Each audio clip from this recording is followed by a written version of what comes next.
What's going on, everybody? Hope we are doing serendipity today. How about that? On this fan-tibly-tastic Freaky Friday, let's go, gamers. We are back with some Lost Odyssey.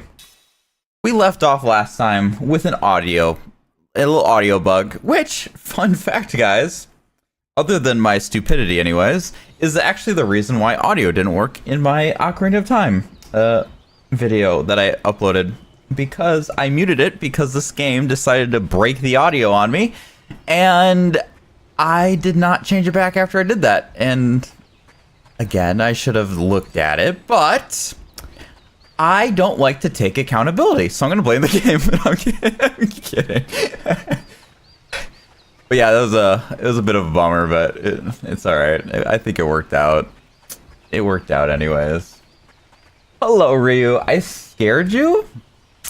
Well, I apologize for that. However, I don't know. However, just however. So our objective today right now is to, well, one, we're just kind of progressing a little bit, but two, we want to keep getting these royal things. That's really my only other side objective right now, other than main story, is just getting these royal thingamabobs. And I think we have the Crimson Forest one. That's one where I know where it is. Then we have like apparently, I'm guessing a village of these guys, the statue thing. Just based on the name, it's their name, which I can never say properly, but I'm guessing it's a village of them, which I don't think we've been to before. I don't know if there's any other ones. Oh, I think there is one more, but I think we have to do all of them before we get them, because we found that one at the top of Ura. So I think we got to do that, but yes. You said I enjoyed your Ocarina video. Thank you very much. I appreciate that. I did put a lot of time into that, and glad that you liked it. I haven't looked at the stats on it yet, but what I told myself was if there was enough people who really liked it, I would continue doing it. So I don't know what the situation is. I haven't gotten many comments on it, but who knows what the time on that is. So I think we just went here because I needed to stop the audio glitch, and that was really the only reason we were there. So, we are going to continue, and this is where I want to go, but it looks like I have to go to... I have to walk my way there, it looks like.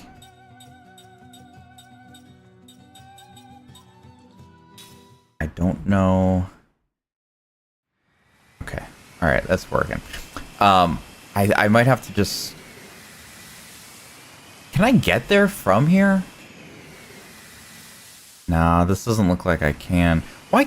I just want to get to the Crimson area. Why can't I just do that? Why they like this?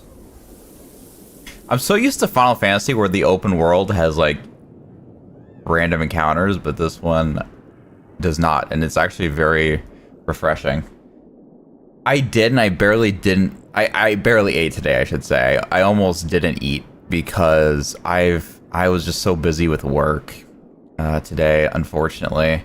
I'm actually taking off next week for work, but what that means is that you get a week of not worrying about work, but it also means that you spend twice as much time preparing to leave and not leave anybody hanging. And then also when you come back to work, you work twice as hard as well because you have to catch up on what you missed. So it never really feels fully satisfying to take off of work. Admittedly, when I took off around the holidays, it was satisfying because nobody's really doing much around the holidays. Everybody's kind of on vacation, that there's nothing really that you're pushing for. But not in this time of year. Not now, unfortunately.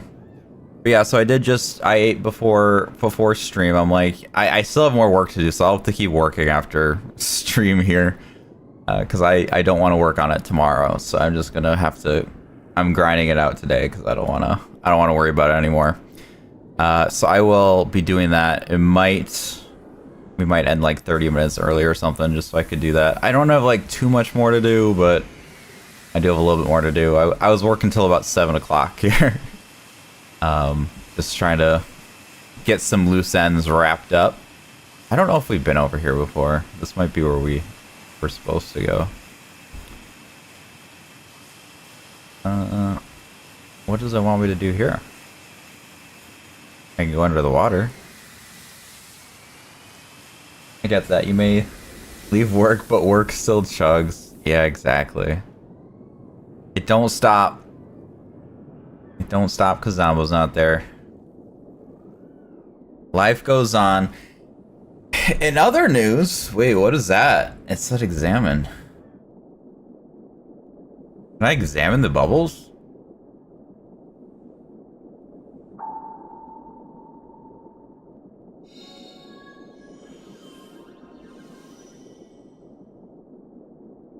Bro.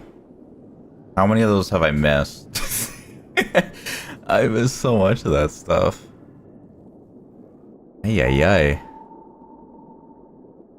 But yeah, so I mean, at least next week while I'm off work, I can not really worry about work, but it's just going back will be more stressful. I don't know if I'll take off for so long next time, because it's easier to make up for a couple days, but a whole week can be hard. A seed! It seems I'm just presuming you get some pretty cool items from that seed stuff. I actually kind of want to look it up just because I'm curious. I mean, maybe I just... Ooh. Look at me go. Why is it that the Crimson Forest is like one of the only things I cannot currently go to? I'm also wondering, because there's something to the right, and I was over there before, but I didn't really think about it. There's 2 places on the map that I can't go, and it's a little bit peeving. From what I understand, the rock to the right of me is where Grandstaff is, I think. Unless if I'm supposed to do something over by that dot on the right. I don't know what I'm doing, guys. I don't know what I'm doing with my life. All I know is there's an item over here, so we're gonna get that. That's what we're gonna do! I also need to find this village. I don't even know how I'd find this village, but... Give me that. Give me that sonar. I don't know how I pick up an item by just shooting some waves. Some sonar. There's not really that much happening under the water, though. Which, in some regards, I'm actually happy about, because it's less overwhelming, but... Yeah, I also spent this last week, cranking out my retrospective a little bit more, and I'm telling you guys, the more I work on it, the more the goalpost is moving on me. It's like, it just... You know, I make progress, but the goalpost just moves further away from me. And, I've been in there before, so I don't need to go in that. It's still, I'm making progress. Like, I am getting closer to the goalpost, and the goalpost is moving on me, but... You know, it's still... a lot more work. Like, I can't remember what the last update I gave you guys was on word count, but I'm at, like, 17,000 words right now. That's a lot of words, if you ask me. But, yeah, I don't know. It's gonna be long. Like, I think at the moment, it's probably gonna be like a 2-hour video at this point. Which, the remake retrospective that I did... Oh, here we go. It won't let me land here, though? I'm literally at the dock. That's a bunch of BS. That's a bunch of BS. What was I gonna say? Oh yeah, the remake was 1 hour and 16 minutes. And this one is gonna be at like a minimum 2 hours. It's...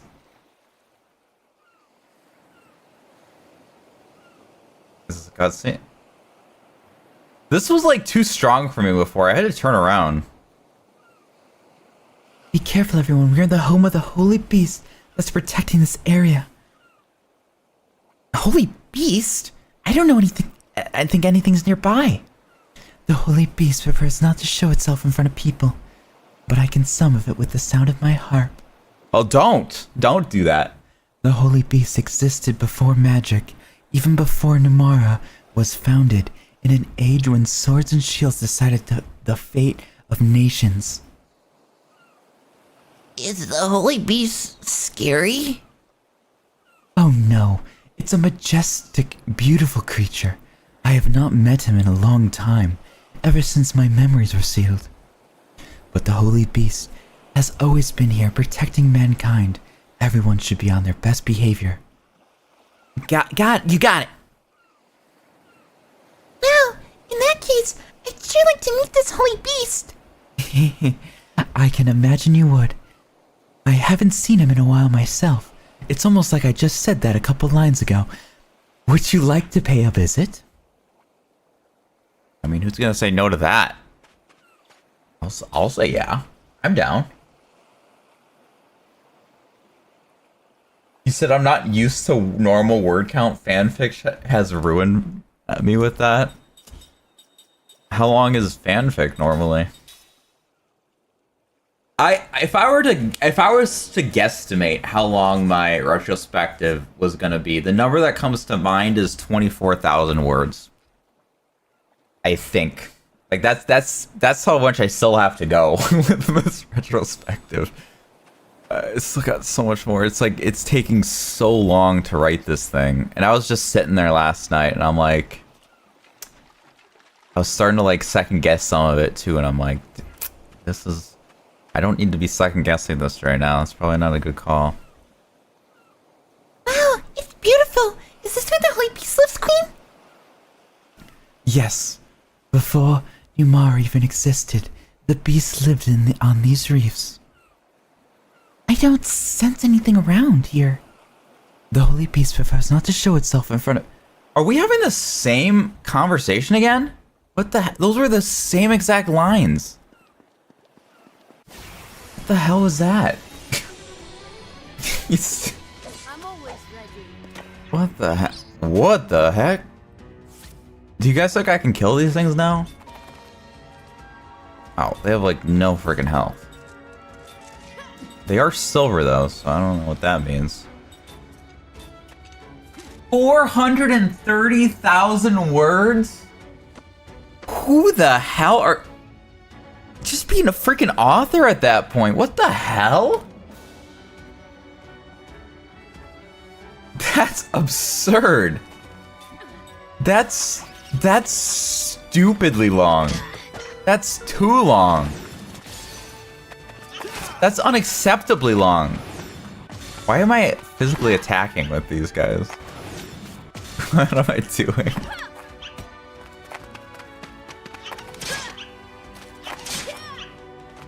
These guys piss me off with their dancing. This is like some Fortnite bullshit. It's 41 chapters and not the longest one I've read. What just happened? What does that even mean?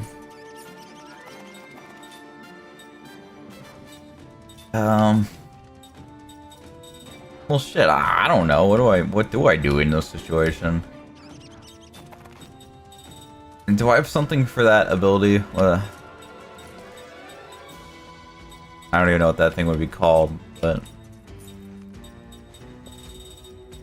there we go. We'll see that. Spells, white magic.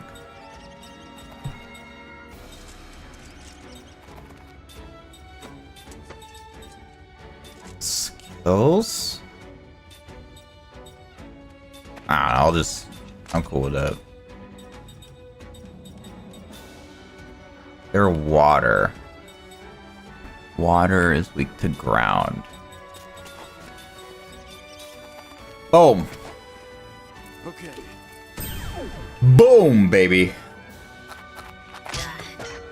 I don't know if I'm gonna... Okay.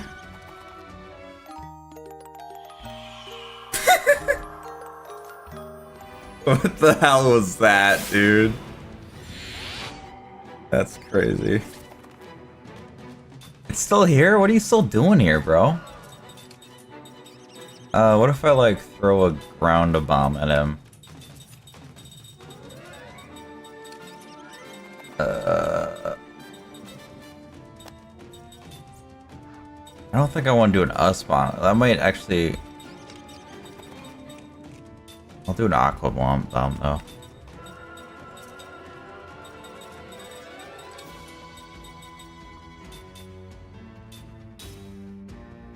Okay, we all go before him. That did nothing. How do you even kill these things? Okay, what are their spells gonna do? 1 damage? Let's see. Oh, I called it! I'm really smart.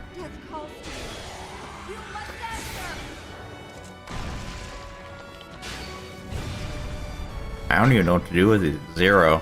Oh, I guess we know who's the stronger spellcaster, don't we? Well, at least we learned something, I guess. We learned that I can suck against those guys. Heal, you? You? And then let's just do small heals. There we go. Beautiful. One I'm actually rereading Ryu is over 2 million words and has 261 chapters. Ryu, what is this fanfic on? You have to share this with me now. What the heck is 2 million words? That is insane. Yo, what's going on, Craven? What's going on, Chief? Hope you're doing well today. Okay, how do we play the harp? Is there a way to do that? Is that an item that I have? Do I own a harp? I don't even know what half of this stuff in my inventory is for.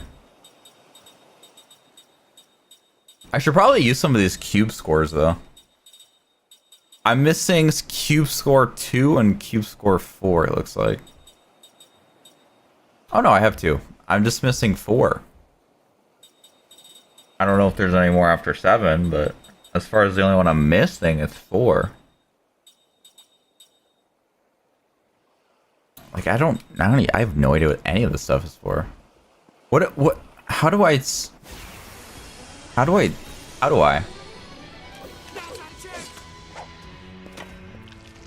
Oh, this thing beat me up at one point in my life.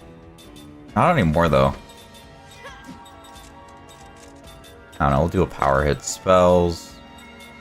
What kind of damage do you... Your water. Everything here seems to be water.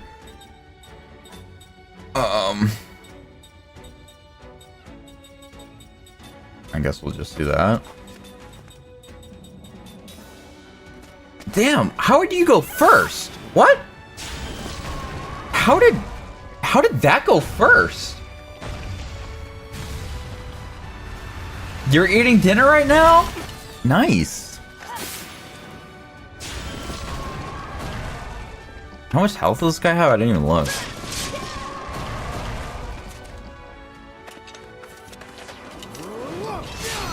Did this game get louder? I can't tell.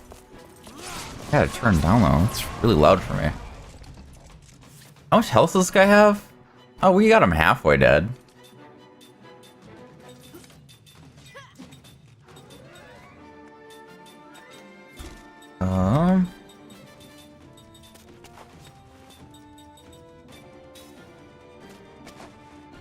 What are you doing now? What are you doing? Oh, she's fine though. She's perfectly good. No, Tolton is not. I started reading that fanfic as it was being written, to be fair. So I first started reading it in 2013. Oh my gosh. And it's just wrapped up in 2020. That is insane. What is it on? 49?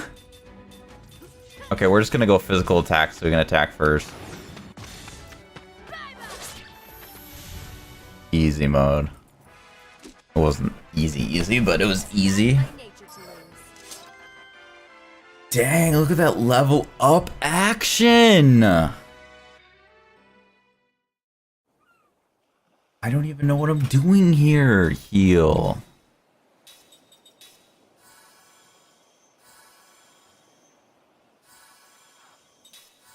Why did I do that?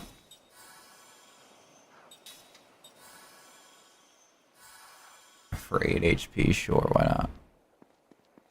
For what am I supposed to do here? Is there a harp here that I can find? What's the point of this? We talked about this beast here, but I don't know how to play a harp. Unless we have to go back to Numara.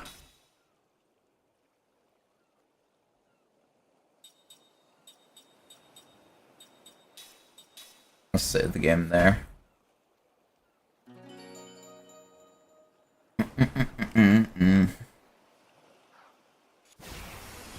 Bro, you can't have an enemy right on the save point. Are you kidding me? Bro, I'm not messing with this guy.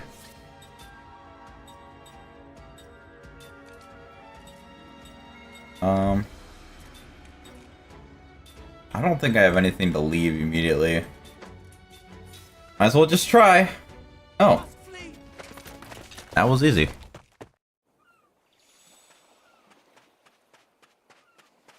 Boink! Okay. This is the Sea of Baus. So was this where we have to go? Or is it that Sea of Baus? Sea of Baus. I just want to get to the Crimson freaking Forest, but that's the one. That's where I wanted to go this entire time, but it never lets me go there. That's insane. Absolutely insane. The hell is this? There's a lot of nothing happening here. This Sea of Baus is a sea of nothing, I guess. Really nailed that one. I'll never make it to Grandstaff.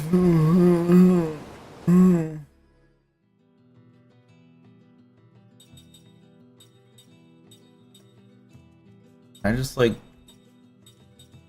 out there.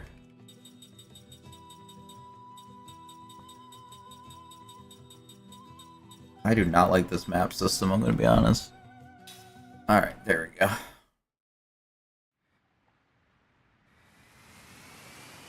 Boink! Can I just like out there? Who needs a bridge when you can just boat there yourself?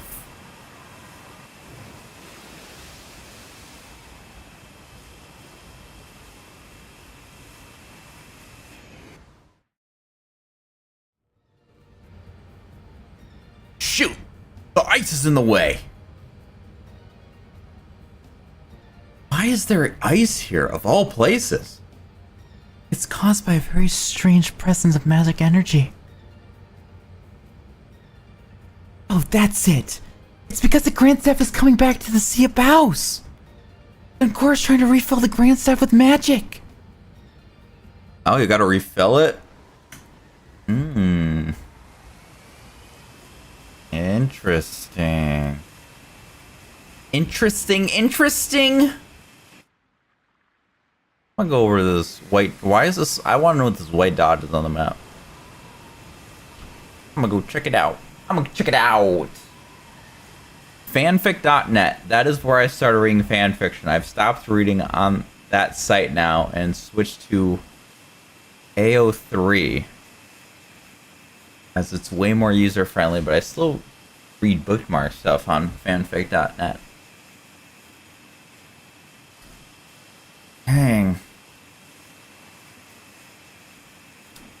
some reason I can't help but notice that. So I'll stop asking, but I will point out that I can't help but notice that I still don't know what you were reading.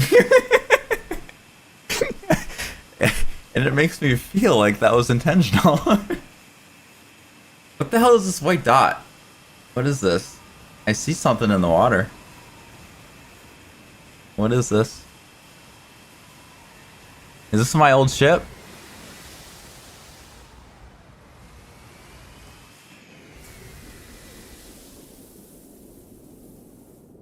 How do I... That's Numara's ship, I think. Is it, or is that my old ship? That's just my old ship, just chilling there.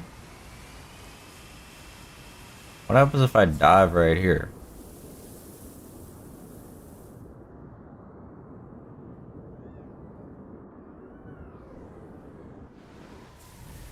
Yeah, that looks like my old ship. At least I figured out what it was. Boom. Okay, well. At least now I know that. Oh, it's a Bleach and Fairy Tale crossover fic. It's not too crazy or anything. Okay.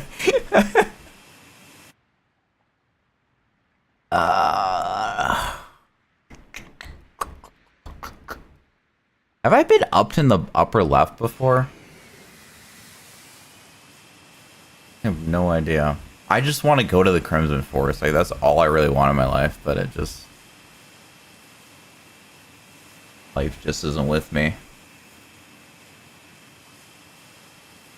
They should have just used a ship icon. Yeah, I mean, that would have been more straightforward, I suppose.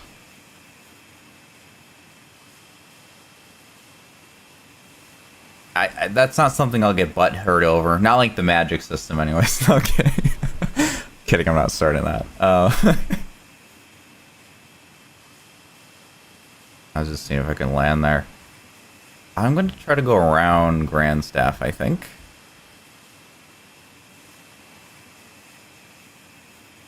Have I been here before? This looks landable. Would it mark it on the map if something's landable?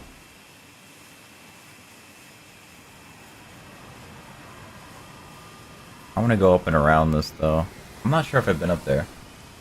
I went through a phase of reading a bunch of Bleach Fairy Tale fanfic. That's interesting. I don't know how you have enough time in the day to freaking read that stuff. Like, that's insane to me. Like, I would be interested. I think crossover fanfic sounds really interesting between two franchises you really like. Like, I'm trying to think, what's a good one for me? What would be a good crossover fanfic? Maybe it's not really a crossover because it's already kind of crossed, but like reading something where a fanfic where they actually dive into Final Fantasy VII type plot stuff in Kingdom Hearts. You know, like they should be doing in Kingdom Hearts anyways. What, like, where the hell am I right now? I'm at the beach. Why is Ura what beach am I at? What is this? Western shore of Ura, okay. Okay, so all my ports are at the bottom. I guess I'll keep that in mind. He said Kingdom Hearts is built in a crossover series. I know, that's... Kingdom Hearts is basically just a fanfic. Chief Richie, where am I supposed to go? Like, I am sick of driving around this ship that I will ask for help. Well, I mean, I could try to like explore north of here. I don't know if something would pop up or not, but I can certainly try.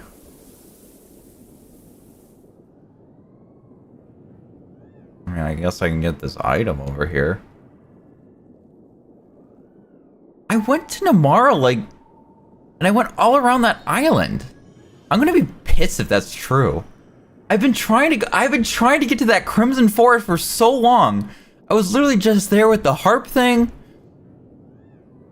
Like, what the hell? I'll go back there, but now I'm getting items, so. Yeah, I know I went there, Richie, but I went all over that island. Ryu can vouch for me. So probably Ryu wasn't paying enough attention, but like, I went around that island. I was in the water and stuff, and I went to the port. I went to the port of Numara, and it said I couldn't go there. I'll show you on the map. I can't show you on the map. Do you? How do I describe this? Wait. Maybe I can make my mouse show up on my screen. I just point to it. That'll be easier. Okay. Okay. Let's see. Can you see? Okay, my mouse. There's my mouse. I went right here. On this thing, and it wouldn't let me go there. I went in this cave already. Back here, I drove my ship around the back of the entire thing and came back over here. Obviously, I landed over here, but I went all over this place. Now I'm going along the top here because I don't have anything up there. So that's like, maybe I get in, like, it'd be cool to get in this area if I could, but I guess we'll see.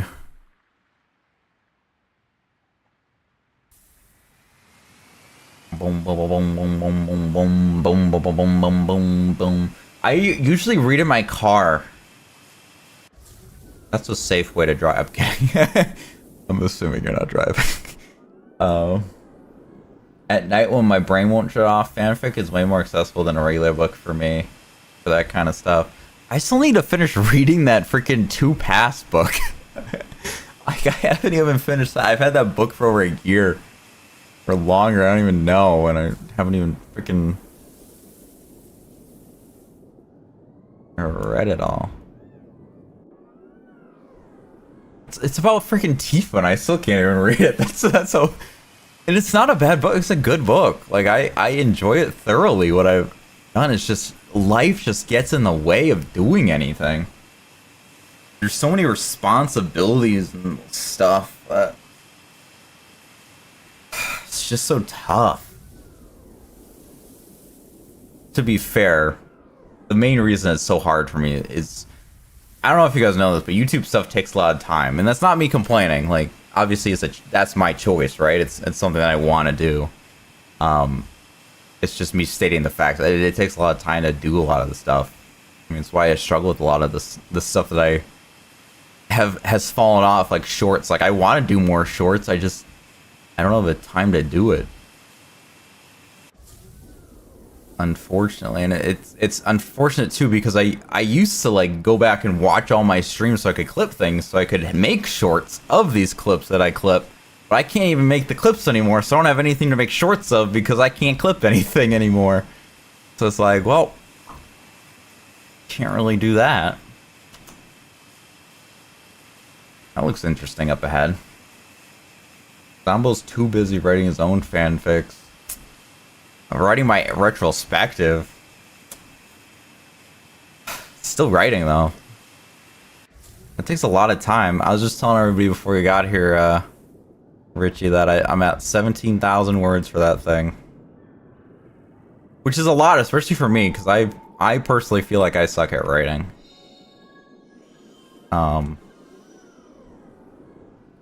But needs must. I see some smoke over the horizon there.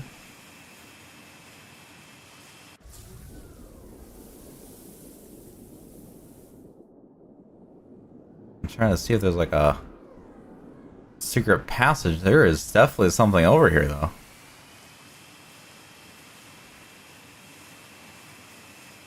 What is that? What is that smoking from? What smoke is coming from a rock? Why can't I just dive a little lower? I could go underneath this iceberg. That smoke is really weird. I don't know what that's about. I guess whatever.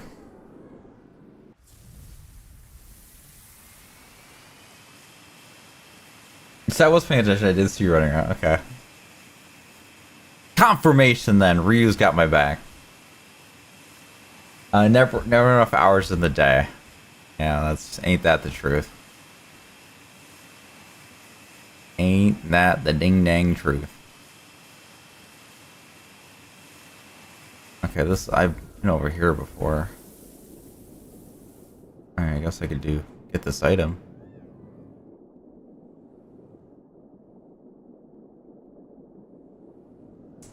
Maybe I can get this item. There we go.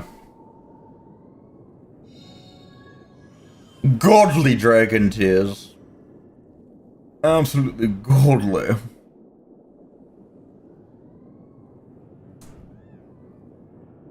Man, this is taking a hot freaking minute.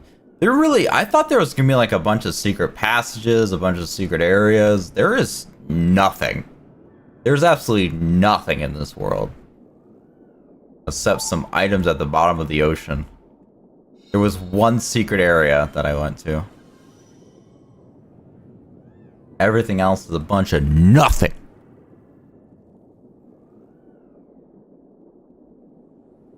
Bunch. And in some ways I'm thankful because there's less shit to do, but...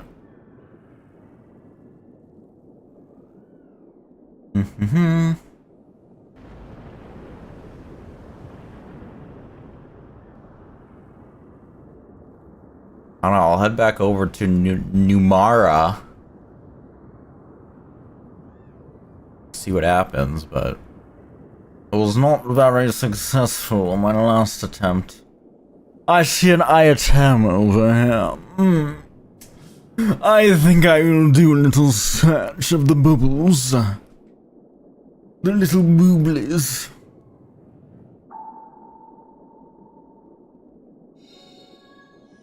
Forbidden explosives. Why are they forbidden? I got 6 of them. I'm gonna get arrested for having these. They're forbidden. Namora. Namora. Keep working hard on that Final Fantasy VII Part 3, brother. Man, I'm pumped for it, guys. I'm pumped for it. Man, if that thing's coming out next year, I'll have to I gotta work on a freaking Rebirth retrospective.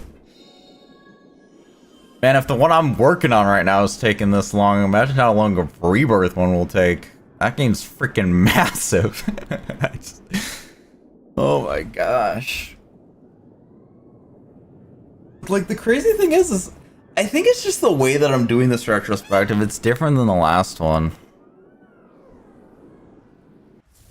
Alright, let's see if... I swear to... This is so irritating. I went all around here. Is that Bahamut? If that's Bahamut, I'm...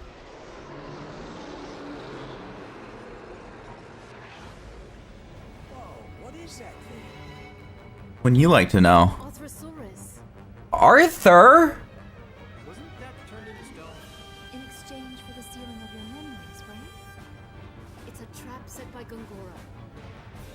Oh, if you ever unseal your memories, then it'll be... He devised it so that Ultrasaurus would revive when my memories returned. How do you even do that? What is the logic of that?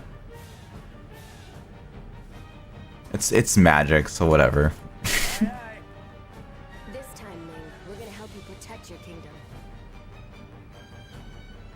We're gonna beat Arthur. Alright, let's go beat up Arthur. That was a cool ass statue though, let's be real, guys. That was a sick ass statue. Guess he doesn't know who he's fooling with, climbing on board like this. Set the pirate! Set, stop the ship. We'll take him on right here. Aye, aye, sir. Damn. Look at now, this is a Sin wannabe fighting on the ship like this, on the wing of the ship. Final Fantasy X right here, guys. Dun, dun. Let's see. I don't really need that. Raises the ability. I have no idea what that means.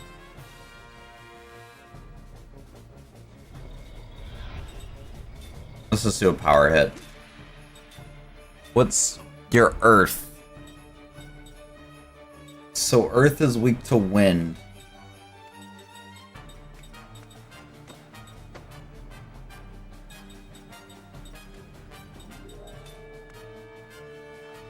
Maybe it might actually be useful to do like a wind counterattack, maybe? Actually, let's be real. Kaima's the last one they attack, I swear to you. I don't know, this might be really dumb, but I'm just gonna try it. Do I have a better wind, like a wind? Don't I have a wind mine? I don't. I don't know if that's really worth it then. I'll just do regular window. Dang, he fast, boy. Damn, these magic users are fast now.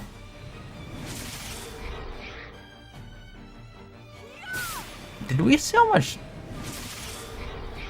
damage this guy has? How much health, I mean? That's a lot of damage.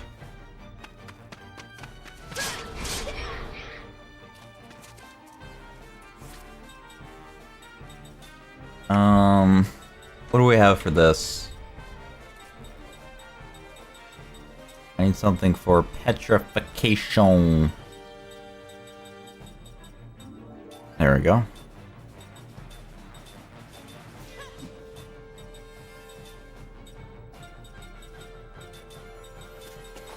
Black magic window. Okay. Boom! Cured, baby! I didn't look how much health this thing had. How much health does this thing have? Do you see? Heat breath. I need to get some defenses up on my team too. 1 HP is kind of crazy, guys.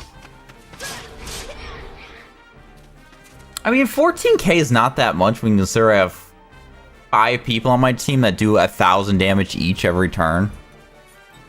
Except for now, because I'm gonna be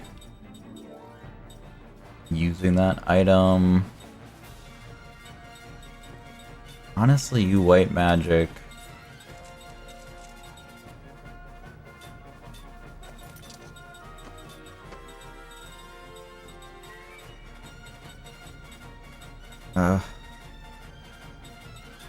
All shield, you items.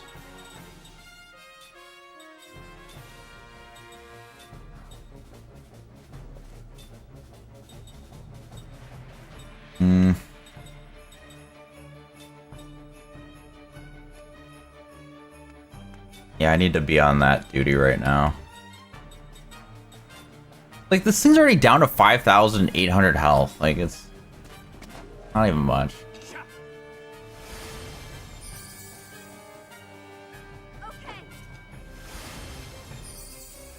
We'll see what he does here, but... Oh, that's nothing.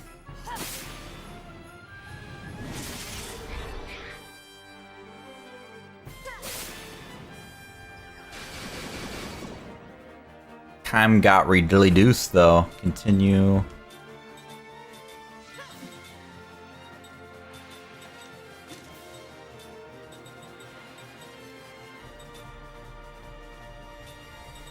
Did I use the right spell last time? I'm not sure if I got confused there or not. You petrified her? She was trying to do damage, bro. What the hell?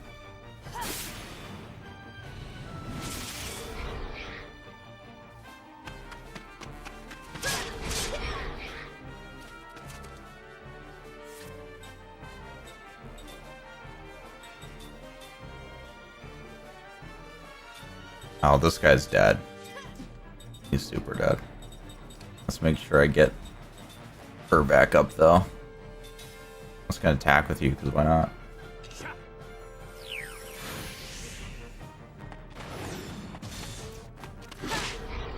Nice, 68 damage. Uh-oh.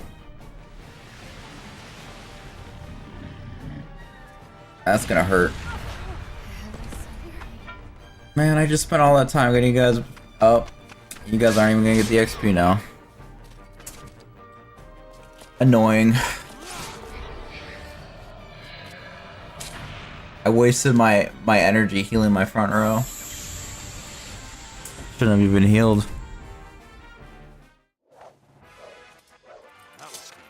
Man, I didn't even get the XP. Bunch of baloney. Oh, never mind, there was no XP, but there was SP that I probably failed to get. Say, is that big Hulk headed for the city?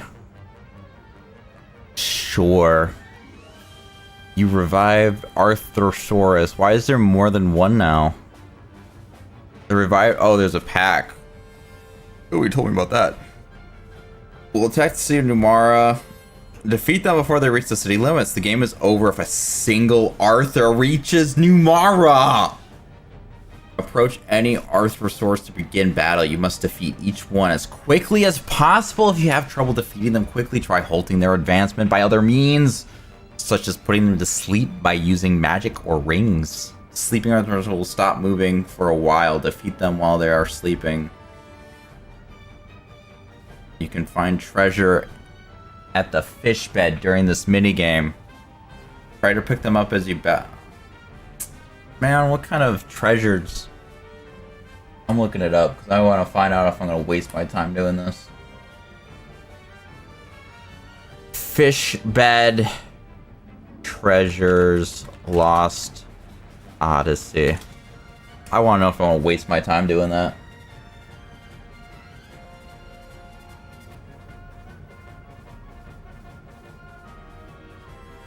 There's a slot seed? That looks like the most important thing you can get. I don't think anything else is really that thrilling.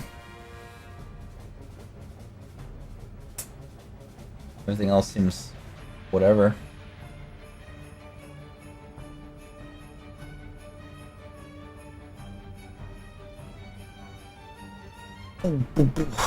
Okay. I don't really care then.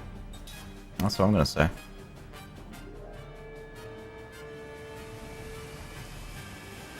Okay, so we got two coming this way.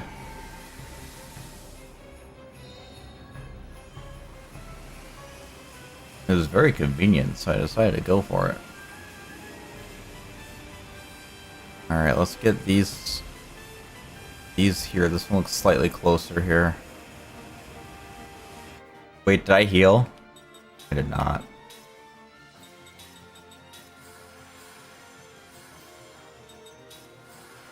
That was a waste, but that's okay. Do these have the same amount of health? I'm always ready. Hey, I don't like when she says that line. It's really weird. Her voice sounds really strange. Okay, they do have the same amount of health.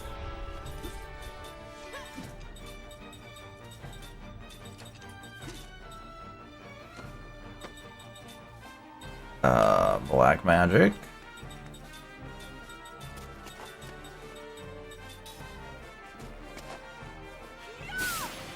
I think that's what you're weak to, right? Shoot, it's ground that you're weak to. I messed that up. It's kind of weird that they don't let you save the game before this. It's really strange to me. Why do I think this thing... Are they all different elements? Is that what's going on? Why did I think it was weak to wind? Maybe I'm just dumb. That's completely possible.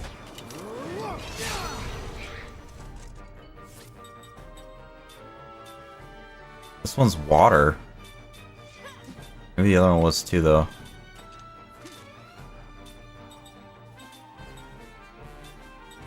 Black magic around Oopsie poopsies. I could have been doing more damage if I wasn't so silly. There we go. Easy 1,000 damage. Same thing with my physical attacker. Well, that damage, that's 1,300. Tolton's my weakest. He can't even do 1,000.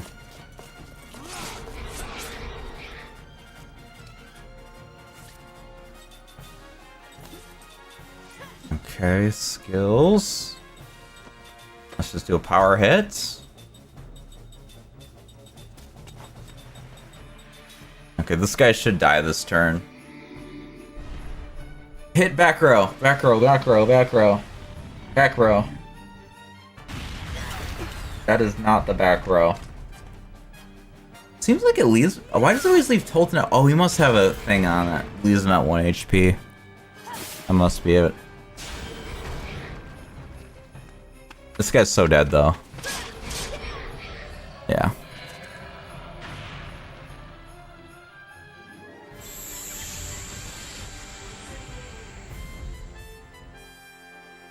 Okay, I saw that they are approaching still. But luckily this pauses the game and I can heal.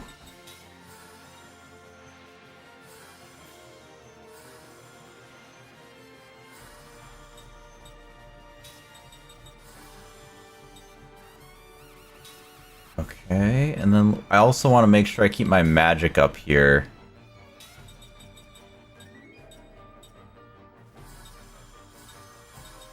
Mainly on my front row, to be honest. Everybody else I think is pretty good. Okay, let's go for this. I'm all healed and everything? Okay. Alright, let's go for this guy. Kill this guy real quick. I'm always ready. Okay, let's see if this guy was water and if I'm just an idiot. I just forgot the weakness of these guys. I mean, honestly, it seems like just full-on attack is just the best strategy. I'll try break hit on this one, see how that works. No, this one's wind now. Wind is weak to fire. Okay, so they seem like all different elements then. That's annoying. Wouldn't be bad to put anti-petrification on right now.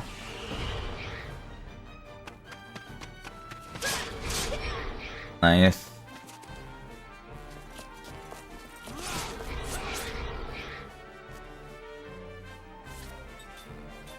I'm honestly probably just gonna leave him petrified.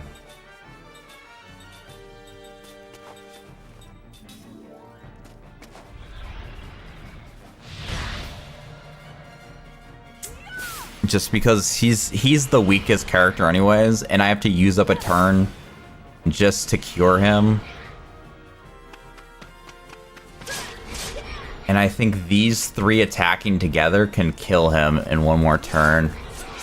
I don't want to waste another turn means more time wasted, and we can finish this right here, so sorry Tolton, we just have to do that. He didn't even use any fire on me. Ooh, and I countered? Nice. He's super dead here.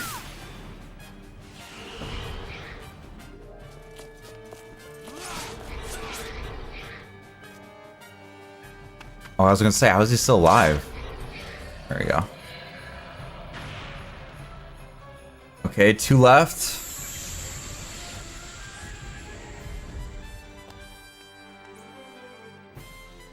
I don't even get XP for this stuff. That's kind of crazy.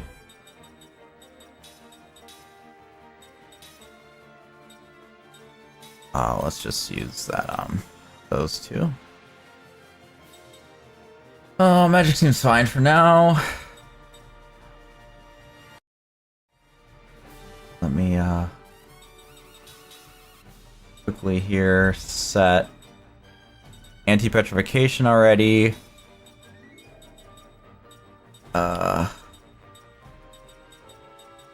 You don't have anti-anything right now.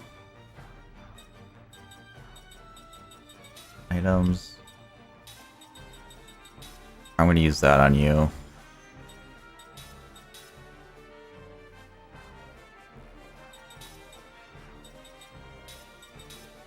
Oops, not you. Oh, your linked thing right now is that. That's okay though, because I should get that on my other boy.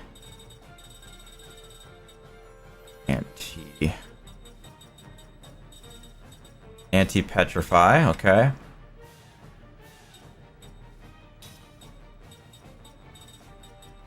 Damn, you need some more stuff too. Ultimate analysis is too helpful right now. I think temporarily I'll get rid of casting support. And get anti-petrify. You have anti-petrify. Okay, so then and I need you.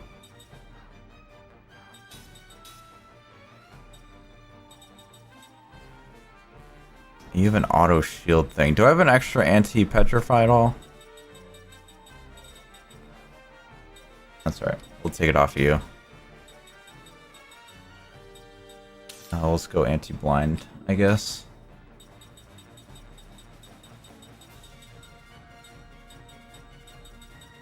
Shouldn't it be at the bottom? That makes me think I did have another one of these. Maybe not. Alright, well everybody's anti-petrify now, so that won't happen again. Alright, let's go. They're getting pretty damn close. Okay, this one's closer. We'll take this one out next. Guess we have no choice. I wish this animation wasn't here. That'd be really nice. That's a big waste of time. Okay. Skills, combo, break hit. Spells, black magic. What element are you? Earth. Earth is weak to wind. I'm guessing the other one's gonna be weak to water then. Black magic, wind, blink. What'd you miss? I've killed 2 of the 4 so far.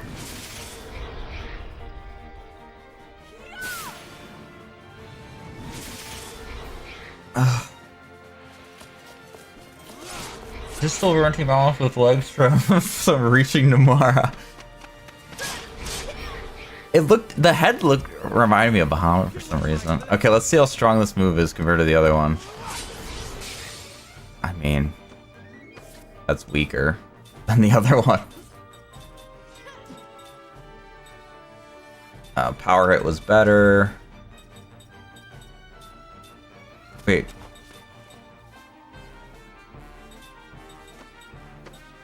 spells, black magic. What type was this? Earth. So yeah, window. I had to make sure I'm using the right one.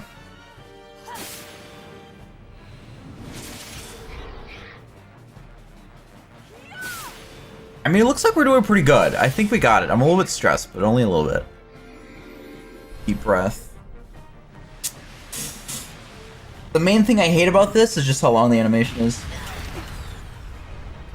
Thank goodness Tolton stays at 1 HP. I'm not healing him, by the way. I'm not healing anybody. It ain't worth it to heal him.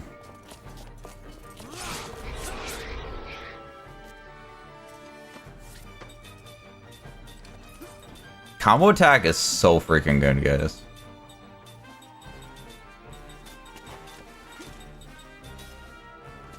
Okay, he'll die this turn, though. I was dumb of you not to hit Tolton. You get hit another time now.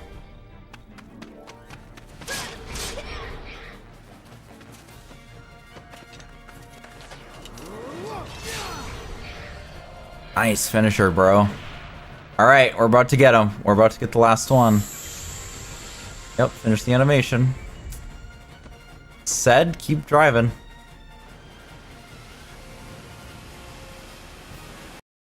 Oops. Heal?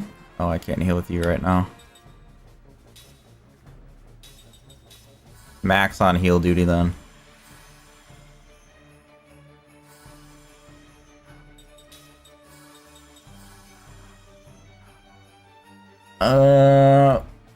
We should be okay on MP right now, but just in case we get another fight immediately after this one, which I wouldn't put past this game. Let's just get everybody a little bit of something here.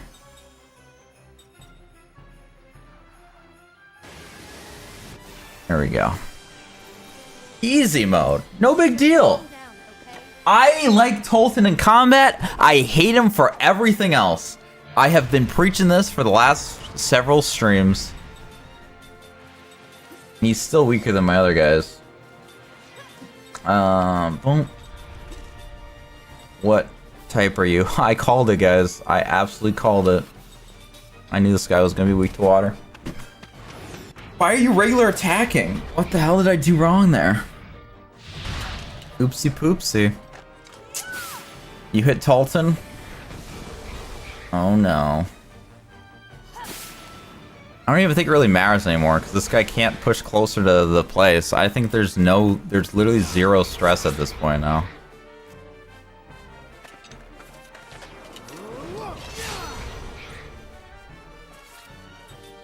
The only stress would be if I freaking decided to go get all the items.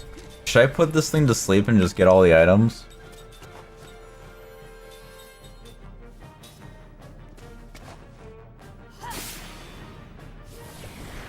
Tolton has a better arc than Zuko? Shut the hell up, Richie!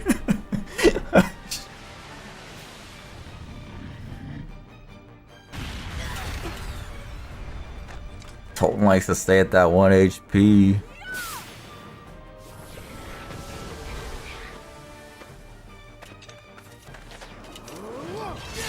Boom.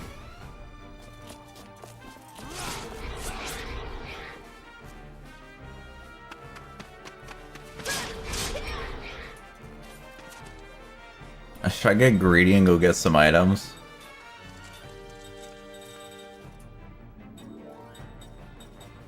What? How do you even make something sleep? Oh, here you go. Should I just have everybody cast sleep? Nah, whatever, dude. I don't freaking care enough. Let's just finish this thing.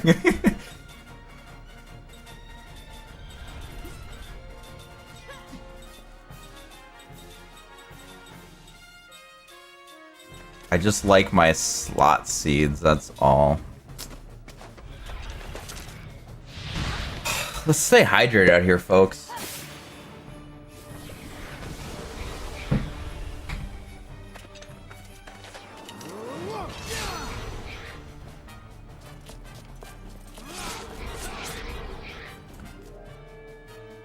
And Deadzo? Deadzo. We protected Numara!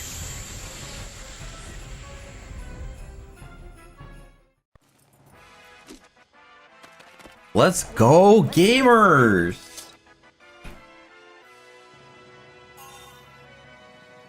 Sarah learned composite magic level 3. Good for Sarah. Alright, we defeated the Arthur! Sure did. Lucky for us, huh, Ming? Yes, thank you. Well, that takes care of that. Let's see what's going on back in Namara. Freaking about freaking frick time, dude. I'm going to the Crimson Forest. I want to go here since the age of 3. Thank goodness I first tried that. There was no save points, and I would have had to redo all of that again. Speaking of save points, I'ma make sure I save the ding-dang game right now. This one. Did we heal after that fight?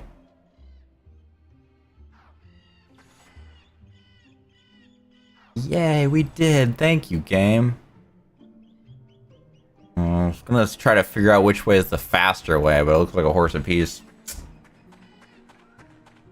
Whatever. I think I remember where it is. Yep, I sure do. I see it.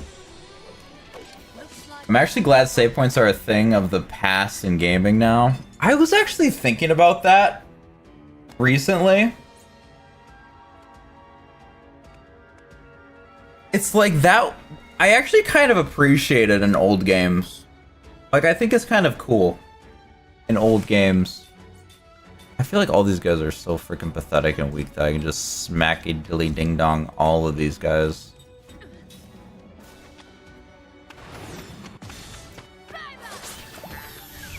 I absolutely can.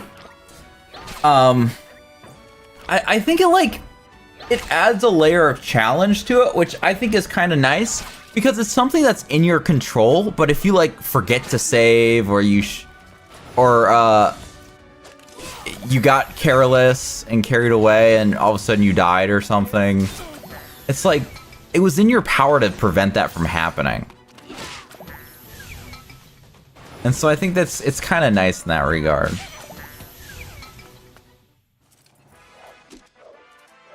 like I still have work to do.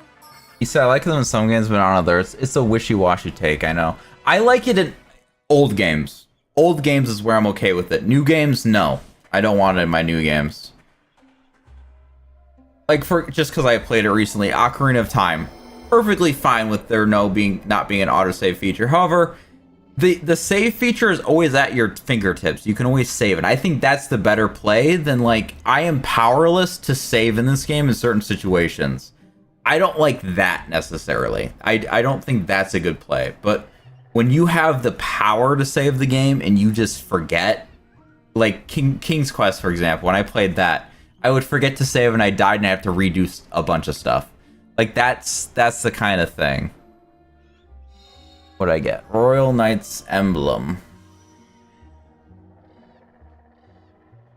What is that?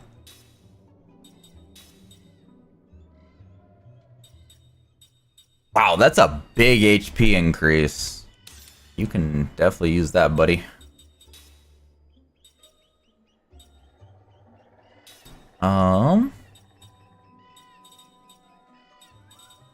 Let's keep you learning some stuff here. I'm not worried about old stuff there. That's good.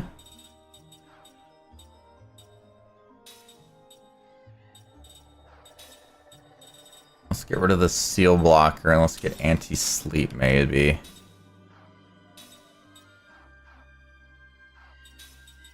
And then let me make sure I don't double up this anti-seal because you are already wielding this. Or sorry, is that the one I got? Anti-sleep, anti-dizzy. Yeah, okay, so I need anti-seal still. Okay. Alright, you need your composite magic level 3. Nice.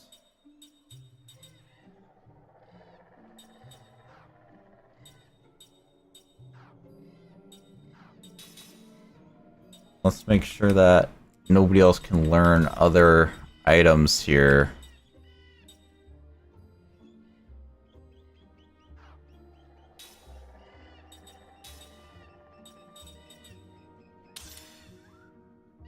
Actually, you can learn other stuff, yeah, can't you?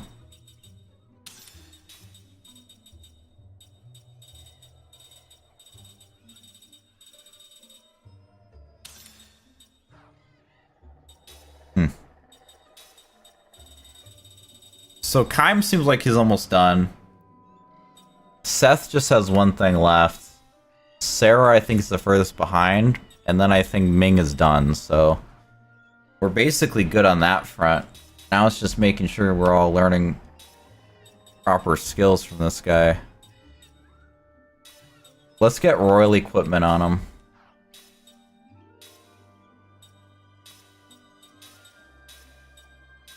I'm mad that I think that we weren't learning stuff. That's really upsetting. That way we can learn some of his abilities from his equipment that he's been getting. Okay, so now I just need to find where this freaking foresty dealio is. I'm gonna do a quick save. The UI in this game is very interesting. What makes me want to go wipe some stainless steel surfaces down? It is very stainless steel, isn't it? That is very true. Yeah, I don't know. I don't mind it. It's definitely not the most interesting, but I think it's more interesting than some early Final Fantasy ones. Where it's just like a plain blue. At least there's like a texture to it, I guess. I don't know that it's like much better, but it's maybe half a percentage point. I don't know. The Final Fantasy VIII menu's fugly. I'm not gonna disagree with that. I do not disagree. I can't speak to the regular Final Fantasy VII menu. The remake is definitely better than this game. I actually, unironically, love the remake menu, especially the weapon upgrade screen. I love that one. Welcome back, my queen. Queen Ming is back! Pretty popular, aren't you? It's almost like you're the queen. What dumb statement. There's been some questionable dialogue in this chapter so far, this stream. Why don't you say something to them? I apologize for being away so long. I'm glad to see all of you well. Well, I'm glad to see you too, Queen. Still so beautiful and so strong. I knew I could trust Queen Ming to defeat the Arthosaurs. Myra saved. It's all thanks to you. Thanks so much, Queen Ming. I'm so happy our queen is back. Hopefully you'll put General Kaukanas in his place. Canis, huh? Guess your absence must have turned them loose. Well, now what, Ming? Are you gonna go back to the palace? Kaukanas may have some kind of trap set up. No, I'll be alright. I have an important task to take care of. Alright, I'm gonna go play with some cubes, though. Hit the cubes and correct pattern. Give it a shot. Which song would you like to do? I guess we'll do 3. I'm just gonna write it down. It's just easier that way. ERGFEDCR.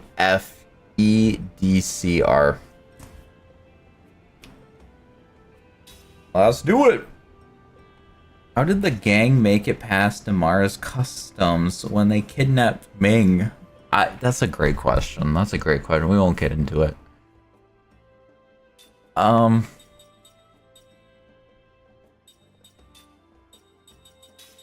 Ming, Sarah. Oh, I can't get Jansen on the team.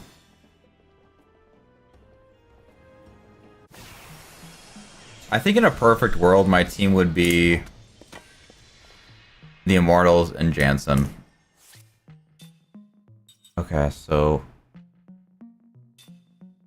I hope these characters attack left to right. What the hell is R? I wrote down R. What the hell is R? Oh, a rest. That's probably rest. Gotcha. E. F.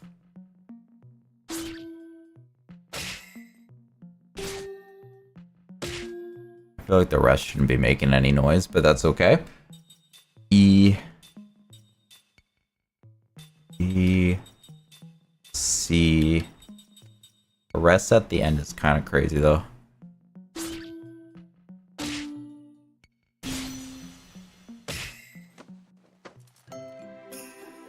That's kind of wild. There's a lot of writer's convenience in this game, I'm not gonna lie, but I'll save my full opinions for later. Yeah, I feel that. I was just... Oh, in the retrospective, I actually brought up something about writing's convenient... I didn't call it writer's convenience, I just called it convenient writing, but... something in the retrospective that came up in a certain part of the game. Congratulations! What'd I get? A spell? Maybe this is one of the spells I'm missing. Nope.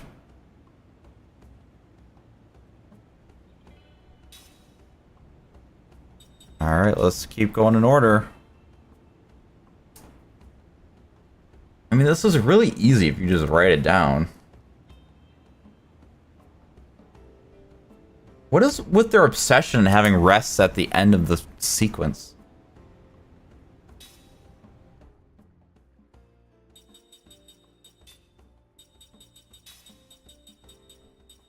Doink, doink, doink.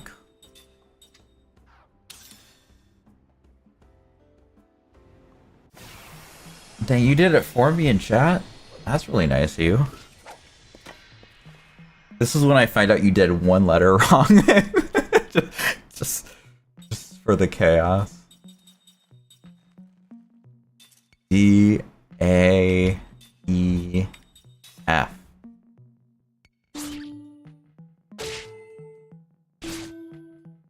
F. Okay. D R A R D R A R Drow.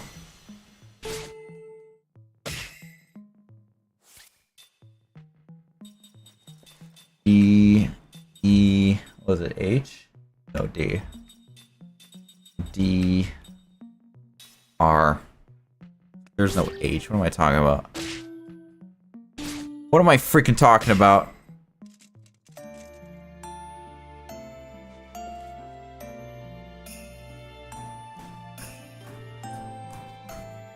What a beautiful song, guys. What a beautiful song. Meanwhile, I just got a freaking message from another bot. What the heck? Would I win a magical spell, please? Please, one of the spirit ones that I'm missing. That's irritating me that I'm missing it. These songs low-key suck. Chief Richie! How could you say that about one of your favorite games, if not your favorite? I don't know what your favorite game is, actually. Are these new at all? Are these items, like, new? Ooh, evasion up. Max MP... oh, sorry, increases max HP. Numero dos. Very interesting.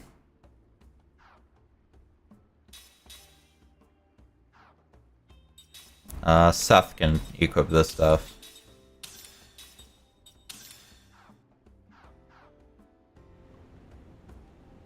See, this is what I'm talking about. I'm gonna say their name wrong. Chaldeon, whatever those little guys' little names are. The fact that they're the ones that attacks miss against a lot makes sense because they're the evasive enemy. And I'm cool with that. Every enemy pisses me off. Give it a shot, let's go. 6. Twinkle, twinkle, little star. Oh my goodness, now there's so many. C. How would you freaking remember this otherwise?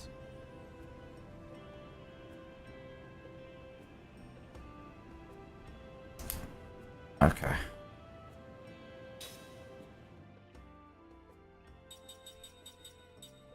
Let's try to do this in like hotness order. Get off the damn team. You're not in the hot list queue. Then again, I don't know. Time doesn't count, okay? I think it's this order for me. Forget Keim's here though, he doesn't count. We'll get Jansen instead of Keim. Not that Jansen's particularly attractive to me either, but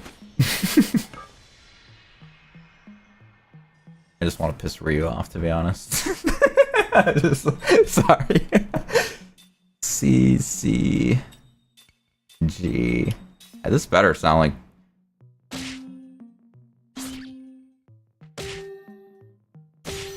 Okay, sounds like Twinkle Twinkle Little Star. I'll take it.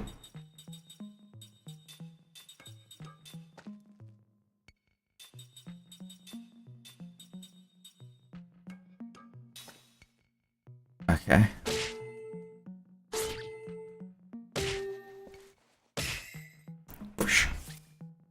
Damn, double line face, Ryu? That's crazy. crazy, actually. That's insane.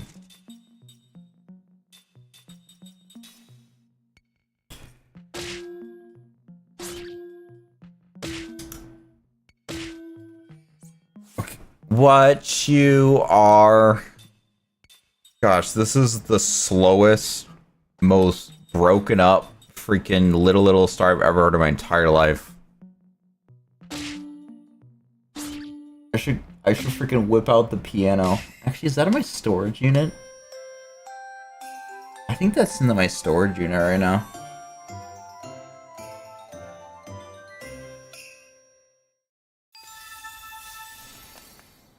Twinkle, Weedle, Star? Weedle like the Pokemon? I didn't think you were into Pokemon. Chief Richie, what the heck? What'd I win?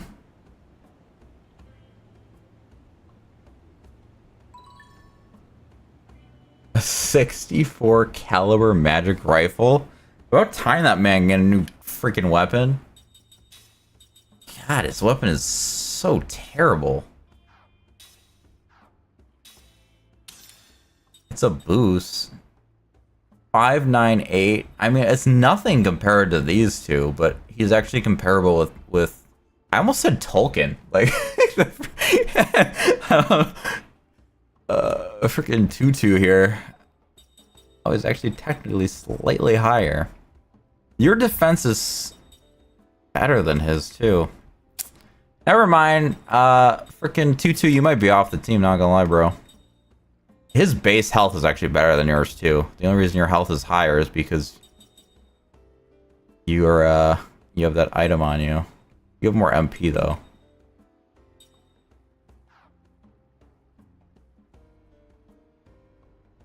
You say you have a gun for playing Twinkle Twinkle Little Star. Yeah. All right, this should be the best. Oh, we need a team of 5. E D C C D D E D C G. Oh, my pen's dying. G F E E D C D E C. No more of the song, guys. This absolutely isn't Twinkle. Go tell Aunt Rhodey. I don't even know what the song this is. Alright, you can go to the end. We'll get the dream team out here.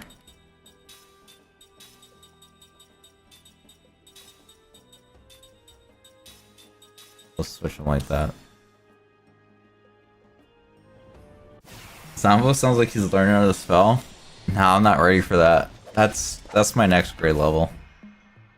Just my alphabet right now. I'm just on alphabet. Alright. E D C C. Okay.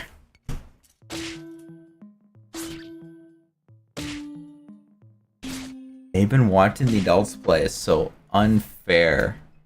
Well, they don't need to play. They get enough playtime. Maybe they shouldn't run off from me all the time and piss me off. They don't get to play anything. They're on a time. They're literally grounded, guys.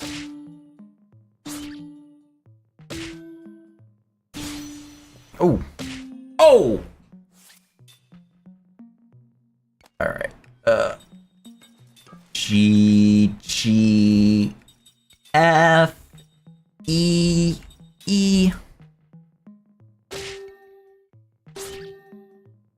There's no rest in this song. It's just go, go, go. D, C, D, E, C.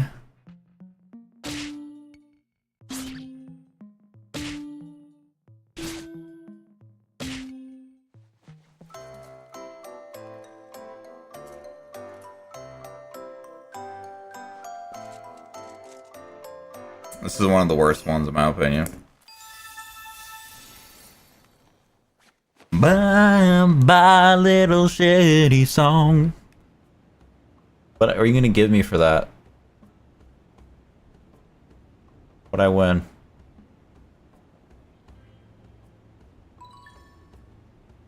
High Wind Amulet. Dude, this game just wants to be Final Fantasy so hard.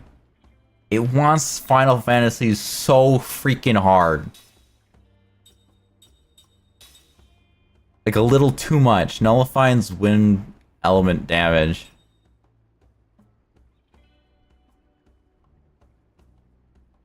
Oh, apparently I haven't learned that one either.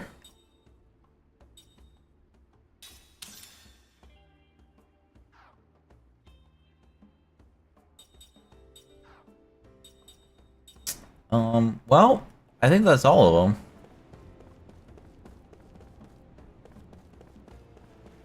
Was there anything else around here I needed to do? I mean, I can go maybe get our harp. There's a save point here, we'll take that.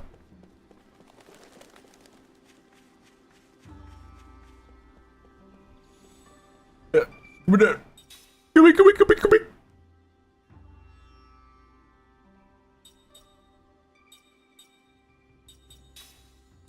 I was low-key hoping that I would be able to have my completionist spell list. Quite upsetting that I won't have that. Also, kind of crazy that I don't have the next level freaking magic spells and we're like at the end of the freaking game. That also peeves my peevers. Peeves my freaking peevers. Oh, great. I speak with a Majesty's voice. Don't panic. Let's see how this plays out. I'm not panicking. I'm chill, bro. This guy ain't shit. We beat him in his little tanky toy. I just spilled water all down my front. Your Look at that. Majesty. Looks like my titties are leaking and leaking. Thank you all for bringing our queen home to us unharmed. Wow, I didn't see that coming. I don't trust him at all. Me neither.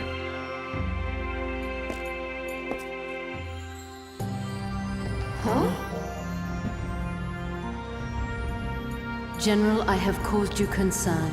I ask that you look at me. All of our people prayed for your safe return every day you were away from us. I am truly pleased. Indeed. You must be tired from your long journey. Please, rest and refresh yourself.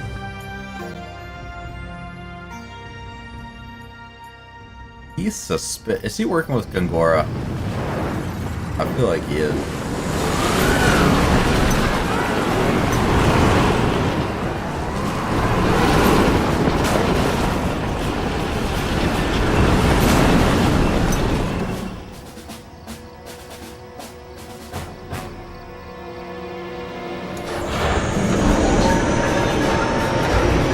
They're shooting at the...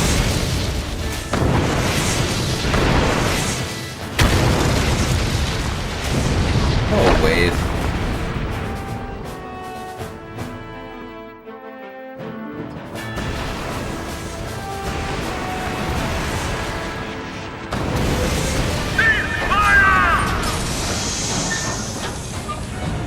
How dare you return, you worthless harlot! Wow. And you're angry? Ha! As if you had the right. At last, I have taken control of New...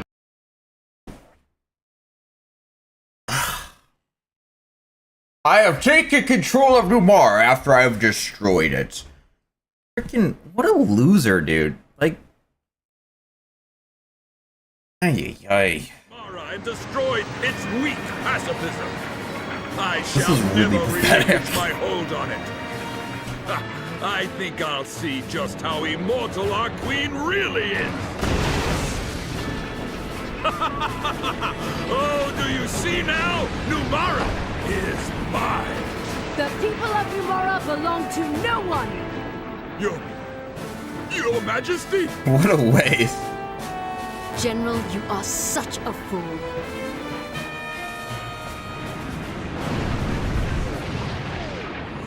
You planned this! Those You who planned cannot this. conquer their desires shall never be fit to lead. How pathetic you are. Hey, that's the word I use. What? I'll kill you all! Ming and I are on the same filter, the same wavelength. We're on the same page.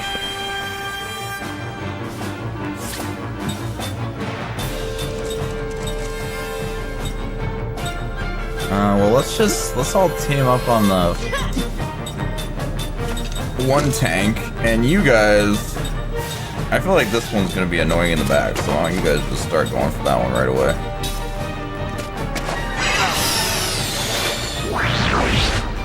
Bitch.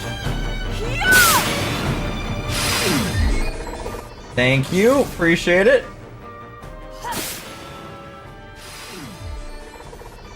Good shout, good shout.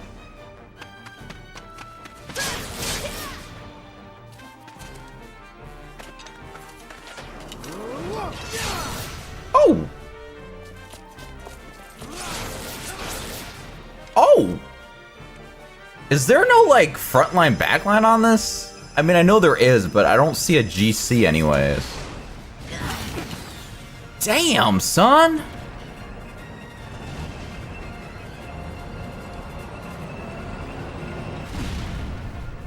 Dang, he guarded that? Shit.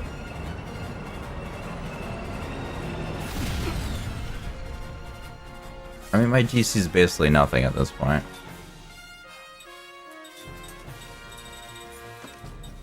Alright, well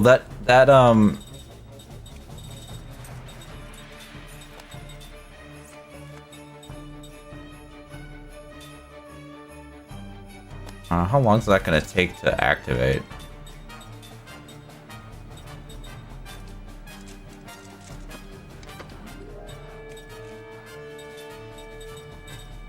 I don't know, I'm less concerned about these guys in the front doing damage here, so... Well, Seth has the most health, so I guess we'll go like that. Well, I guess you guys could just heal yourselves, but... You go there, spells... Let's just keep going for the guy in the back. He's the one who's... apparently does all the damage, so...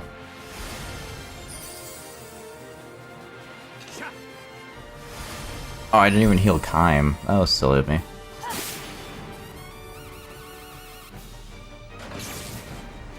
Dang, I already broke that one. Oh, it seems like I just broke the tank, though. The cannon is still active. Yes. But the GC's party still gets reduced.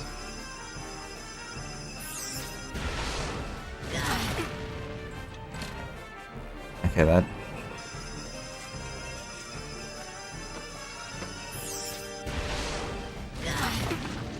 We're still alive?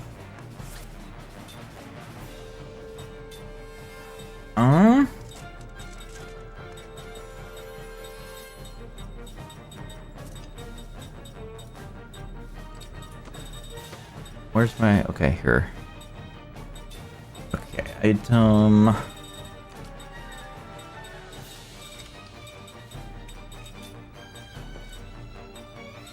Who else is really low right now?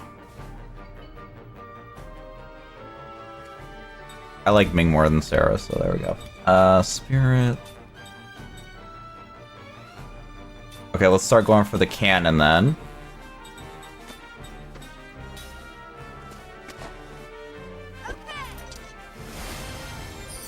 Arm's got some heals. Ming's got some heals. Oh, I still got our MP. Yoink.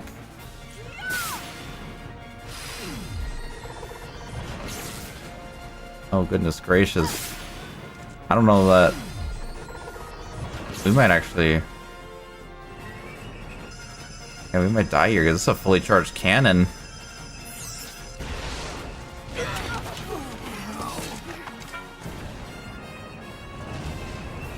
Who are you going for?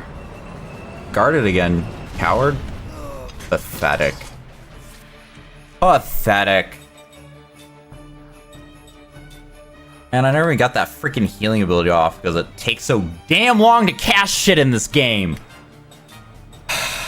Item.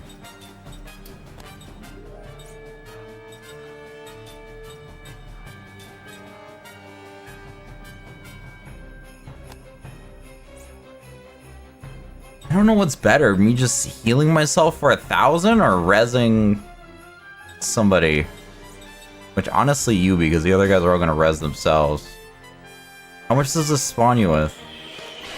I'm in your debt. Technically... Again, you powered up? That's insane. I'm dead here. It is bullshit that you can't hit the cannon. Like... Why can't you hit both? That is so OP. I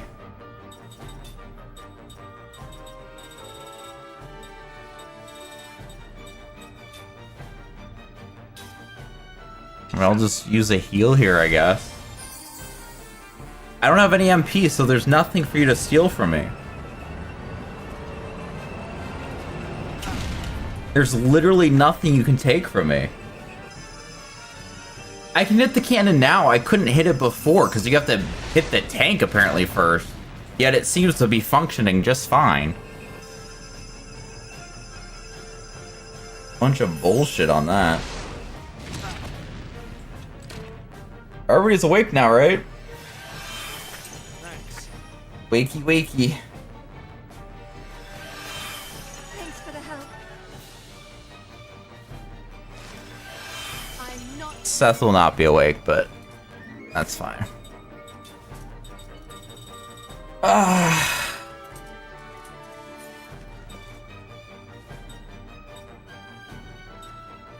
I'm looking for like a holy grail item that heals everything on everybody, but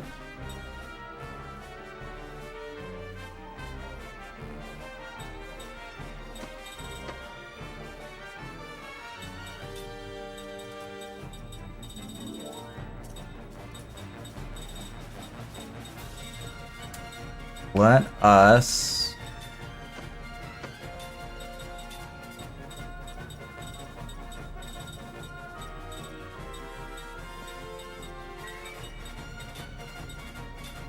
do that. Seems almost dead in the back. Okay. Okay, we do attack before the guy in the back at least.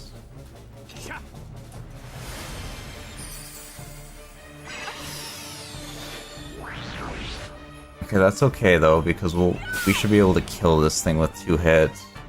Hopefully 1, but there we go. Haven't you seen the state of the world?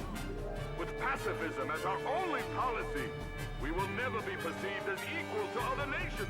In truth, the day is coming soon when we will. This guy needs to shut up. Capitulate. Yes, I realized after seeing the world that sometimes power is needed. But General, the power you seek is power only for yourself. That is why it is weak. Damn! Bro, Ming is wise beyond her years.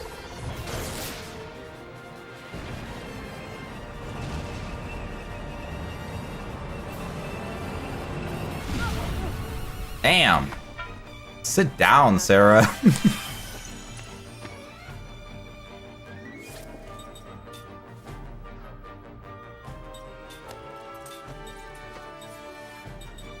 Okay, the back tank is now destroyed at least.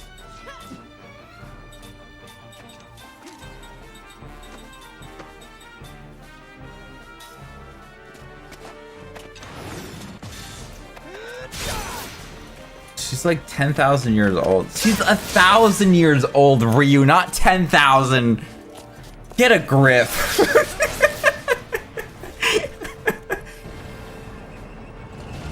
Just don't hit Ming. I'll be so pissed. I'm gonna actually throw my controller and quit the game if you... Okay, well this will hit Ming, but it won't. I don't think it'll... I better not kill her. If it kills her, I'm gonna throw my controller. Okay.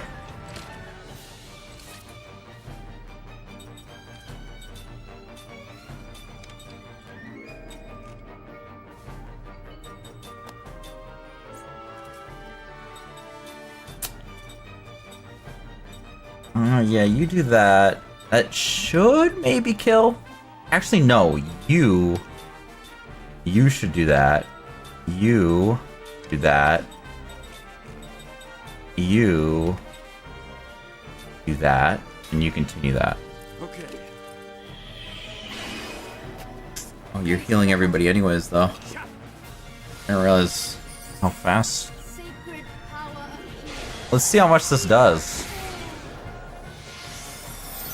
That's decent. That's decent. Takes a long ass time to cast that, but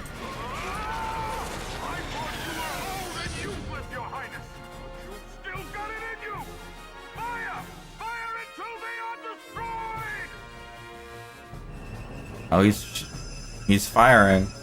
Bro, there's literally no shot. I hate jelly beans. Sorry, I do, but that's, I mean, nothing against you eating jelly beans. That's very happy that you can have some jelly beans. I just do not like jelly beans. I'm just gonna throw something at you because I can. It does damage to one enemy. I thought it was gonna be multiple enemies. That's upsetting to me. That makes me sad. It makes me want to cry.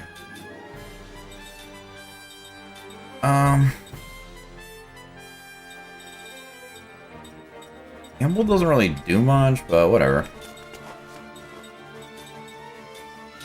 I was gonna do it anyways. 42 damage? That's crazy damage. I don't like the Starburst one either. That's the ones we would get when we were little. I'm just not a fan.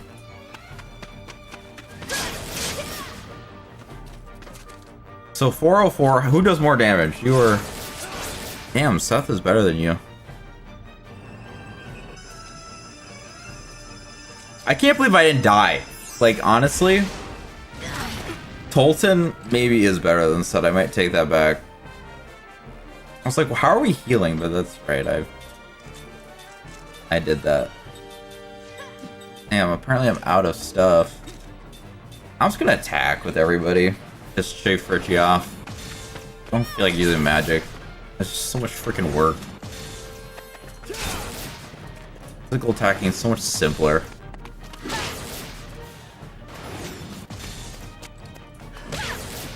One damage, I like that.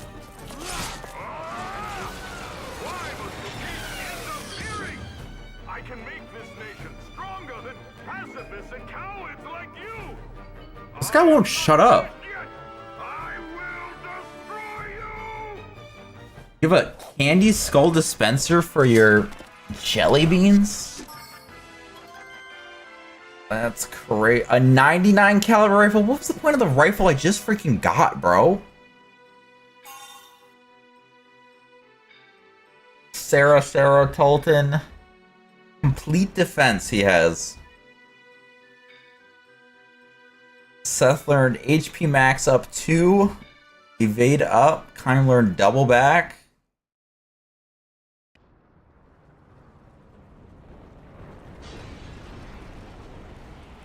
Your Majesty! Your Majesty! Maya. Damn, they're hot. Sorry. Not her. Stay. She's not. Sorry. She has more wrinkles than I'm so sorry a we shriveled failed to up naked anticipate roll mat Cabanas' brat. scheme. It's not your fault.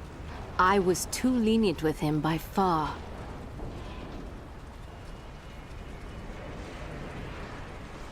I afforded him the opportunity to run unchecked, and for that, Do the it, Ryu. responsibility is mine. Don't blame Damn, yourself. accountability. He's right. I mean, that general is twisted. And yet, even he too is another of Gongora's many victims. Yeah, he does really well by himself. Your Majesty, may I know the names of your companions? Oh, yes. Oh, excuse me. I haven't introduced you. Damn, looking These right are at Jansen, my by the loyal way. ladies in waiting. Maya here is my chief lady in waiting. Greetings and welcome to New Mara. We are honored. Maya, These people have become my dear friends and should be treated with the greatest courtesy. Okay, guys. What do you guys think? The old lady, small old lady here requested the names of her companions. Do you think she's gonna give the names, or do you think she just completely deterred the question, by the way, and just was just like, oh yeah, these are my friends, just general. Yeah, you don't need to know their names. Their names aren't important. They're just my friends. This could be freaking Hitler next to her and Stalin and like all these baddies, and yet, don't worry about it. Don't worry about it. Don't worry about their names. We are all working for a common goal, and we have an urgent mission to complete. A mission? And what of Numara, Your Majesty? I'm not gonna answer that question either.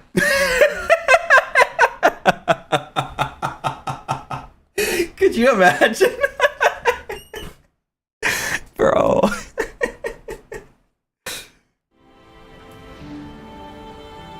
I swear, I wanted to cut away so bad.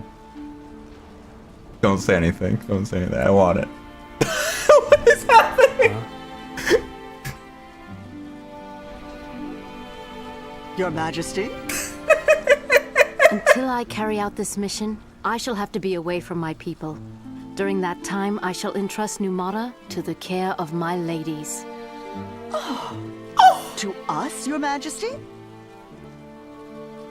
Please do as I would. As you have been closest to me, I believe you are capable of what I ask. They're like, fuck no in the back. They're like, hell no. I shall return as swiftly as possible.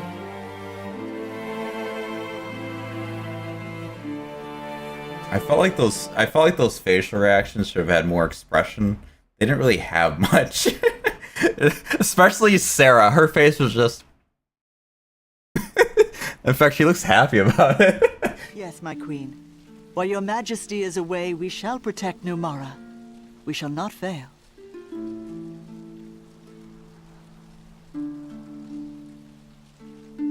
Where did they look at? Why did they all turn around?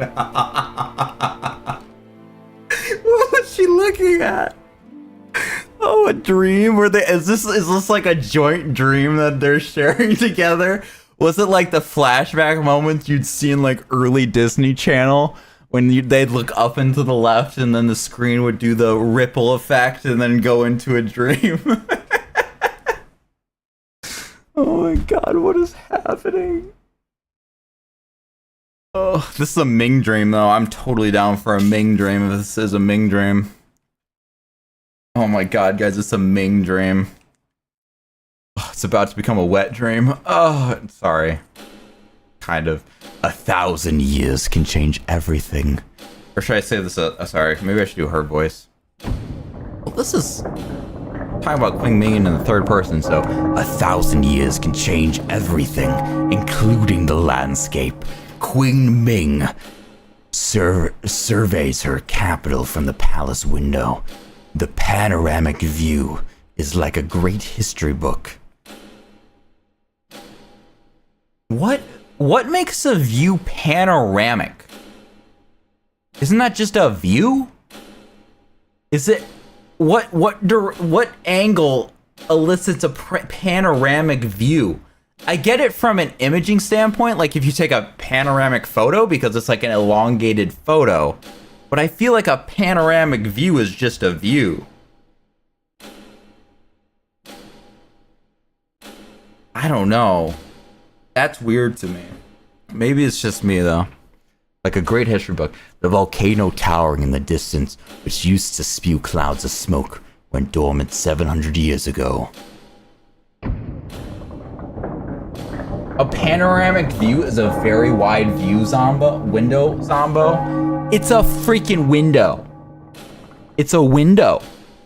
You know, there's zero need for the word panoramic. That is so excessive. Just call it a view. Just say it has a very nice view. It's a view. It's a view. A panoramic view is unnecessary. It's excessive. I get what you're saying. 0 point in it. 0 point in my opinion. The criticism is excessive. Excuse you, Chief Richie. It isn't a criticism. This is not a criticism. This is a why did you do this? This is a confusion. This isn't a criticism, it's a confusionism. Confusionism. Chief Richie, confusionism. It's a word. Once part of a sea, the inlet was reclaimed 500 years ago to become a village for a fisher folk who spend their lives on the ocean. It's not interesting writing, it's useless writing. It's confusing writing. What am I say panoramic x-ray, say panoramic photo, not a panoramic view. Guys, I have 3 monitors here. I feel like I have a very panoramic view of everything on my computer. It's very panoramic, this view that I'm having right now. It's very wide. Duh. Freaking duh. So sorry. The river once arced grandly across the landscape. And a panoramic landscape. But the deluge that occurred 300 years ago became the occasion for major panoramic flood control construction in the form of a perfectly panoramic straight channel. Where the river used to curve panoramically, there is now an oxbow lake, which you can take panoramic photos of, in which reeds grow in profusion, and the panoramic banks provide the people with a rich natural beauty.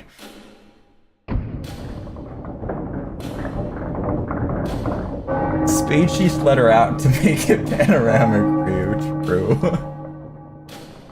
Even the area that formerly was barren, rock-strewn wasteland became a vast panoramic fruit-bearing garden thanks to the irrigation project that was undertaken 200 years ago. 50 years ago, 7,500 years ago, the mountain that was the center of the people's religious faith was enveloped panoramically in the sky-scorching flames 100 years ago, formerly swathed in a thick, panoramic green covering and seen as the home of the gods. The panoramic tower peak was transformed into a bare rock pile by the panoramic forest fire that burned for 3 days and nights. Almost everything that lived in the forest, birds, beasts, of course, but many people too became panoramic and died in the flames. The people in the village below mourned the horrible panoramic transformation of their gods' abode. By now, 100 years later, the mountain, panoramic and green as ever. The people of the village and the people of the mountain still tell stories of the fire, but today's children can hardly imagine how panoramic that the rich green slopes were once charred and blackened. Restored though it is to its original green panoramic lushness, of course, the mountain could well be enveloped in flames again. 100 years from now, 200 years from now, or even tomorrow. Even if it should be charred bare again, however, trees would sprout anew, and the birds and beasts and insects chased away from the panoramic view by the fire would return to their homes, and given enough time, the mountain would be covered in green as before. Such are the workings of nature. Given enough time, dizzying stretches of time. But no, to become dizzy in the thought of vast stretches of panoramic views of time is a privilege of the ordinary folk, those who have no choice but to devote all their energies to living in the present. How fortunate they are to be able to look back panoramically to a past of 1,000 years ago, like an old man telling a child a fairy tale. Panoramic, they say. There's no such thing as panoramic these days. But once upon a time, a long, long time ago there was. And how truly fortunate one would be to be able to tell a panoramic story of this country's future as a rosy dream, the way children relate their own dreams of the future with flashing eyes, and to entrust that dream to the next reign. Ming stands at the panoramic window like this every morning. It's just a special time of day for her, when she thinks about the livelihood of her subjects, watching panoramically at signs of enemy intrusions, and ponders measures she might wish to adopt. She has done this every day without fail for the past 1,000 years. The country has flourished. The people no longer starve as they did when she first took the throne. The 1,000-year-old queen. Future historians will no doubt sing the praises of Ming's 1,000-year reign. She will be extolled as the 1,000-year queen. And her noble figure, I mean her physical figure, will be vividly, panoramically engraved in the people's memories, cherishing these memories of her. However, people will die before she does.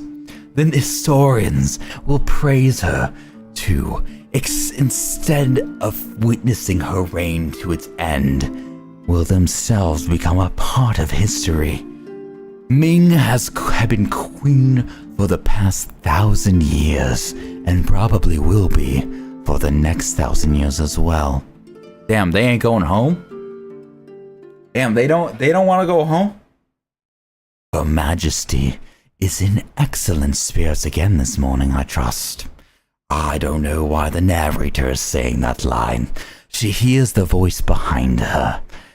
Her gaze still fixed on the streets of the city below, Ming answers, "You are early today." Not so early if Her Majesty herself is observing the smoke rising from the cauldrons of her people.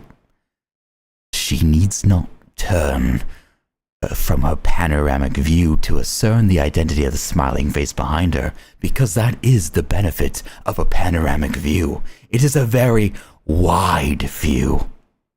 It belongs to Nagaram, her senior minister. The smile is courtly, genital. But deep within the narrow eyes, she knows there resides a dark, girthy gleam. Today I will accompany Her Majesty in the inspection of the troops. You? Yes, owing to the slight change in assignments today. Is that so? I am hardly up to the task, but I will do my best if Her Majesty will allow me to serve her in this capacity. I only wish I had the panoramic view that she does. I beg your permission.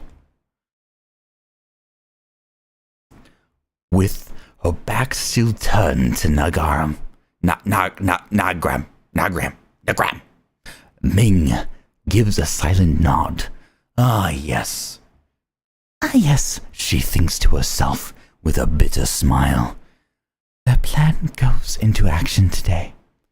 Ming has sensed for a very long time that Nagaram is up to no good. He apparently has seized command of entire units of the royal army scattered throughout the city. The sentence continues panoramically. His people are lying low, ready to set fires as soon as his orders come down. No doubt about it, today, when the regular ceremonial expression of the troops is scheduled to take place, is the perfect day for a coup. When Nagram leaves, Ming enters her office and summons Hennes, the most senior of her ministers, a true elder statesman and her most trusted confidant. Your Majesty, I understand Nagram was here earlier. Yes, apparently he's to accompany me to the inspection of the troops. Is that all she has to tell him? Stroking his bushy beard, Hein says, That means they've run out of patience. I know, replies Ming. I'm sure They can't wait to get started. What a fool Nagam is. He has absolutely no idea that Your Majesty has been letting him set his own trap. If he was smart enough to realize that, he would be taking at least 2 more years to make his preparations. Then he would have much more power at his disposal. He could link up not just with the Royal Guard, but also the main body of the army and the police force. A very panoramic plan, if you will. He could conspire with external enemies and arrange for them to invade just as the ceremonies were getting underway. Then his coup would probably succeed if he had that long-range panoramic vision to include the wealthy merchants and the intelligent Tessia among his allies. He might even be able to mount a revolution that would overthrow the monarchy itself. That is what I would do if I were Nagam. As long as I was undertaking a coup, I would think about that much at least. Hannes smiled, could not hide the fact that all this talk of revolution was making him uncomfortable. You could see it across his panoramic face. Her Majesty is unmatched by any enemy except one. Her Majesty herself. You might be right. Ming thinks. Panoramically, if she had an enemy with an eternal life like hers, would be willing to devote all the time needed to planning a revolution, be it a whole century or even 2, the results would surely go beyond revolution and develop into a full-scale civil war. Human lives, however, are limited in panoramic duration, and because of this panoramic limitation, humans rush to achieve results before they are ready. Nagam is one of them. If he could live 200 years, to say nothing of 1,000, he would not be able to take up arms at such an in-between point in time. Still, says Haynes, I have to admit that Nagam has extended his life force. Oh my god, a beautiful picture of Ming. She is so hot and attractive. Sorry, I was distracted by Her Majesty's panoramic beauty. Forces far successfully than I ever imagined. What have I been doing all this time? I am utterly ashamed of myself. Don't let it bother you, Highness. Thanks to your inattention, we will probably be able to smoke out many more rats. Bing gives a satisfied chuckle. Nor is it mere bravado on her part.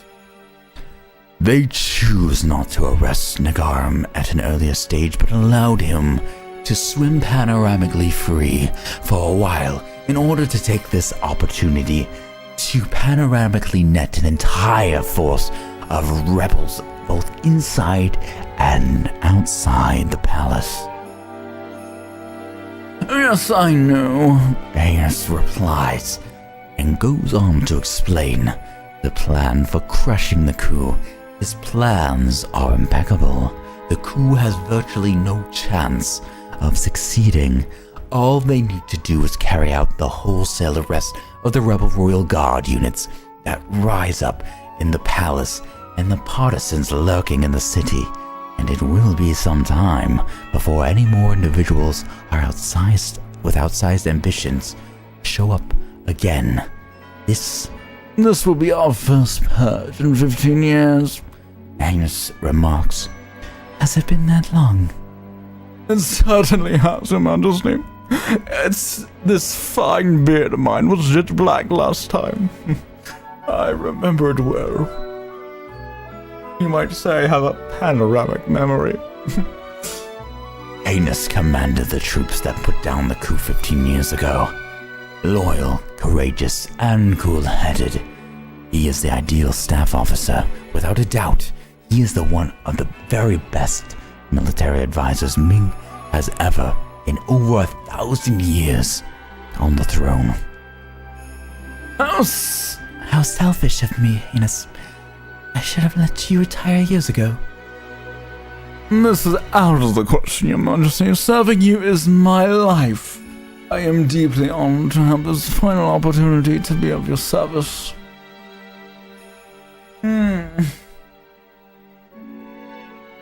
True. True, not even the superb retainer be with her thoroughly all panoramically eternity.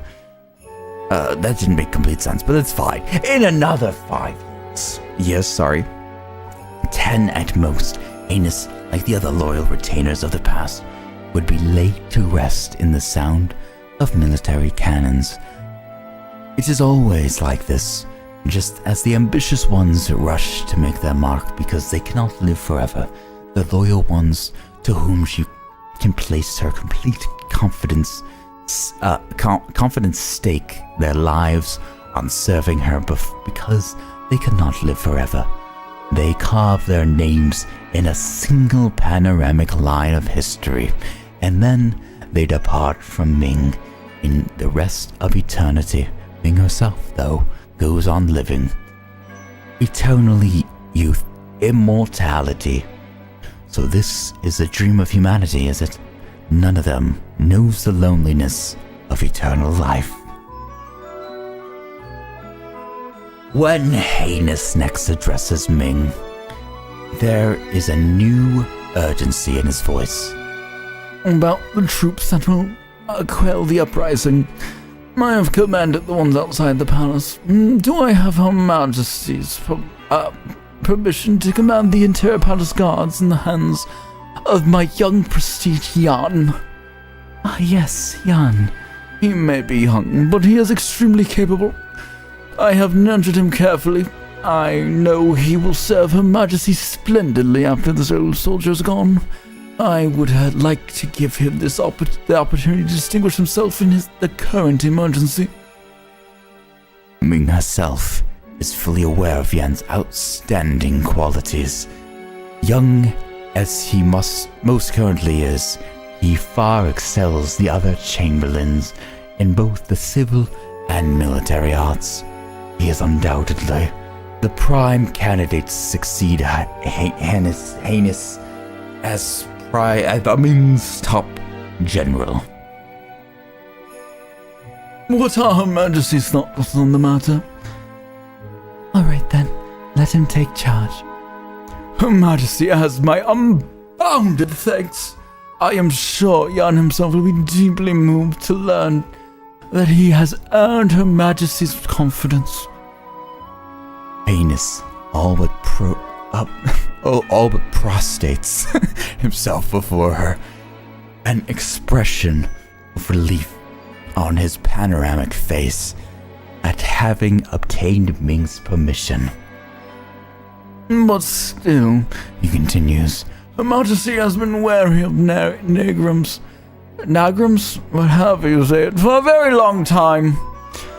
True, she says. Meanwhile, this old soldier of yours has no idea whatsoever what Nagram might be planning a rebellion. I'm deeply ashamed to confess it now, but to me it seemed very mortal of loyalty. How is it that Her Majesty was able to panoramically see Negro, whatever his name is, actual disloyalty? Ming only smiles without answering his question. She knows it's because of the panoramic view that she has. And the same things happened at the time of the coup 15 years ago. Hannes continues. The only reason that we were able to suppress the revolt before it even got started was that Her Majesty saw it coming before anybody else. With her panoramic view, I'm sure. Then as now, I was blinded to the traitorous plot. If you say so, Highness. Has Her Majesty forgotten? I have a panoramic memory. I have not forgotten nothing. That was so long ago. Ming tries to evade the issue. There's no way she could have forgotten. The ringleader of the coup 15 years ago was her most trusted retainer.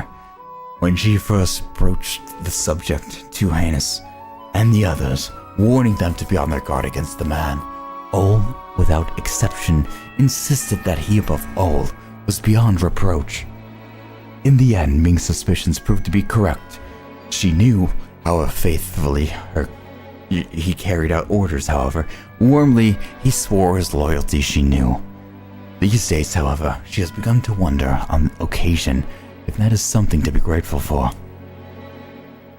You know what I would be grateful for, everybody? If this panoramic story would freaking end. What are we learning here? All we learned is that there was another coup this 15 years ago. This isn't the first time this happened. End of story. Can we move on with life? Or is this story gonna just panoramically keep continuing? The panoramic view just keeps going around and around and around. The panoramic landscape is not the only thing that changes in the 1,000 years. People's hearts also change, but this story never does. After numberless is a word? Wouldn't it just be numerous? After numerous meetings and partings over centuries, this is Ryu and Chief are actually numberless is a very common term. That's actually a more common term than numerous, Zombo. Freaking numberless, you know what numberless is? It's the lack of numbers, Zombo. Partings over the centuries, Ming has come to realize the fragility, the evanescence of trust. She no longer trusts anything in words, neither can she fully trust everything in action. She knows by looking at a person's eyes. She can see the panoramicness of their mind behind them. That way she can tell everything, to a mysterious and disheartening degree. Dang, what do you think she sees in Jansen? That'd be interesting. If she likes Jansen, there's no reason Ryu shouldn't like Jansen. In the eyes of all those who would bring harm to this country. At least this one has artwork, Ryu, of the beautiful and very attractive Ming. It is there, in all places. Or is that dark gleam? The dark panoramic gleam, as I stated before. It is there in all of them, the man plotting a coup. The man secretly involved with foreign enemies, the man flattening his purse with heavy taxes wrung from the people, the female spy who seduces high ministers to extract state secrets, the man who accepts huge bribes from merchants eager for the glory of becoming an official purveyor to the royal household. Neither their words nor their deeds give them away. Often the man has no idea that the misleads he later commits, but Ming can tell. Only Ming, who has lived for 1,000 years, the silent voice tells her, "Be careful of this man. Don't take your eyes off of that woman." That this was not the case in her youth, but having repeatedly tasted the bitter experience of betrayal, having been assailed by her own regrets and self-reproach, she has learned to doubt. Which explains why when she was brainwashed, she no longer remembered this and why her general was able to do this to her.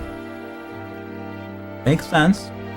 However, can we wrap up this story, please? Ming can see what no one else can with her panoramic view, the dark panoramic gleam deep in the eyes. This has enabled her to ward off a variety of disasters before they could start. The kingdom has managed to flourish because Ming has more often chosen to doubt than to believe. This is the best course for her to follow as queen. It is, however, an infinitely lonely way to live. How about read faster? Well, if only I had that panoramic ability, Chief. I wish I could. Nagram's coup collapses in an instant. The rebel units of the Royal Guard, who drew their swords against Ming during the inspection of the troops in the plaza, became the prey of Yan and his men, who had been hiding around the panoramic perimeter. Meanwhile, the anti-rebel forces under Highness' command pounce Negram's followers, who have been gathering to set fire to the city and arrest them without resistance. Poor Negrams grovels on the earth, begging for his life. To him, Ming says only, "I grant you the right to die with honor." A soldier lays a sword before Negram. Wordlessly, Ming conveys to Negram that it is time for him to take his own life. She turns her heels and returns to the palace so she can watch from a panoramic view under armed escort. This will keep anyone from having thoughts of fomenting a rebellion for a while at least. The peace of the kingdom has been preserved, but it will not last forever. When the memory of Negram's coup begins to fade 10 years from now, or 20, or even 100, another man with panoramic ambitions will emerge, as has happened so many times before. It is the role of the queen to accept this endless repeating cycle. Ming herself tells herself, sighing. Makes you wonder what makes them feel like they need to have a coup all the time. Is it just their pursuit of power, or is there something that Ming's doing wrong? Questions. Ming is standing at the panoramic palace window, panoramically surveying the city streets below, when Yan enters the room. Your Majesty, I'm here to report that Negram successfully took his own life a short while ago. Oh? Did he dispatch himself with dignity? He did. Traitor though he was, he died in a way benefiting the commanding general. Return his body to his family with all due ceremony. She turns and stares. She turns from her panoramic view and stares straight at Yan, counter to her panoramic view, whose spine stiffens under the onslaught of her panoramic gaze, and then she panoramically sees it without a doubt. The dark gleam flashes deep within his eyes for a fleeting instant. So Yan is another one, is he? She thinks with a bitter smile, unable to fathom the meaning of her smile. Yan is at a loss for words. Thank you for all your efforts, Ming says to him. Suppressing a sigh, she turns to the window again. Man. The sky panoramically stretches overhead in a expansive panoramic blue. The only thing unchanged of the past panoramic 1,000 years may be the panoramic blue of the sky, but still, the panoramic Queen Ming tells herself, meditating on her role. I am the one who rules this panoramic country and maintains the people's panoramic happiness. She gazes panoramically long and panoramically hard at the panoramic sky, raising to her panoramically full, proud panoramic height. Oh, panoramically look at it's Queen Ming looking out a panoramic window. A little boy in the alleyway below the castle spots Ming and begins to wave at her, panoramically wildly. Queen Ming, Queen Ming! A woman, the boy's mother, no doubt, charges out of the doorway and, bowing humbly to Ming, begins scolding the boy for his rude behavior.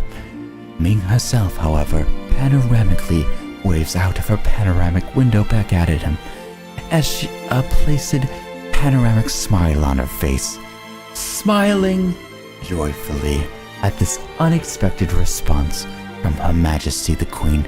The boy panoramically jumps up and down, shouting, Long live Queen Ming! Long live Queen Ming! Ming panoramically stares again out her panoramic window at the panoramic sky above. Unchanged though it has been for 1,000 years, the panoramic blue sky penetrates panoramically more deeply into her panoramic eyes and her panoramic heart than it ever did in the panoramic days of a panoramic youth.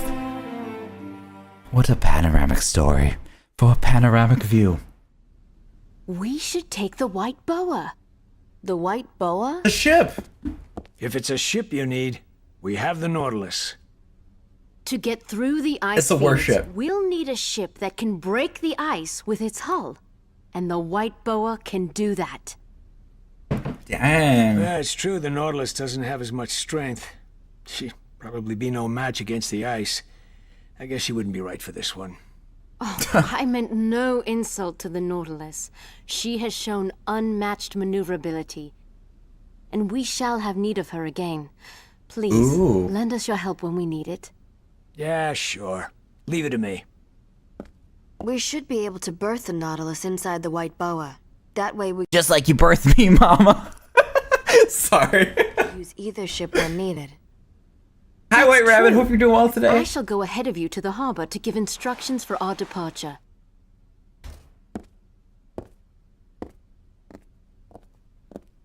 Ming, What is it?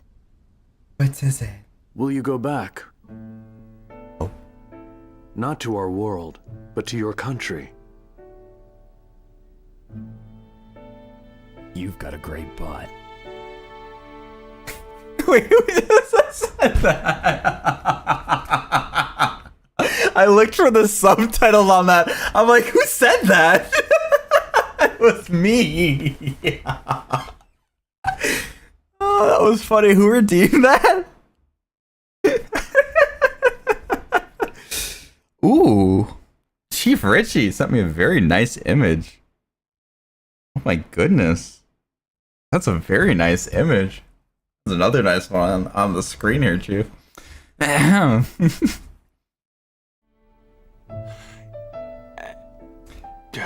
Am I supposed? That's my thing for snake, right? What am I supposed to say in the snake voice? Was that Rabbit who redeemed that?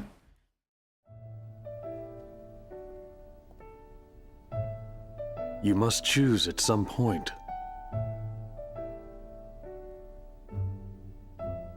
What 1,000 will you do? years is a long time. There are many important things to be done in this world. True.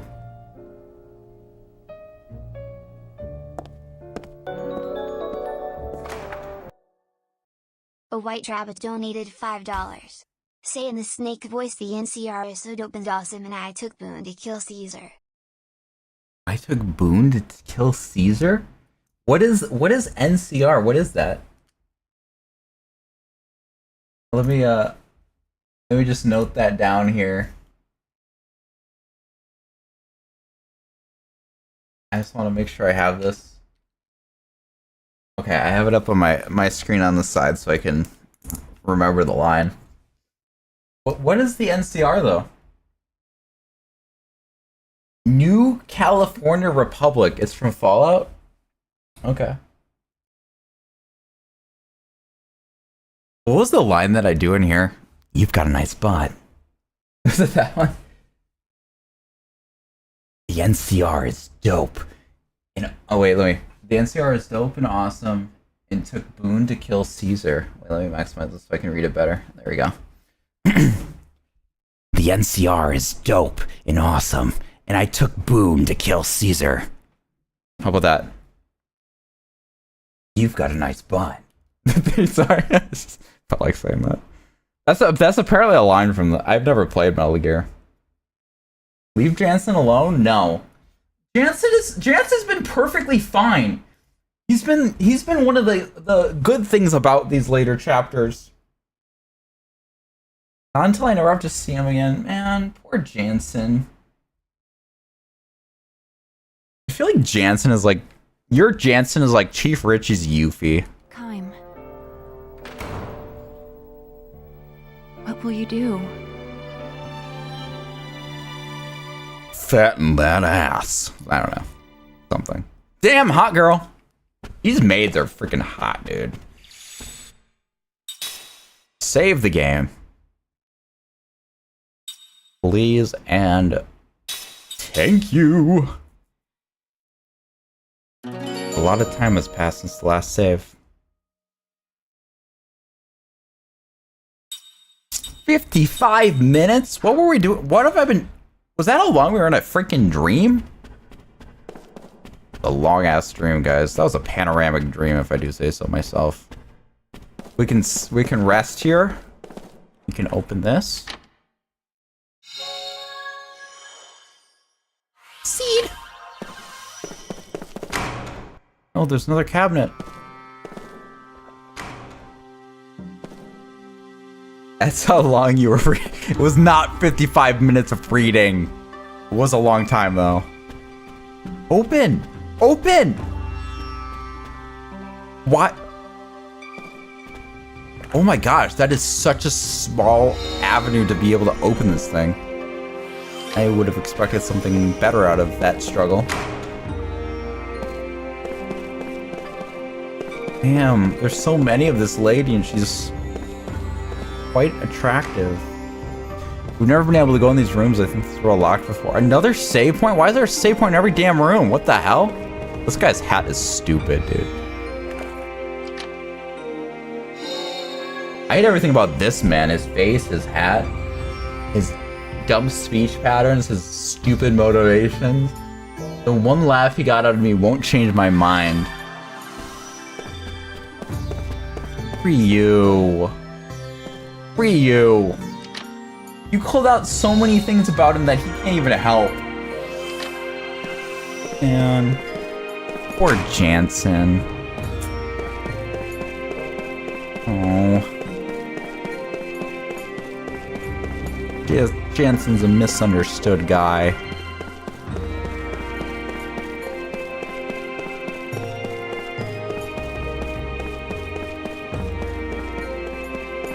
Do not Ryu me. There's a scary man right under the top left corner. I am very scary, aren't I? I agree. I scare myself on a daily basis. Every day. Morning when I brush my teeth and I look at myself in the mirror and I'm like, damn, he ugly. He ugly. He ugly though. I gotta hydrate. I get my one hate character, okay? I deserve it. Yeah, you, I would say you do deserve it. Chief does not, though. Chief hates so many characters. It's insane. I don't think I know a person who hates as many characters as Chief hates. I think Chief is full of hate. So much hate. Seriously, the very scary side character. Can I go upstairs?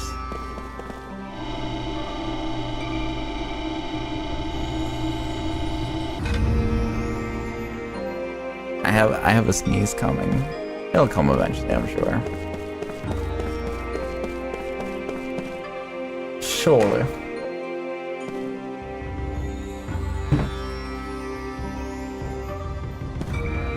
I don't know.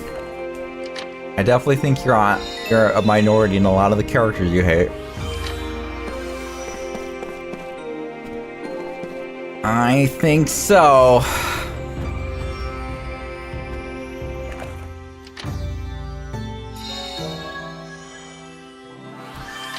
I really just like when these things... I just don't want them giving me money. I have so much money. I know I'm a minority. I'm Asian, duh. Facepalm. Depends where you're at. Canada, you probably are a minority, I guess. If you go over to Asia, then I'm the minority.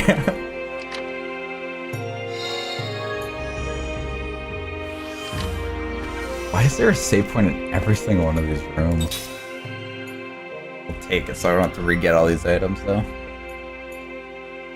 I can make cases for just about every character from every game I've seen. Jansen just ain't one of them for me, okay? I don't know, I feel like... I guess mainly me, but also Chief Richie has defended him in a way that I think is a valid argument. I mean, for example, like a lot of the point, like his speech pattern being annoying, I could see at the very least. But as far as his face goes and everything, he can't control that. Also, there are some faces that annoy me. His is definitely not one of them. But like, personality-wise, would be more valid, in my opinion. Hello, Twitchy Rabbit.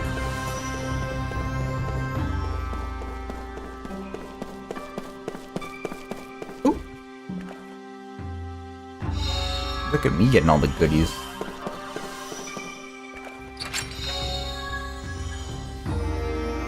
Oh, we just got another music score. Number 8. Number 8.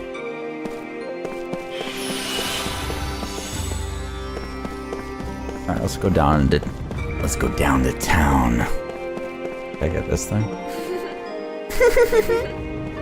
Did you leave to see the queen in high spirits?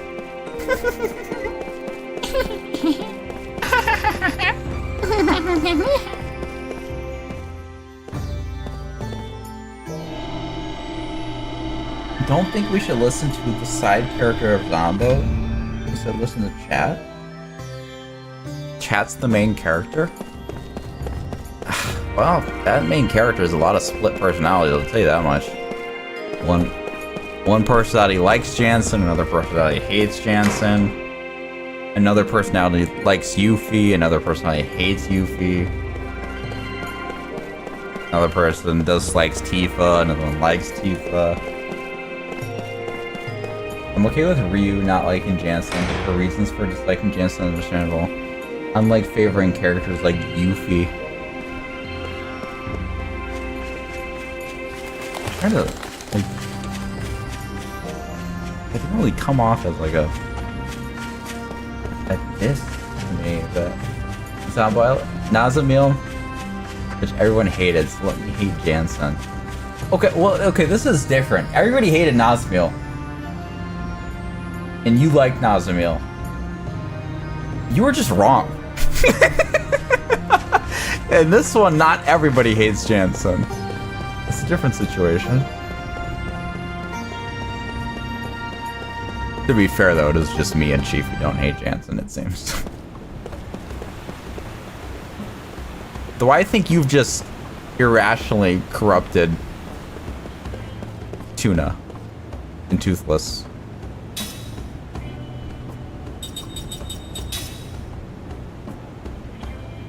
Ooh, 4 characters again.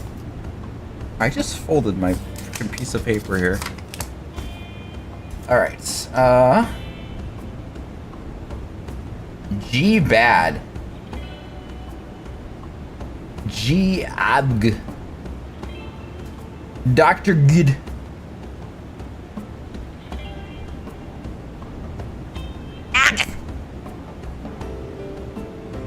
Bibi.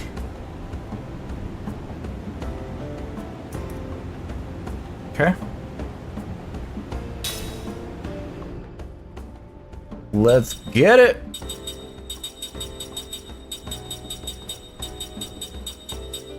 Where the hell's Ming?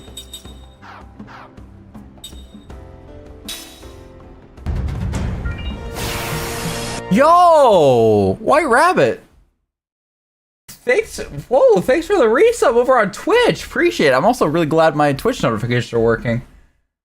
Hell yeah, I love being a part of the main character of chat, Hive Mind. Thank you so much. I appreciate it.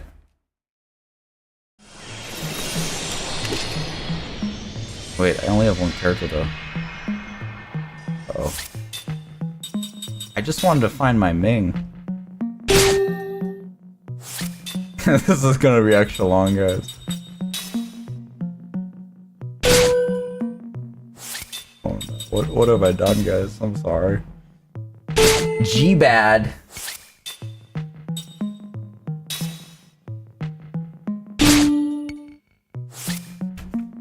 You have 1 year on YouTube now? Holy sh! That's crazy. Yeah, that's right. I have been having that for a year now.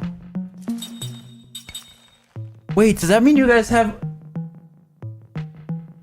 guys have fancy wolf thing. Both you and Chief have fancy wolf thing. What letter did I just do? I just do G? I guess not. I lost track. It's fine. We should reset this anyways.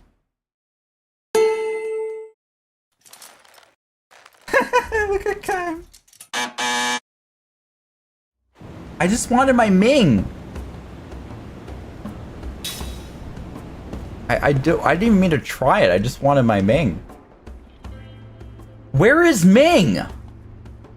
What happened to my Ming? I riot.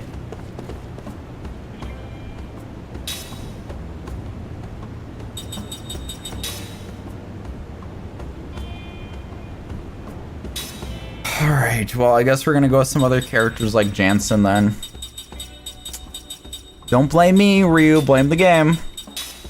The game did this. The kids don't get to play. They need to finish their homework. You don't hate any character? Well, that's good. That's good, White Rabbit. I'm very glad. G-Bad. This will go so much faster. We're still probably gonna finish this faster than it would have been if Kaim only did solo.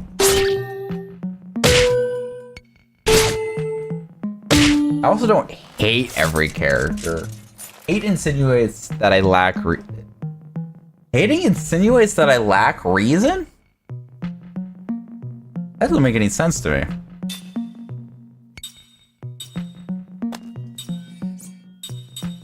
That doesn't make any sense to me. Why do you have to lack reason to hate something? In fact, that sounds like you have no right to hate something if you don't have that. You should have a reason you hate something. There should be a reason that you hate something, not just no reason.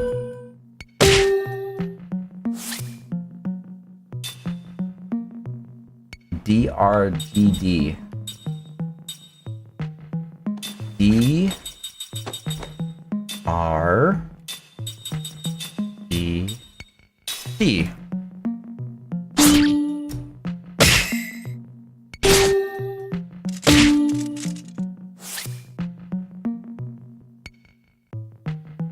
Hating insinuates that I lack reason.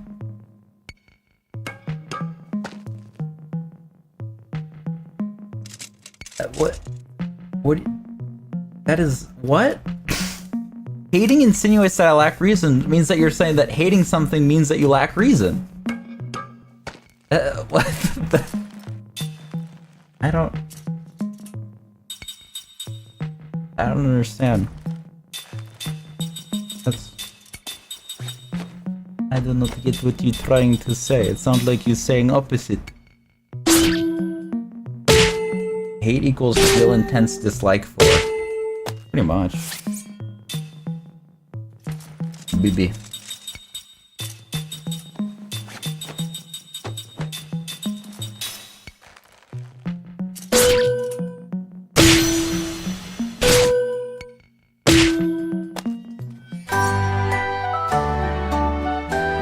My reasons are not reason enough for you most times. It doesn't matter what I think at the end of the day. I think that matters what you think about the character. You don't have to agree with it.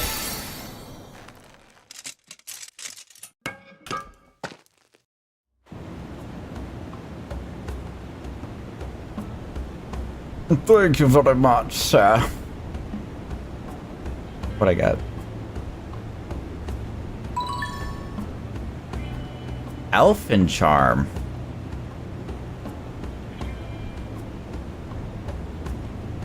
You do not think Wakka is the best Final Fantasy character of all time. You do not. I don't. You're just trying to. You're just trying to pull my leg there. I don't believe you. I don't believe you. Increases magical defense. Cool. I would equip that on Ming, but they stole her from me. They like to steal characters from me. I'm assuming she's at the dock. At the ship. Oh no. Oh. Oh. No. No. No. No. No.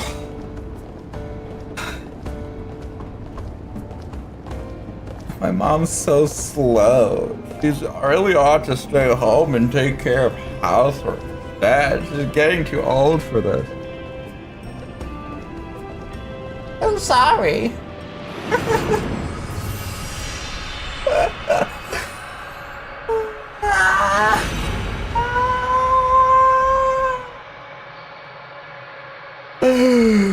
A dream has been revealed.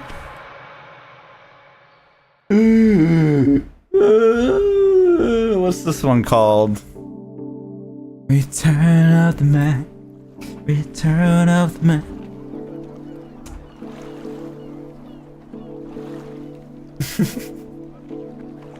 Let's see if it's some.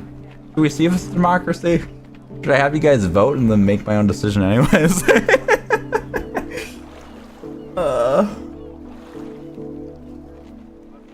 Alright, I'm gonna...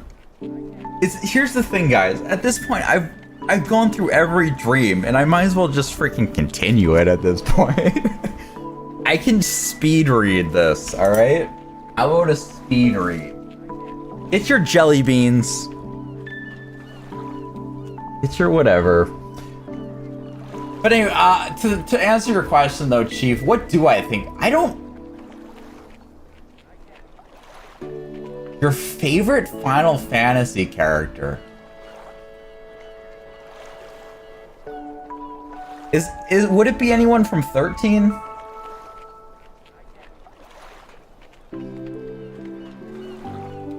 It's not that I don't enjoy any dreams, it's just like the last one was pointless. Like literally nothing was valuable in the last stream. There are some dreams that are decent. There was one with the old lady in the field that we had a couple streams ago that I thought was better.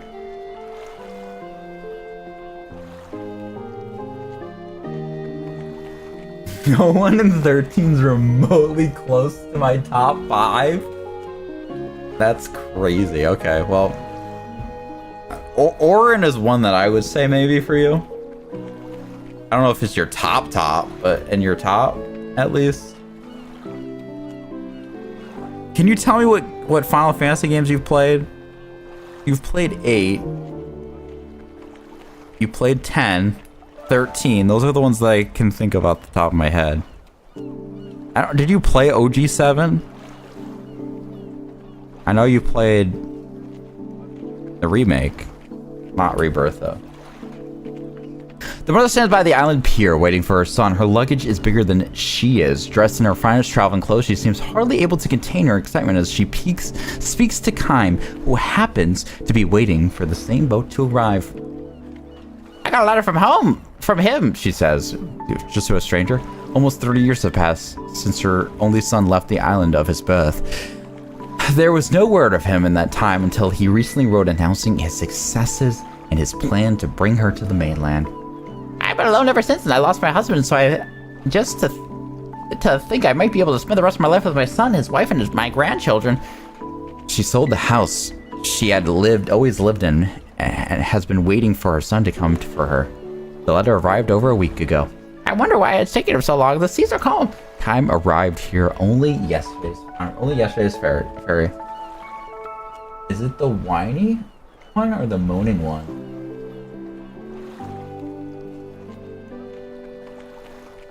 I'm controversial, and I like the least liked 13 character.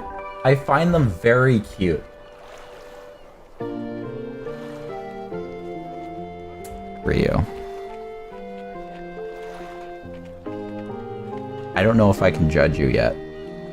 I'll have to play 13 and then I'll pass my judgment upon you. I'm kidding. I'm kidding. No judgment here. Except if you don't like Jansen. You mean he's light? Kime asks with some surprise. Very, she replies, forcing a smile. I wonder what's wrong. Maybe he's got busy all of a sudden and he can't pull himself away from his work. He hasn't again to explain. He's never bothered with things like that, not since he was a child. Says straining to spot glancing towards the horizon. No bigger than a dot. At first, the boat is now big enough to clearly be masked in the silhouette.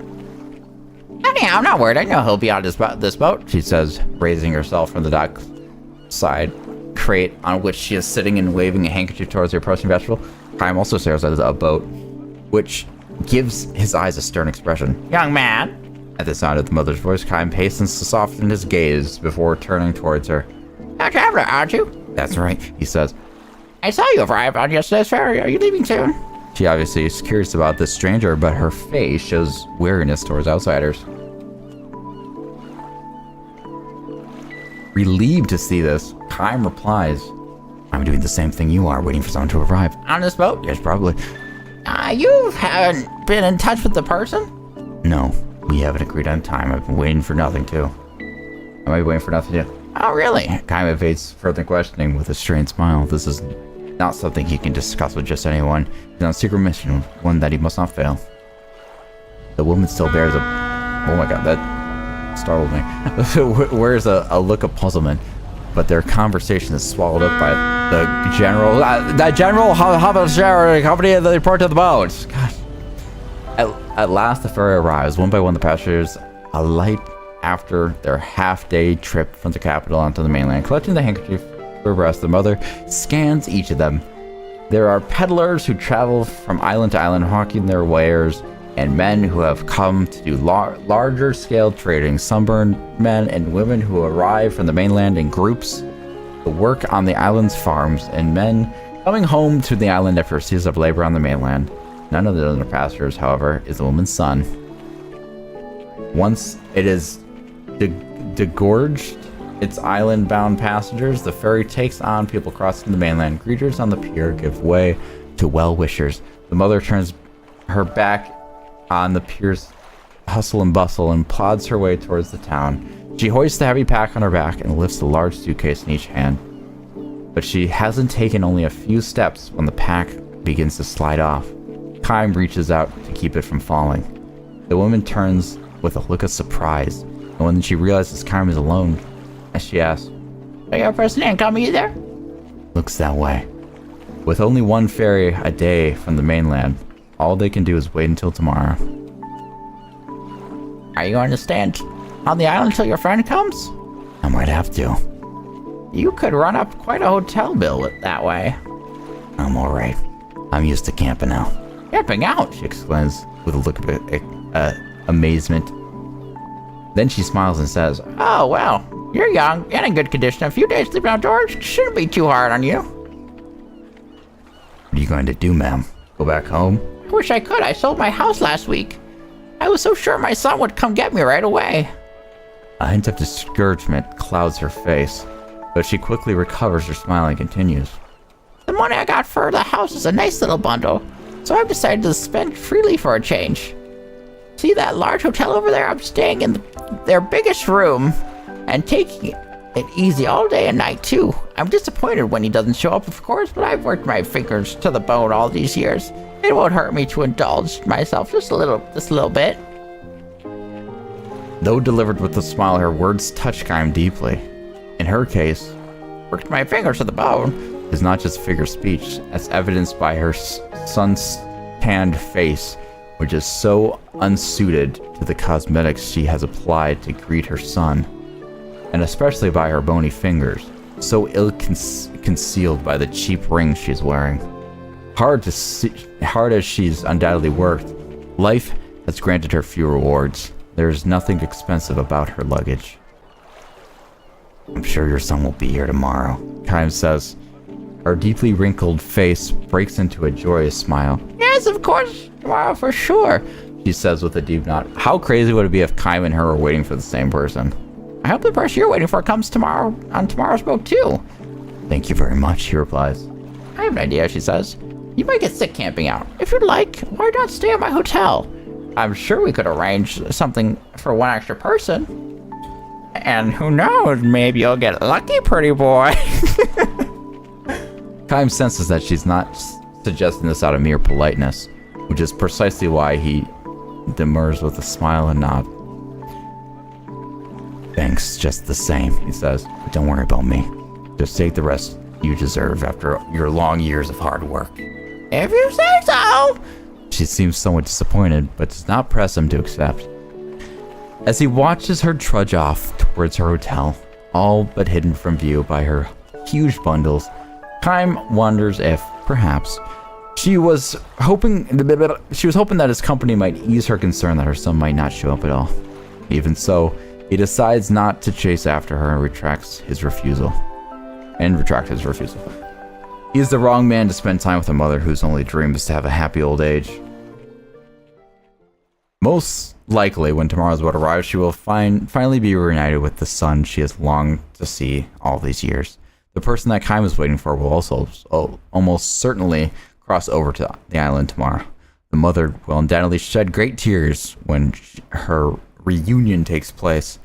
Kym, on the other hand, has a bloody job to perform when he encounters the man he's waiting for. They are, again, I said this before, probably the same person. And then he's going to rethink shit. Kym has been hunting him. The man is a fugitive, and there's a reward on his head. He is known as the boss of an underworld gang in the capital, and he has committed crimes without number. Robbery, fraud, extortion, assault, and even murder. To cap his life of crime, he double-crossed his own gang and ran off with a great deal of money. Word reached the gang only a few days ago that the man is headed for this island, the place of his birth, and they hired Kym to take care of him. The fact that they hired Kym means they are ready to have him killed on sight. Kym and the mother meet at the dock again the next day at the same time, and again the next day, and the next, and the day after that. The ones they are waiting for never come. A week goes by. The mother switches accommodations from her expensive hotel to a cheap inn, frequented by traveling peddlers. Actually, I'm more comfortable in a cheap place like this, she tells Kym with a laugh, but more likely her money would have run out in the first hotel. Your person's very late too, she observes. True. Who is it? He sidesteps the issue with a strained smile. He cannot answer a question if he is going to carry out his duty. And besides, he feels a tiny premonition deep inside him. Deep inside. Is it that they're the same person? The mother stops questioning him and says, I hope your person comes soon. Another 3 days go by. A messenger from the gang disguised as a peddler whispers to Kym as he steps off the ferry. We think he's still hiding in the capital. We're looking in every rat hole we can find, but there's no sign of him. Kym nods gently and glances at the boat. Even after the last passenger alights, the mother stands on the pier, looking up at the boat's empty deck. Let me ask you, young man, the mother says to Kym through his lair. Does the place where you're camping out have a roof to keep the dew off? Kym has been sleeping in a dilapidated house? Dilapidated. There we go. Old house he found near the harbor. All I need is a place to sleep, she says. Would you mind if I joined you there? What's that? The place I'm staying now is not much better than a ruin. I'm sure I'd be fine wherever you're staying. Yes, I'm sure I'd be fine. She smiles like a child who has found a new source of mischief. Kym does not refuse her. More precisely, he cannot refuse her. She has probably run out of money even to stay in her current flop house. Kym has noticed her cheap rings gradually disappearing from her bony fingers. Man, the reason why I'm actually focusing and paying attention to the story because I'm actually interested in it. I feel really bad for this old lady. I'm not gonna lie. This is a really sad story in my opinion. At least it's not another panoramic story. Ryu, don't speak too soon. He stole our panoramic. No, I'm kidding. I'm not gonna do it again. He would steal our money, stay out all night partying, and before we... Oh, sorry. He would steal our money, stay out all night partying, and before we knew it, he was the #1 thug on the island. He was always getting into fights and bothering girls. During the island annual festivals, he would go wild and destroy property, so my husband and I would have to go around apologizing to everyone. I mean, literally, if it wasn't obvious before, this guy's definitely this underboss. The father, a skilled stonemason, lost his job when the son stole valuables from the boss's house. The mother could hardly walk down the street without being subjected to glares and finger pointing of the neighbors. Things got especially bad after her son set fire to the island assembly hall, just for fun. His parents raised him badly. The boy's misbehavior is the parents' responsibility. The son has become such a thug because his mother spoiled him rotten. It's the parents' fault, the father's fault, the mother's fault, your fault. They had heard it all. It was so hard for us on a little island like this. There was no place we could hide. The boy was 18 when he finally ran away from home, or rather, left the island when his parents all but disowned him. The other islanders rejoiced as if a plague had lifted. One man went so far as to deliberately let the parents overhear him declaring, "I hope that pastor goes to the capital and dies in the gutter." The boy's father died 5 years ago. To the very end, he would not forgive his son. In his final delirium, he was still apologizing to the islanders. But still, to a mother, any son is the baby she once carried.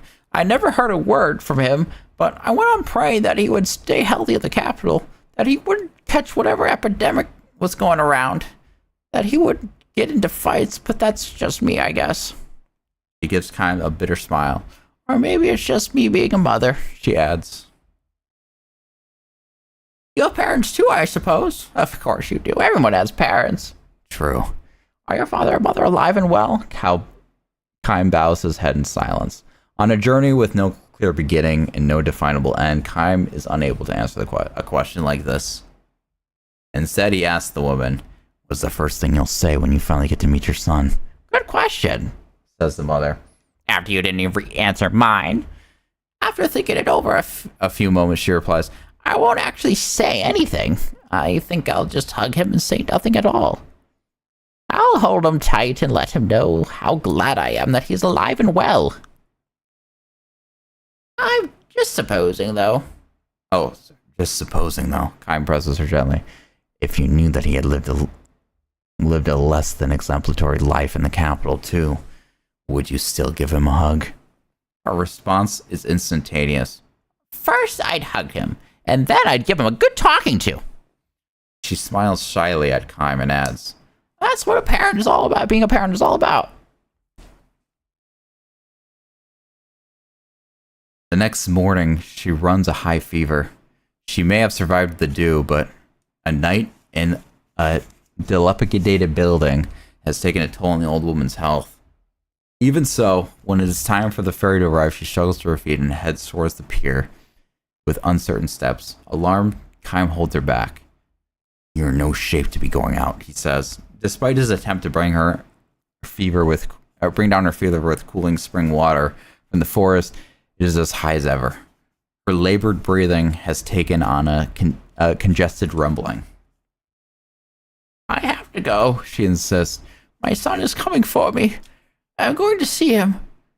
She sweeps away Kime's restraining hand, but the effort causes her to lose her balance and sink to her knees. "If he's on board, I'll bring him here," Kime reassures her. "Tell me how I can recognize him." Cradled in Kime's arms, half delirious with fever, the old woman mutters. On his left cheek. Before he left the island, he got in a fight. Somebody cut him. He has a scar. Kime nods and lowers the old woman to a straw mat spread on the ground. He fights back a sigh and closes his eye momentarily, then stares hard through the small window of the ferry dock. It's the same guy. His suspicions were right after all. Though he was sure of it last night. Kime was given a written description of the man when he took on the assignment from the gang. There could be no doubt. Scar on left cheek. The ferry is approaching the harbor. The pier is showing signs of activity. Wouldn't it be really convenient? We were talking about convenient writing, guys. Wouldn't it be really convenient if he shows up now? Kime starts for the door. Behind him, he hears the woman saying, Please, don't kill him. Don't kill my boy. Kime stops short, but instead of turning around, he bites his lip. I don't know what he did in the capital, but don't kill him, please. So she knows too. She knows everything. Which is why she didn't press the questions, because she knew as well. If you have to kill him, if you absolutely have to, please, before you do it, let me just... Kaim leaves the ruin in silence. His steps are uncertain as he makes his way to the blinding glare of this afternoon sun. This time the man is there. So convenient. Trying to lose himself amongst the peddlers, the man with the price on his head and scar on his left cheek steps down to the pier. He is far more emaciated than Kaim's written description would have led him to believe.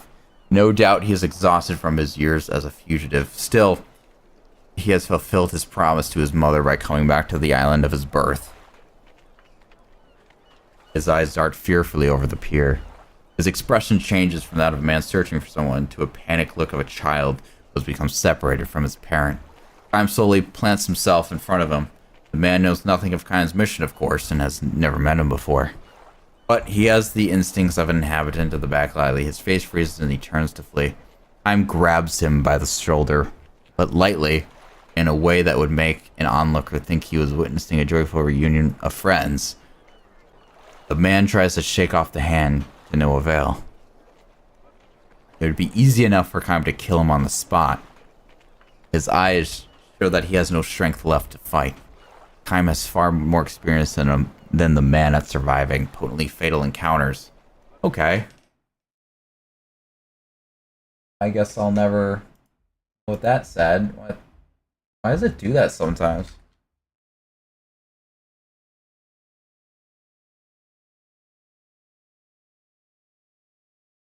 If you're going to kill me, get it over with, he snarls. But if you got a trace of kindness in you, you'll give me one last chance to do something good for my mother. It won't take long. Just let me see her. Once. Then you can do whatever you like with me. Damn, so he's just like willing to do that shit. He's willing to die or whatever. Kaim lets his hand drop for the man's shoulder. He is not going to run away.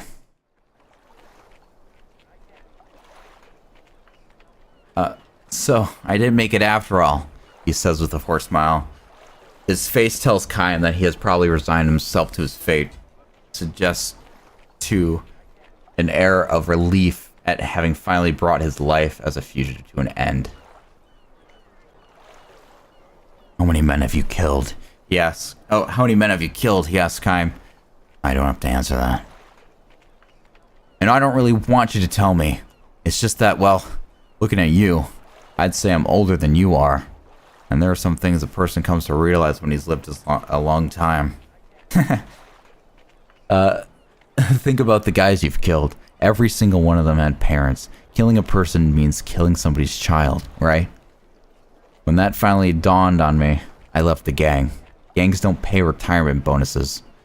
So I sort of borrowed a little money from them and thought I'd use it to, well, I've given my mother a hard time all these years. His voice grows thick and muffled. He shakes off emotion and proclaims with a laugh. Ugh, to hell with it. That's a lot of sentimental nonsense. I don't know how many guys I've killed over the years, so I figured I'm getting what I deserve. I can't hate you for what you're doing. A shout comes from the ferry dock.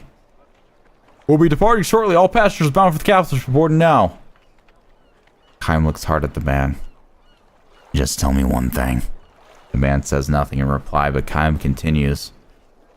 What's the first thing you're going to do when you see your mother? Huh? What are you talking about?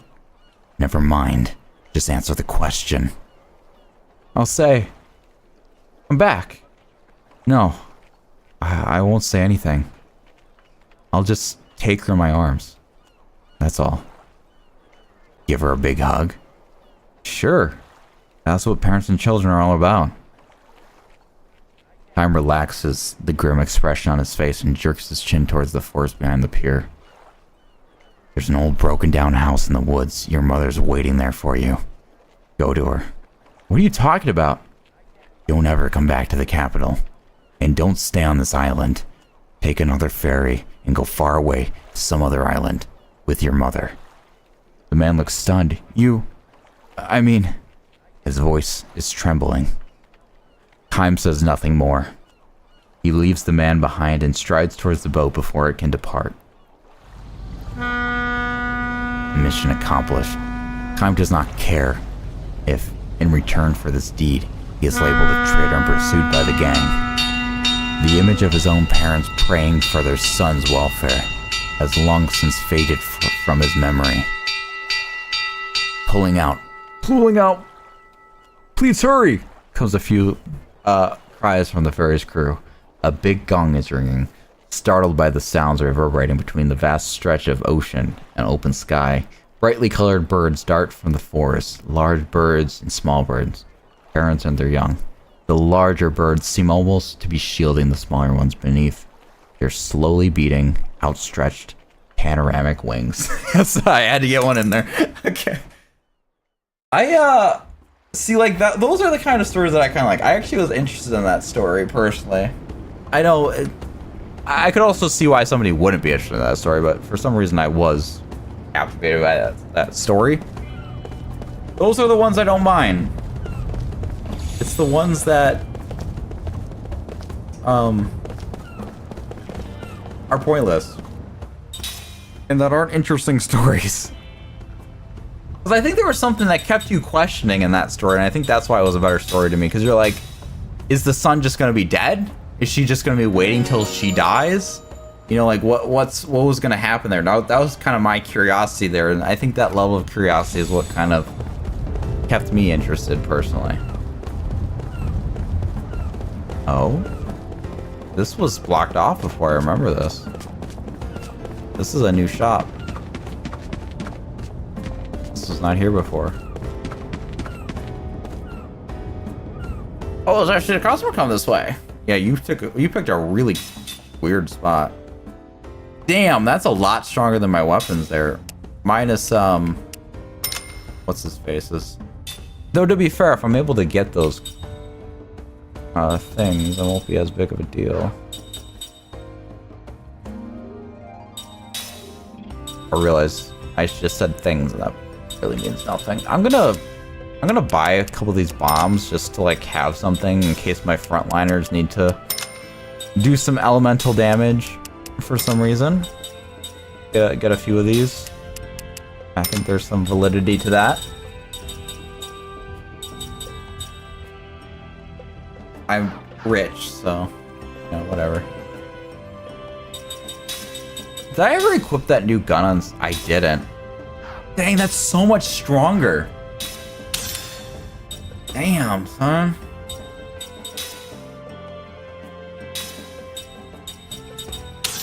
There's the platinum brand. Platinum brand. Very nice, very nice. Let's get you some new stuff here that you can be learning.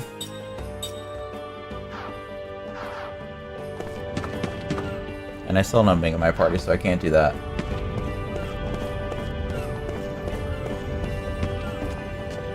What is boat horn? What is that?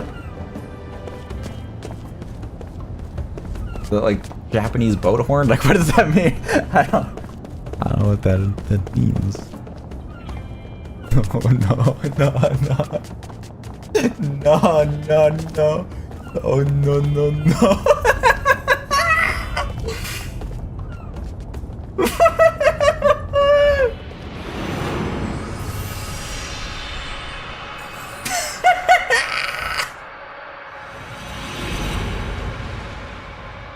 The boat was really loud.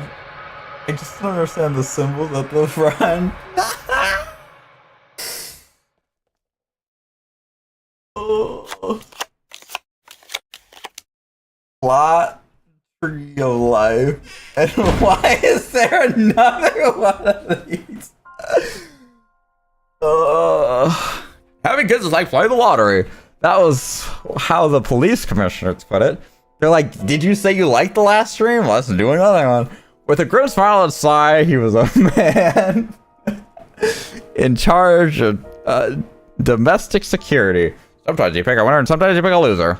Life's like that. You can't control it. I am speed reading unless this gets interesting. Kyle responds with a silent nod. Not that he was convinced that you could divide people into winners and losers, but that was how they did it here in the country that was the size of a city. He had no choice but to recognize it as reality because the man who kept the peace here believed it, and this nation is known for having the best public safety of all the countries in this region.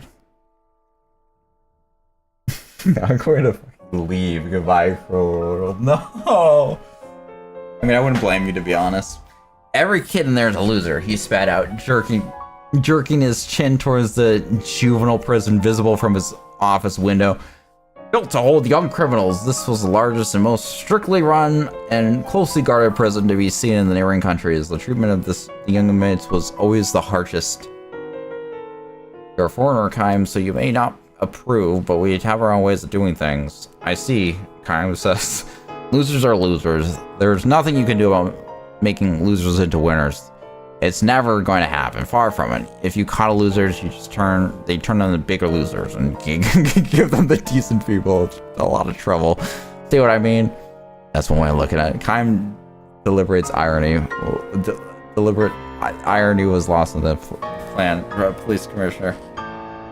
No, it's the only way. You're going to have a safe, peaceful country declared, and we'll expect you to abide by this view too. Kime had nothing more to say to him.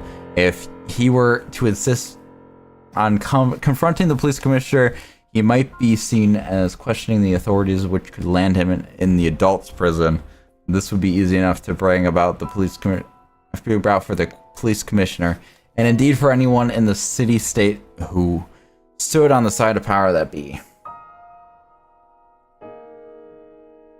I 100% did not think Chin was coming after jerking. The commissioner glanced again towards the juvenile prison. They built that place 80 years ago, he said, which is to say, the very first building they made. Okay, here's what I'm going to say, guys. When I misread this, we're just going to ignore it and we're going to move on. Can we all make that agreement? Because it's the only way I'm going to read fast, is if I make mistakes. So if we all agree that Zombo can make mistakes, I'm going to read very fast, okay? And I'm just going to breeze past mistakes and ignore them. If we can all agree on that nobody will make fun of Zombo, we can breeze past this. Just do it for everybody involved. The very first building they made was the present political system came into being. It was the prison to throw offenders into. Kime knew this. For Kime, whose life went on forever, events of the 80 years before could have very well happened yesterday. 80 years earlier, this country had experienced a coup d'etat. The revolutionary government, ruled by the people under the military dictatorship, had jailed every last person suspected of disturbing the peace and the order. The government was especially wary of the younger criminals. There's limit to how serious a kid's crime could be, but let them get away with those, and the next thing you know, they're really bad stuff. They might be satisfied with shoplifting at first, but soon they'll be getting burglary, mugging, and using weapons, and at the end, they think nothing of killing people. You have to nip that in the bud. The kids sent to the prison are fed absolute minimum to keep them alive. The doctor saw that if they feel sick or were injured, subject to such harsh imprisonment, they succumbed one after another, and more than a few of them ended up in a cold, corpses pitched out in the back door. Whenever one did manage to serve out his term and return to the outside world, he found it impossible to erase the brand of loser. Children with criminal records were soundly rejected by respectable society. The social system was structured in a way that nothing worked for them. Employment, marriage, even finding a place to live. Expelled by society, these boys and girls returned to the crime as a way to stay alive, eventually ending up in adult prison. Well, that sounds like a flaw in this, if you ask me. With a bitter smile, the police commissioner said to Kime, "I'm sure this all sounds terrible. To an outsider like you," Kime answered with a slight nod. This only served to increase the bitterness of the commissioner's smile. "I know what you think," he said. "And I tell you the truth. I sometimes think the system is a little too harsh on them too, but you have to realize that we're not just punishing bad kids, we're also holding them as an example of the good ones.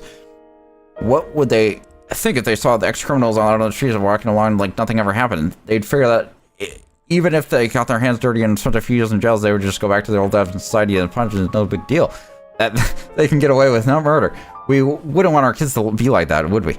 So the only thing that grown-ups can teach them, we look at those guys, we can say, all it takes is one bad deed and your life's over. So better listen to your parents and teachers can be good. There, done and dusted. Now okay, okay, you got one out of the way for me. Thank you, Ryu. He definitely had a point. Kai was willing to grant him that. But still, the commissioner must have noticed a hint of shadow crossing. The bureaucratic officially declared the authorities have been received the order that there have been going to coup. Oh, the village has been under control, so there's nothing to worry about. They could suppress it right now and they wanted to. They could easily attack the agitators and capture the ringleaders in the plot. In this case, though, they have decided that let's just get started the order of smuggling every last one of the reactionary elements. According to the government, now the uprisings are scheduled to occur that very night. We are prepared just about the eventuality. But there is always possibility of the unexpected. If they were to riot inside the jail during out prison time to coincide with the rebellion, that would be the real problem. This is why Kaim had been hired as a temporary prison guard to the body of the state.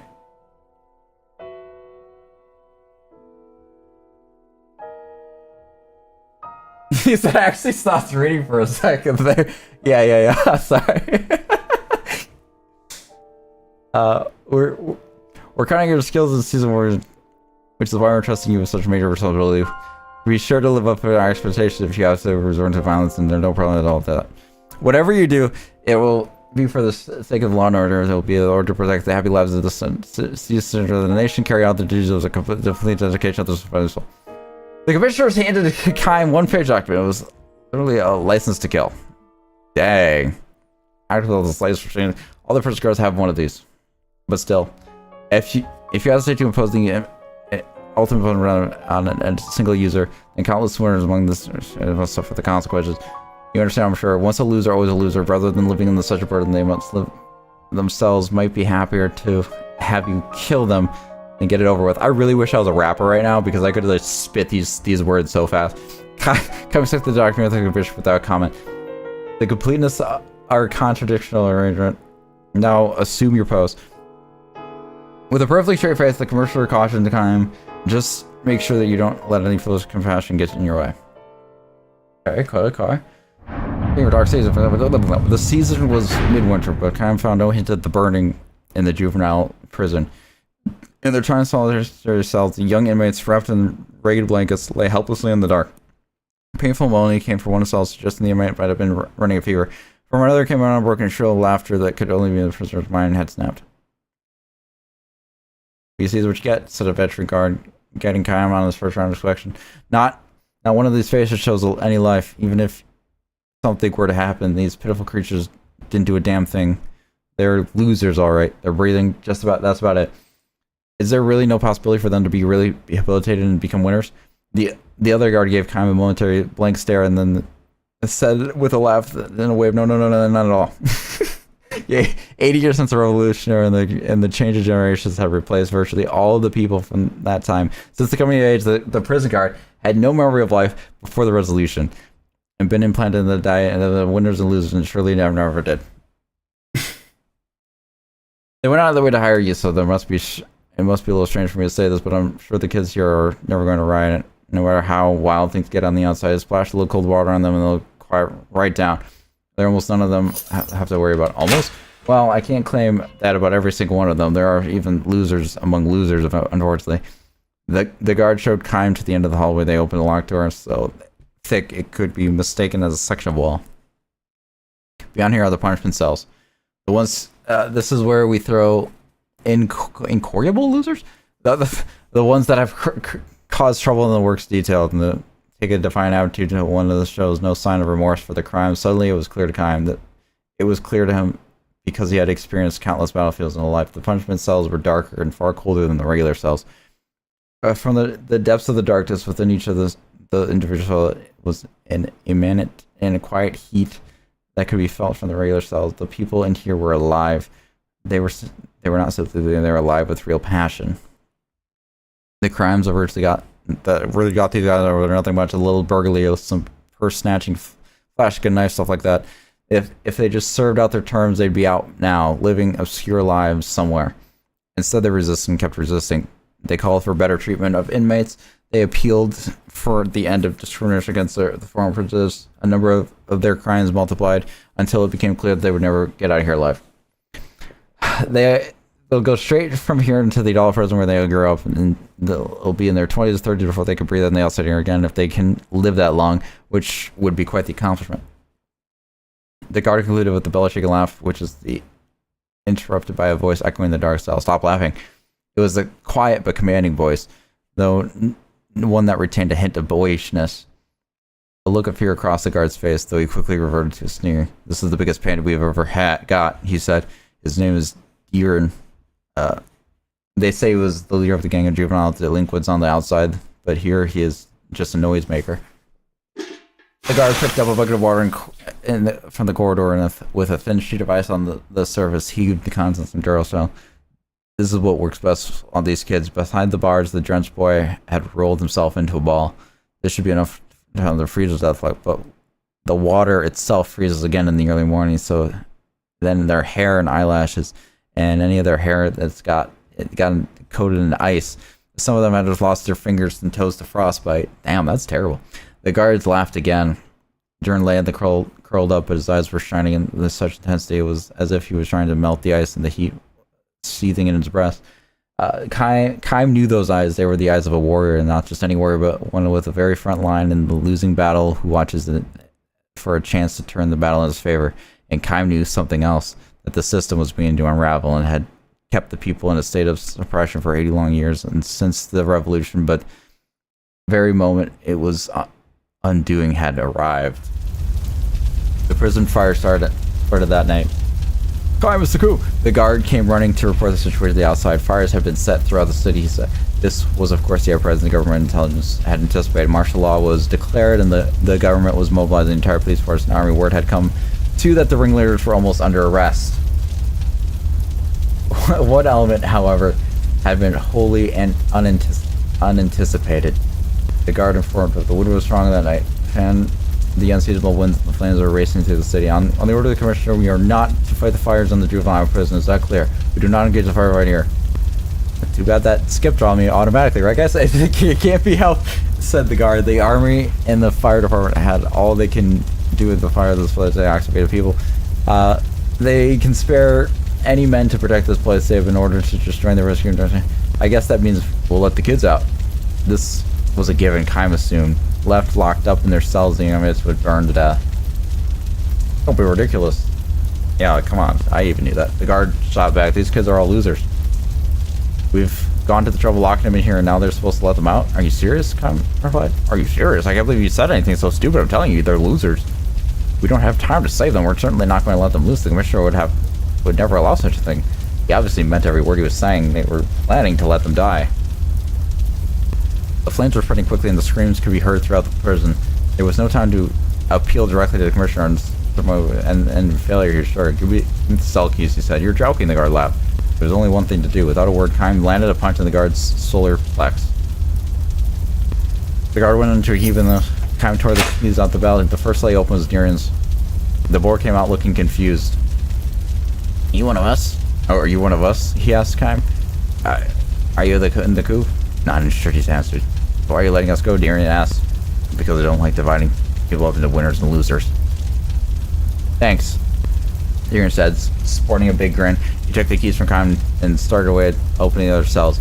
I want you to come back, Kaim said to him from behind. What's that? It's an emergency activation. When the sun comes up and the fires go out, I want you to come back here. You kids still haven't finished paying for your crimes. You must be kidding. Not at all. If you kids run away, they'll just prove they're right. Once the losers are always a loser. Is that all right with you? Don't you want to show the ones who rule this country that they're wrong, that people can change? But we'll never get another chance like this. The coup is going to fail, and you can run all you want, but they're going to catch you in the end. You'll always be branded a loser. They may even kill you when they catch you. Deeren turned to Sarah Kaim. That person was already surrounded by flames against the bright red backdrop. Deeren's eyes still burned with the fighting spirit of a warrior. This country's political can't last much longer. The day will come when you kids can leave the prison with your heads held high. I absolutely believe that. And because I believe that, I don't want to see you die for nothing. Kaim turned to Deeren and pulled the guard up from the floor. come back after sunrise. With this final admonition, Kai hoisted the guard onto his back and trudged away. Hi, Tuna. Hope you're doing well today. These events occurred 50 years ago. Boom. An air of freedom pervades the country now, with Kai's visits 50 years later. True, he does not catch glimpses of the young, tough juvenile delinquents where the nightlife thrives, but he feels that this is a sign of the free and easy times. An old man calls out to him, "Are you a traveler?" When Kai nods, the man says with a smile, "You're in luck. We're having a celebration in the Revolutionary Square today. Here, the grand old man of the revolution is going to attend. It'll keep going all night long." It's probably the guy. "A celebration?" "That's right. I see you're too young to know what happened in the old days. We had a coup 50 years ago on this very day. The coup itself was put in one night, but the rebel troops set fire all through the whole city, and the rest of us were running around like crazy in all directions. Fanned by the winds and flames enveloped the whole city, and a lot of the city people were stranded on the sandbar downwind. I was one of them. I had my pregnant wife and baby daughter with me, so I couldn't just dive into the river to escape. Before we knew it, the sparks were raining down the slow ground, and I figured we were done for. We'd all be burned to death. It was the grass to dry. And just as he was giving up hope, he says, a helping hand was extended to him from the most unlikely source. The kids from juvenile prison came to help us.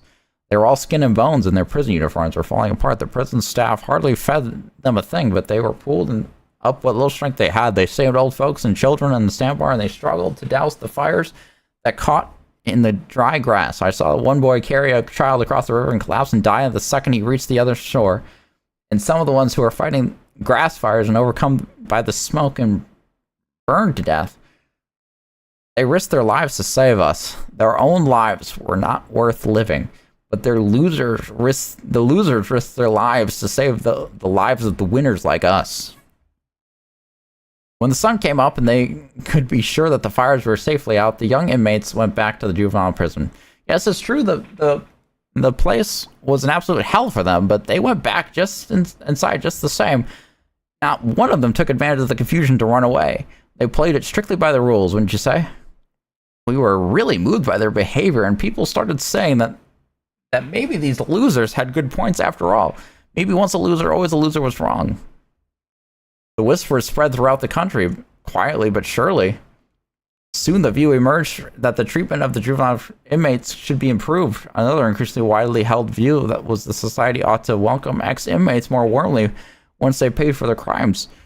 Finally, the change in attitude towards loser children took the shape of dissatisfaction with the political system that had continued to foster such a dictatorship. And 40 years ago, a second coup occurred. This next coup took its shape of citizen revolution and involved the mass, and for that reason it succeeded. That's how the form of government we have today its start. Sure. Listen to the old man's reminiscences. Kai finds himself smiling and nodding again and again, deeply moved. The last thing the old man tells him is the name of the hero who led the revolution and became the first president of the new government, Diran. Nice. Low-key, guys, I actually do like this story. I'm not gonna lie.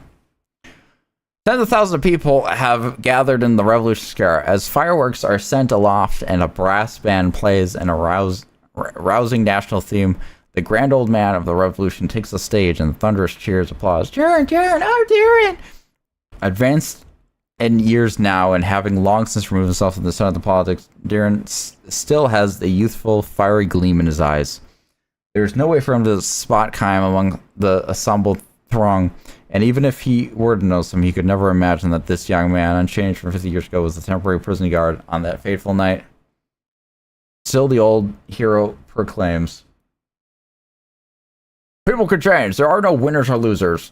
His words were greeted by cheers and fireworks, and excitement and celebration reaches its peaks. Kai makes his way to the stand at the far end of the square and buys himself a cup of liquor. He raises the cup to the hero of the revolution, who, from this distant vantage point, appears to him no larger than a speck. He downs the drink in single breath. When the intense, strong liquor has passed his throat, it leaves a sweet and mellow aftertaste. I thought that was a cool story. I like that one too. I read it hella fast though. For everyone's sake, I suppose. I reset my keyboard dictionary, so now it will learn my vocabulary words again. But at least the iOS 26? What the? That's a lot of iOS S's. Typing bug has been fixed. Dang. Utilities. Yeah, that's a good one to teach. That's a very good one to teach. Alright, let's save the game here, please and thank you. I apologize for all the reading, guys. I just want to kind of experience some in full kind of what this game has to offer.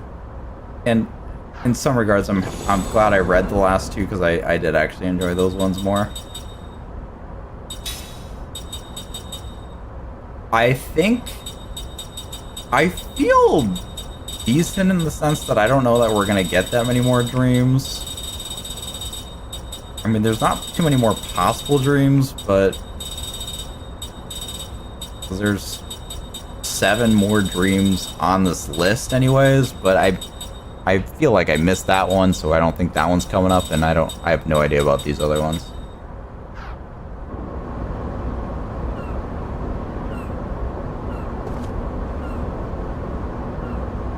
You said that was a neat pair of stories. I also enjoyed them. I'm glad you could enjoy them, even with my speed reading.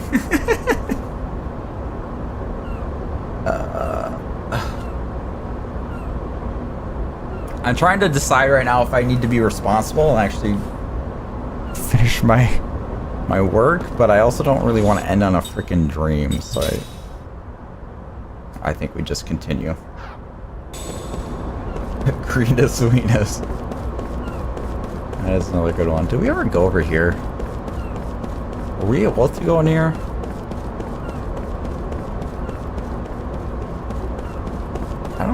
I don't think I was able to get in here before.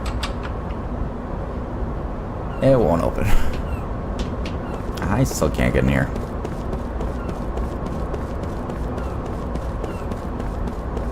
That's okay. We'll just go to our objective. Get to our boat. See what that's all about. Oh, I must have to go this way around.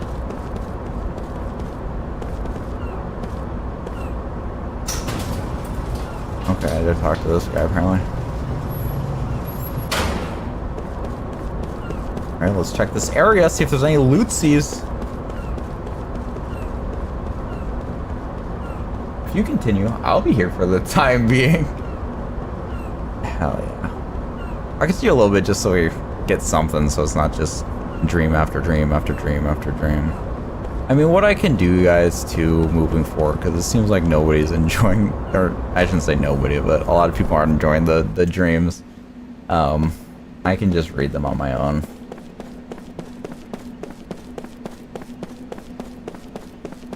I can just do that. Not that there's money left, but there's no loot in here. Bro, what? No lootsies? That being said, many tired, much sleepy, so yesterday was exhausting. He says, I don't mind the dreams personally. Well, that's good. I'm glad somebody likes them. And it's like, I would say like half the dreams are good, maybe. Like 50% of them, in my opinion. Snatch board the ship, yes please. Very well, sir. Watch your step. Watch your step, sir. Indubitably. Indubitably.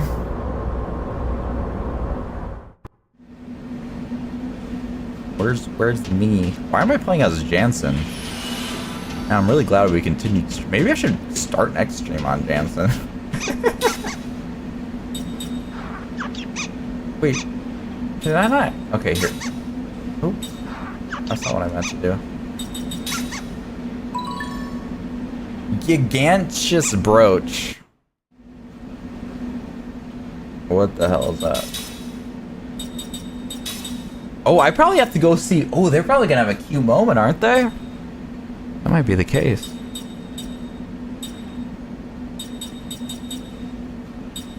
Gigantus Bros. Max HP up 3? Damn.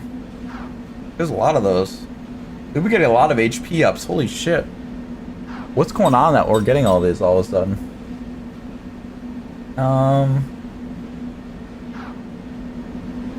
That's what I wanted to see here.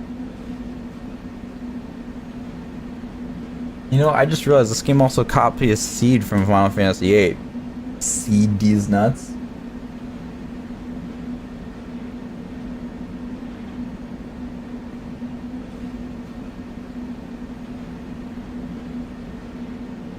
There's one more reward at 99.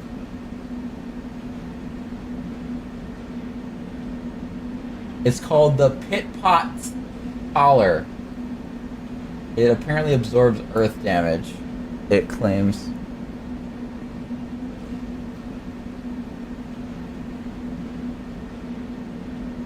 Apparently, if you miss any seeds from inaccessible areas, you can buy them from that auction house. I don't know that I'm worried about all that, but I got the second highest reward, which is that brooch we just got. I think I can die a happy man with that.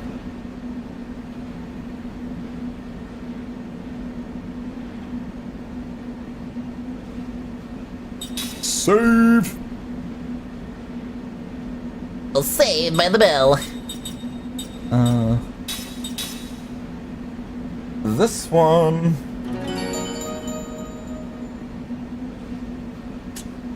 This one. And I'm level 39. Let me find my queen. I talk to these freaks first. The people of Ura accepted Gungor as their king ultimately because of my failure, but I feel not allowing Gungor to get away with it anymore. God, he's annoying. Where's Grandstaff flown off to now? Our job is to find it. During our investigation, the Grand Staff was located on the Sea of Baus. Was it turning the energy of the Sea of Baus hypercurrents into magic power? In other words, recharging? Now that Gungor has used the energy up in Ura, he may return to Grand Staff. Bro, I feel like you're saying this. You said the same shit a second time. Why does this game repeat itself so much? We already talked about this regen. Recharging. Like, what? Ingura repaid Gotza for attacking the coronation ceremony with the Grand Staff. Having seen that the citizens of Ura become devout believers in Gungor and the Grand Staff. There are those who speak up out against him, but they are few and far between. What Ura does next is going to decide if the whole world descends into war or not. I didn't realize how tall Jansen was, and Ryu says you... Ryu, I thought you like people tall. Isn't that your thing? Isn't that what you like? Like, you like the freaking Kisara being tall and stuff, right? Would you like to have special rings made? Not really. Screw you, whatever. We have Gigmet gone now. Those children crawl into everything. I don't care where they gone, to be honest.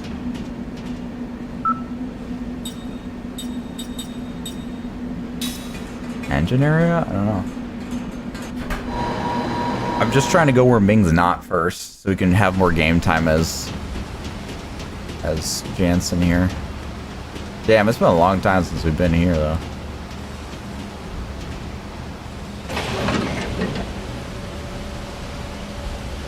First of all, I said you because Jansen's on straight. Second of all, oh gosh. I'm gonna get a talking to from Ryu. God. Ryu, talking to's from Ryu are always like, you never want those guys. You don't want Ryu to have a talking to you. I'm never gonna hear the end of it.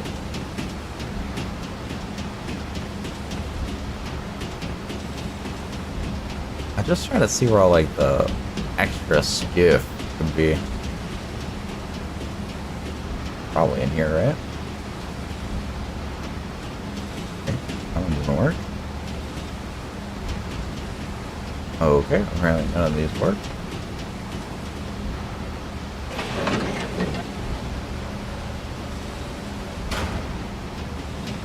Yummy, yummy. Don't bring my wife into this. They both share. Kisara doesn't have the same hairstyle. What are you talking about?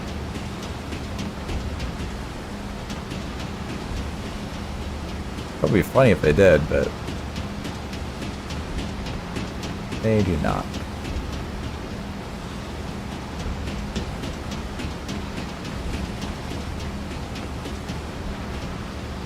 I don't think I could climb that. That just goes back to where it just was 2 seconds ago.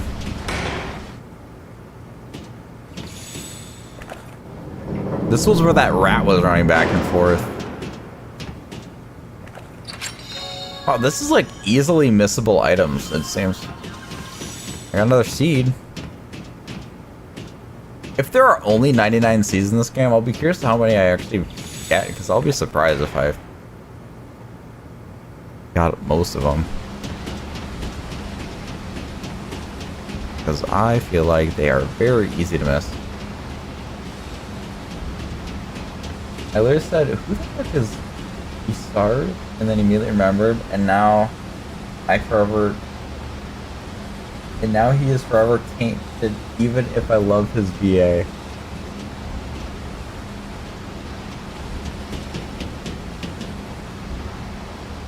Wait, the VA of Jansen?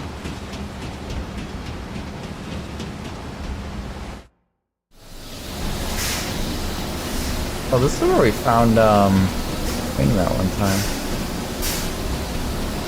Why does this look so ominous? Why does it also look like a penis on the map? Why is this a penis map?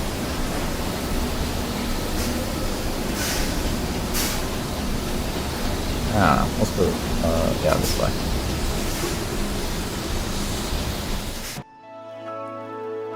Oh, shit.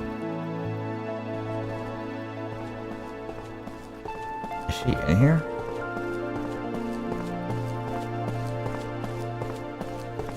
I can yoink her harp, right?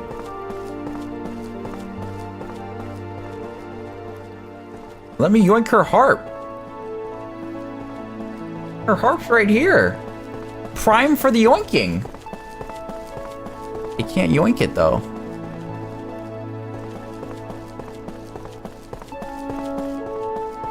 The music's so beautiful here.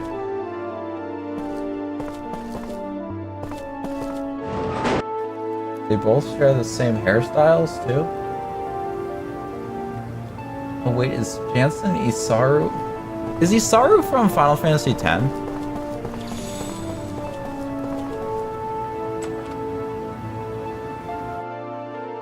Well, see, Richie, you said you needed permission first, duh. Ryu, see, Jansen doesn't just take things. He'll talk to her and make sure she's okay with it first. He's not a bad guy.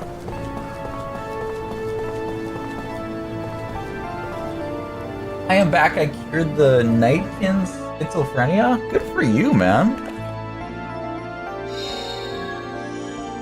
God, this medicine.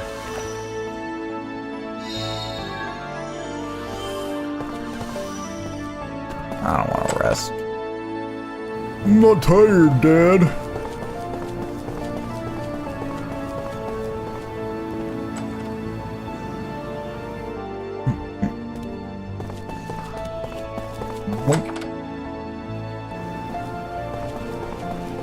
I don't know why Isaru sounds familiar to me.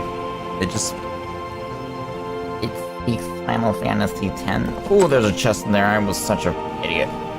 Jansen's booty was blocking it. Yes, he is. He's one of the summoners that you run into in the Pokemon. He also runs his Anakin game in X2. What does he? Oh, he does have the same ponytail as him. Oh, that's the guy we're talking about. Oh, okay. Yeah, he does have the same hair. And the same voice actor? That's kind of crazy, guys. That's actually really crazy, not gonna lie. I feel like this is gonna be a romantic moment between Jansen and Ming. Am I the only one who thinks that? Okay, so I went to the engine room. The pilot house is where I was before. So I guess the main deck, right? Which is where I was presuming her to be.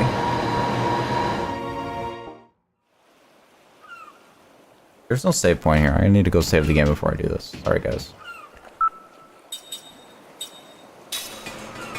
Hold the phone. I also really need to pee, but maybe I just wait till after stream.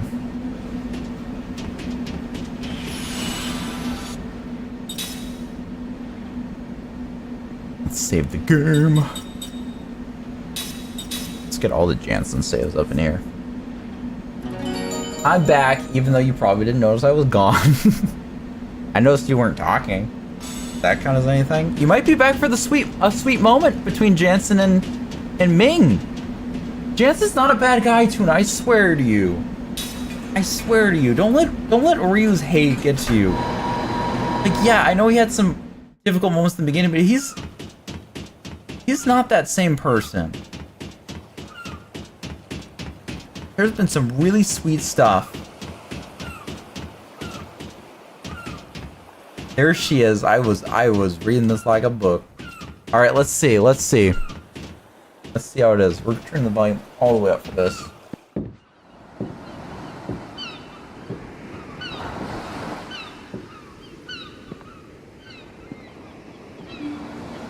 Oh, I like that camera shot. Good start, good start.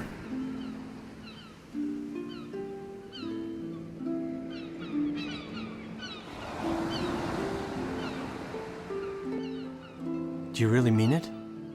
Mean what? That she's gonna stay? I can't say what Gongora might be planning. For him to remain in this world for his own selfish ends. Not about him. About you.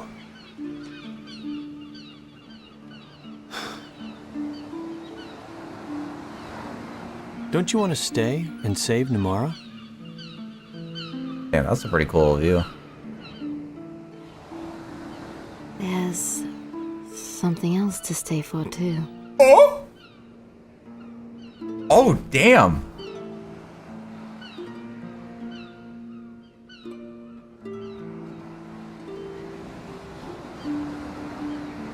Oh, shit.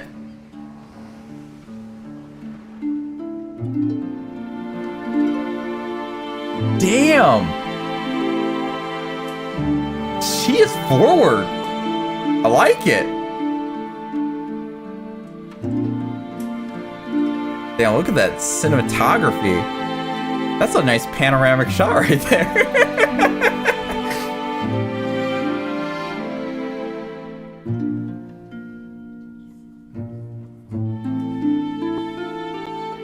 Let's go. Should we pause it?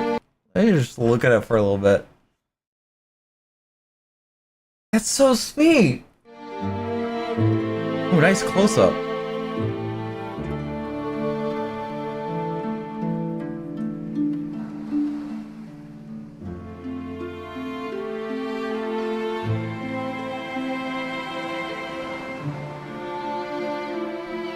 So sweet. I'm so glad I met you. What?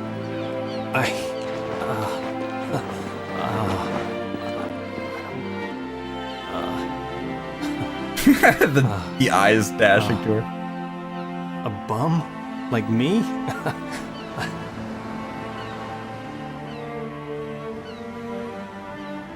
I'm sorry.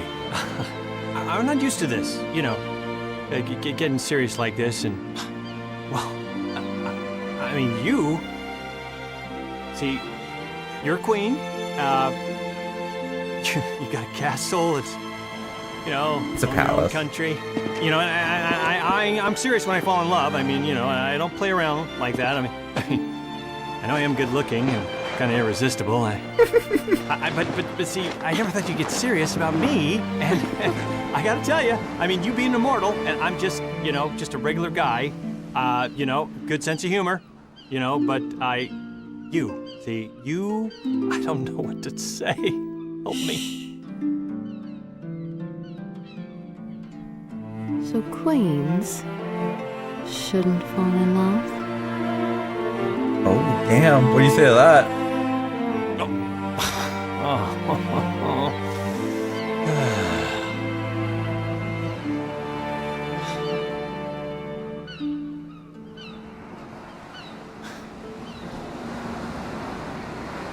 No audio. Be good, nice to me.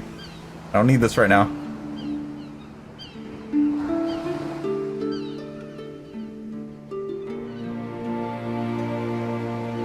Damn, his cheeks are red.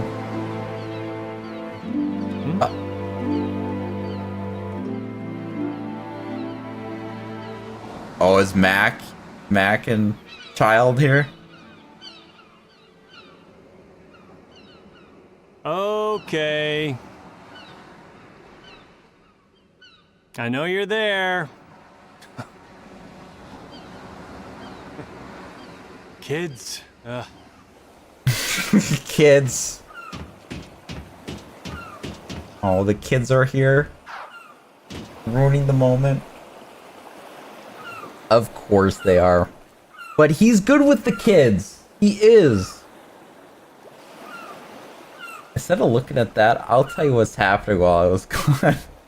No, Tuna!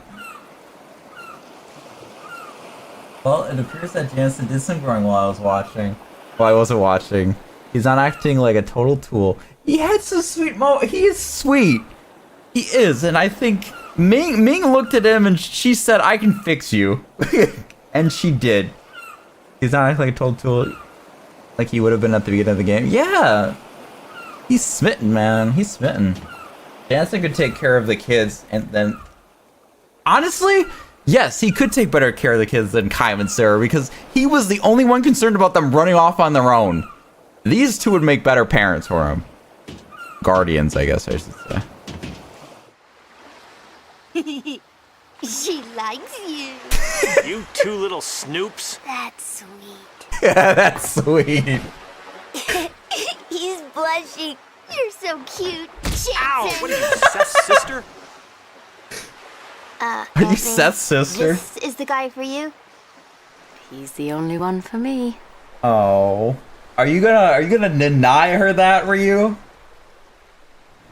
You can't deny her that. She said that I'm saving this save forever. So I can see that again.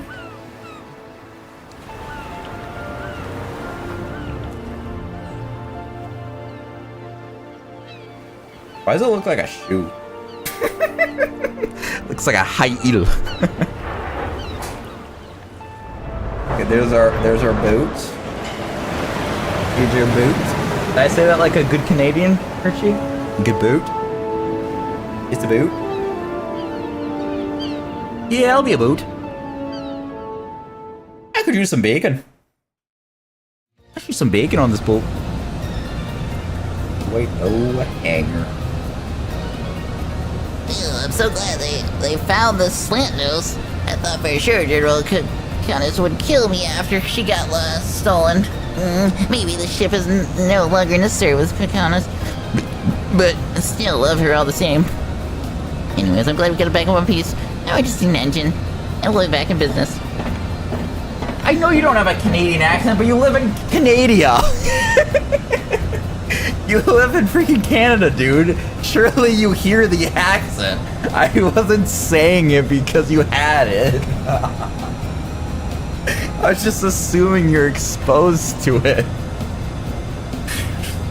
Oh. Hey, the Slatnose, you guys got her back. Hey, you're the guy from before. We won't give you the ship. No way. Well, we don't really want it because we haven't got a new one. Well, hold on a sec, Mama. Can I take a look at that engine? Ah, you're right, you guys. Give that engine back to us. What? You're not talking about... we took this from a fish, you see? Don't give me all that tall tale. If you find something someone dropped, you're supposed to return it to them. So give us back the engine. Come on. Can't you see how thankful I am that you found it? Said, I don't think you're doing a good job convincing them of that. Okay, oh, he said that. Sorry, I thought Seth said that. Their names are too freaking close in spelling. If we got Mama's engine on my Nautilus, we'd be in business. What kind of business? Ming went for the first possible choice. Like, Seth was right there. You wanted Seth and... I thought Seth and Jansen would have been an interesting duo, too. But they definitely set it up for Ming. Wow. Must she really go that fast? Yeah, she'll be faster than the white boa. Ha! And she'll be able to jump again. Oh, thank goodness. Whoa, amazing! Then we'll really be the flying pirates. You know, something I was thinking, I forgot to mention it, when we were switching ships again to the white boa. I was like, man, they really like just switching ships on you. Like, you barely have time to use a ship before getting a new one, but this one doesn't seem like one we're piloting. It's just a ride. That's so cool. I still need to find out. Oh, she needs to get rid of her cat ears. What are we doing?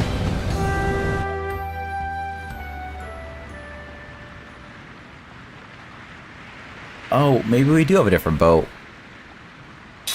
Is it the same as the other ones?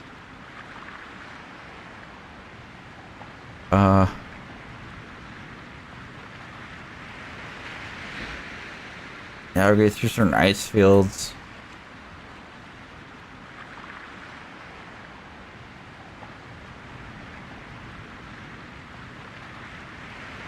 Beta launch.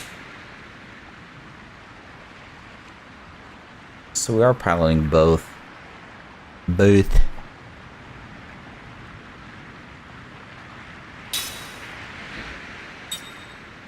No, I just said no. Damn, we're piloting the shoe. Dang, look at us. I thought the other end was the front. Oh, I love you guys. I can't make it through that.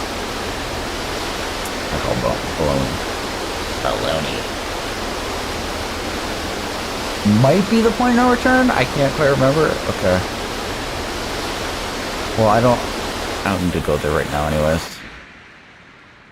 Oops.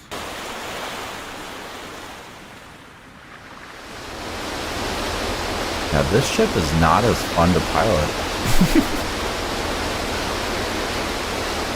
I think the other ship is the better one, but this one actually has a save point, I'd imagine. I'd imagine that to be true. There's other places with ice around the map, so I want to go there before I go.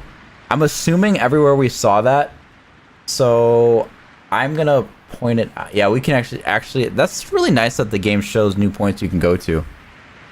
I should have done story mode before doing some of the side stuff I was doing before, but just to re-show it, because I pulled my mouse again here. There we go. Like up here, we have this new point here, all these little markers here, but everywhere that we saw like these things here on the map, I think that's where we can break through. So maybe even right here, through here, we can get to this whole center area. Maybe that's how we get to that thing. This ice around here is breakable. Down here, if I didn't point that already. So like we got some more avenues here to go for side questy type stuff, or just checking out new areas, and hopefully we can get the Royal Sealy stuff done. Not too much combat in this stream, to be honest with you. I didn't have too much of that.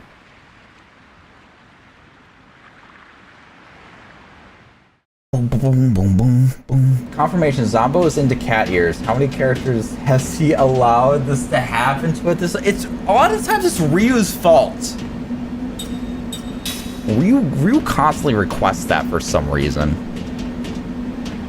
We have a salesman here.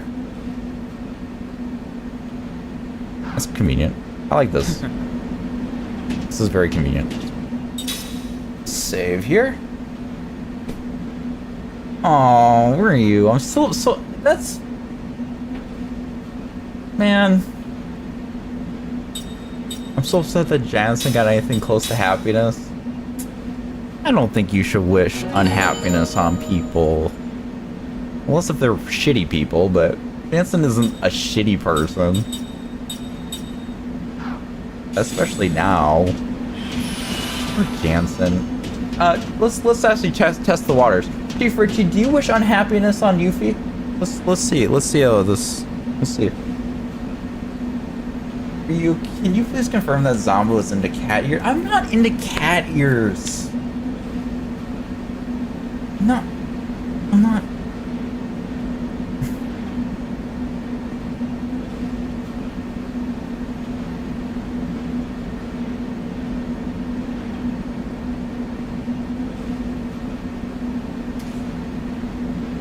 No.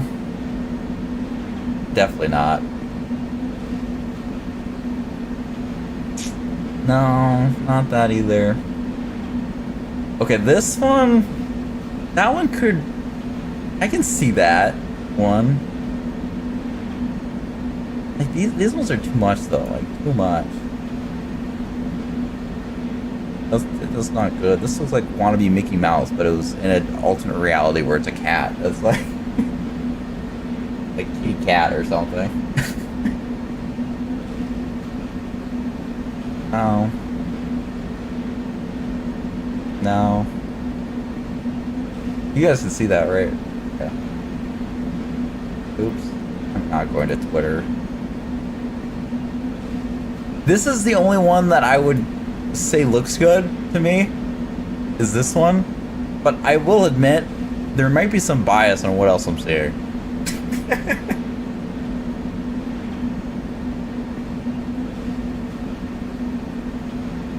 Look at that mask. She looks good with that. Blonde hair and that looks good. That looks good. That looks good, not gonna lie. It's not cat ears or anything, but that looks good.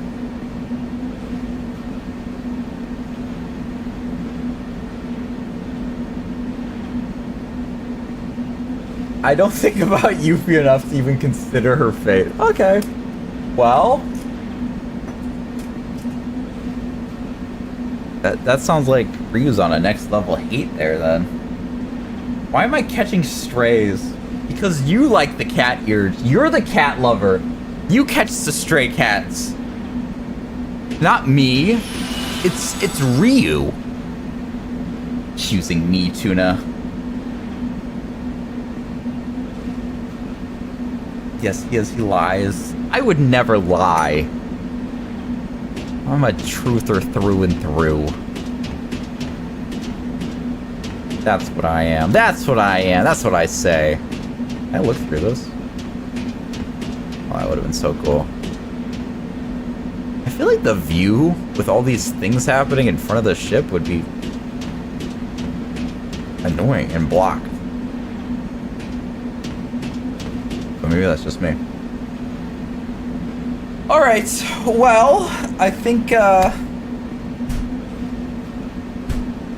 we can wrap this one up here, and we will come back to this then next week, Wednesday. Be back with this. I don't know, maybe we can wrap this up next week. There's a lot of errors that popped up, so I'm not the most hopeful on that, but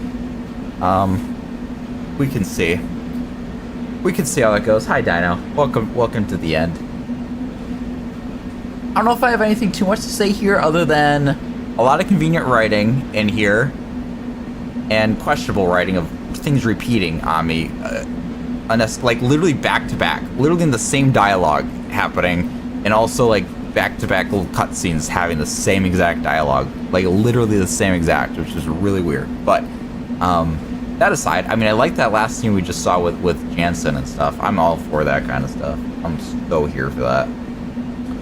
So here for that. But yeah, other than that, I mean, I don't know that too much happened. The ship is cool. It's cool that we have this ship. I prefer driving the slant nose, but I think needs must with this ship, because I'll have to break some ice with this, but that won't be an issue. That won't be a problem. It's cool that you get to drive like basically a freaking cruise ship that looks like a shoe. I'm down for that. And then we can keep working on the characters. We got a lot more accessories, so I got a lot more of that to try. And hopefully we get more combat, because we didn't really get much gameplay in this one, in my opinion. We barely achieved much of anything. I think we got 1 level up on Ming. so not too much there. I do not like freaking Toto here. Freaking King Toto, King Tutu, whatever the hell his name is. I do not like him. In combat, he's nice to have, but now freaking Sed is way stronger than him, I think. From a stat point of view of damage. He's technically 607, where his is 712, like way freaking better. Until we get another Royal Sword or something for him, then it goes up again, but... yeah. There's that. Very upsetting turn of events this stream. Not upsetting you. Can't you just be happy for me? If anything, don't forget about Jansen. Can't you just be happy for me? I really liked it. How about that? Let's spin it. Don't be happy for Jansen. Be happy for me. Or be happy for Ming, because Ming is happy. Don't you want happiness on her? Nambo, I left you something special in the Discord. Do I look at it now or after stream? Read so many streams, I read a chapter of my book. I read a chapter of my book? Dang. Well, maybe less streams next time. Maybe I can skip them. I have furry. No, I'm not a freaking furry. Ryu's a furry, not me. I feel sorry for Ming. Don't think about me though. Now it's fine. Now it's fine, or now preferred? No.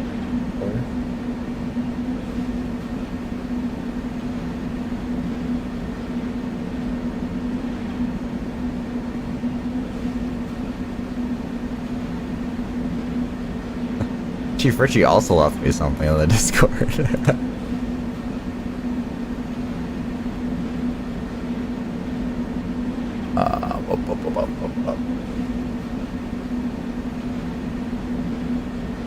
I just realized I'll be blocking on the screen.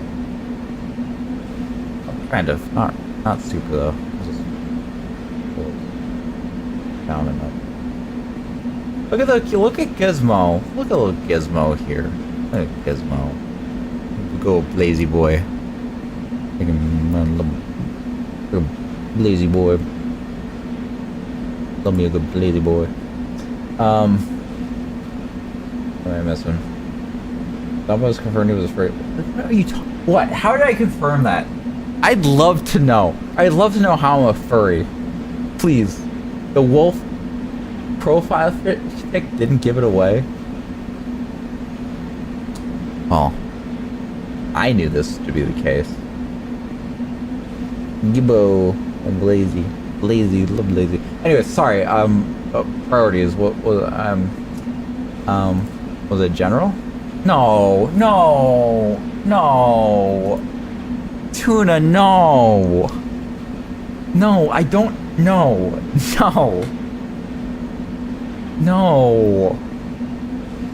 No. X. No. Let freaking action. Let me. This is so hard to do a reaction. Down. No.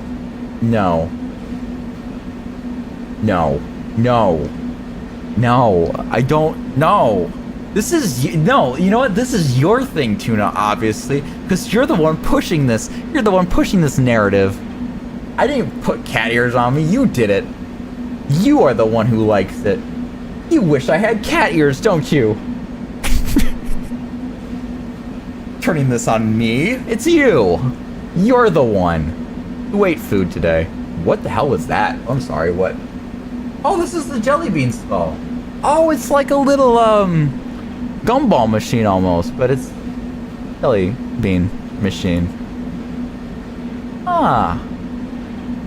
Very nifty.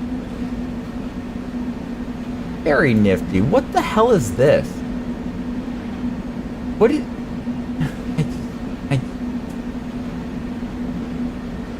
Got some music, talking in spirit. Oh, I gotta go. Get out of that chat. The cat ears. Who was looking? Because let me explain why I looked at Tifa with cat ears. Because if there's anyone who I would like cat ears on, it would be Tifa. And what I learned was, out of all the versions of Tifa with cat ears, there was only one variant that was even remotely good looking to me. The other ones were like, no. So my answer is no.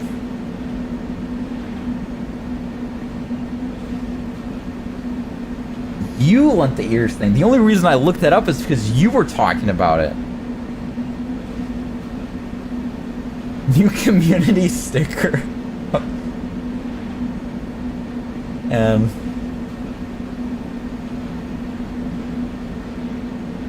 Nah, guys, it's too low resolution. Doesn't work. Sorry, guys. Can't be a sticker. That's a bummer. That's a bummer. Into furry ladies?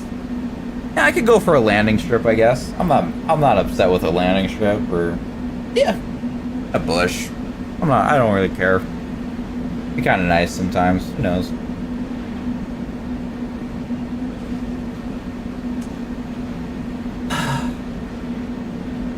That's why it's perfect to be a sticker. It's lower. What about like an emoji? You could do an emoji, but we don't even need that in the world. Why don't we get like some? Why don't we need a Yuffie? Let's get a Yuffie sticker or something.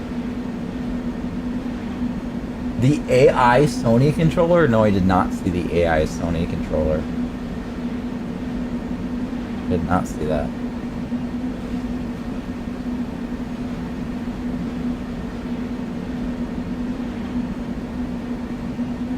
Sure, make it an emoji. No, we don't need it. We don't. We'll make Yuffie an emoji. That's what we'll do. Well, we can give, if you want, give a Yuffie cat. We'll do cat-eared Yuffie or something. And everybody wins. You guys can get your cat ear emoji. I can get my Yuffie emoji. I'm look at. I'm scared. I'm scared to look at the thing. Oh. I mean, no, I don't like that one.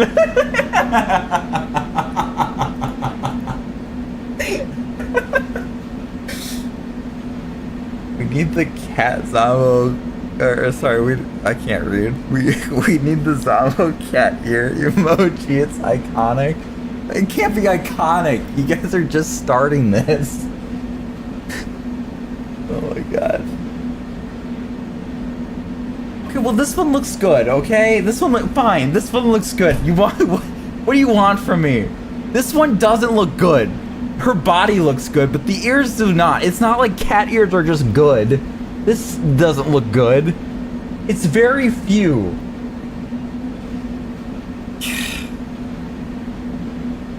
It's like a 1 in 30 at best.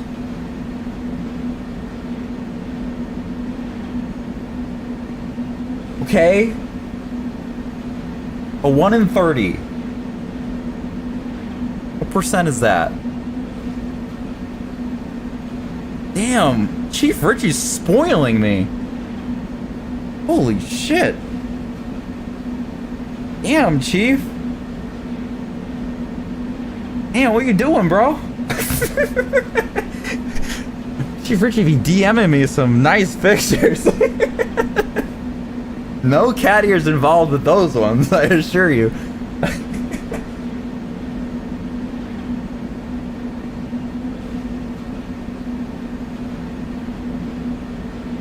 Well, Shion's just really hot, okay? Shion's hot and Tifa's hot. Okay? Really, it's just she's hot. Ears are just happen to be on her head. My reaction was to Shion, not the ears.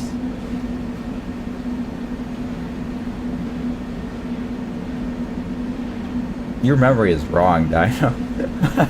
Stitch does not have cat ears at all. If anything, they're bunny ears at best.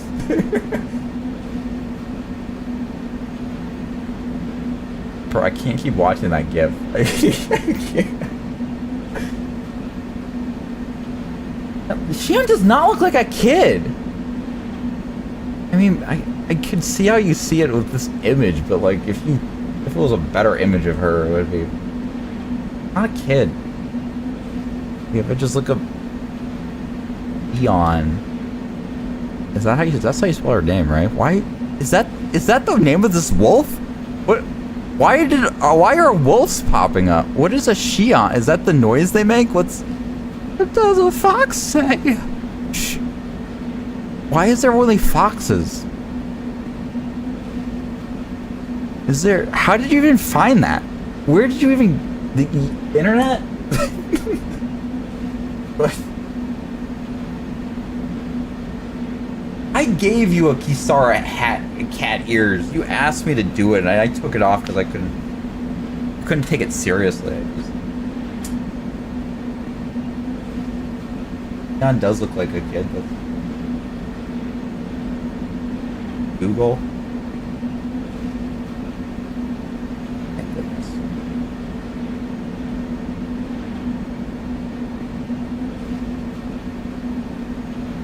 I wish people would send me more images like Chief sends me images. Instead of these cat ears. The hell, dude. You even got me smiling with it. Man. Alright, well. And that sour puss. No, see what I did there? Sour puss. Note, Chief is nah. He's not sending me. He's actually sending me quite the opposite of D-pics. Actually. And he won't share? Well, it's for mature men eyes only. What can I say? Or, sophisticated men like us. Very sophisticated. Very sophisticated indeed. But, anyways, guys, I still have to work on work before I go to bed. I'm gonna do that. You mature, please. Ryu, I am very mature in my normal life. I just play it up here, that's all. Mature isn't entertaining. My DMs are open, Chief. I'm a male.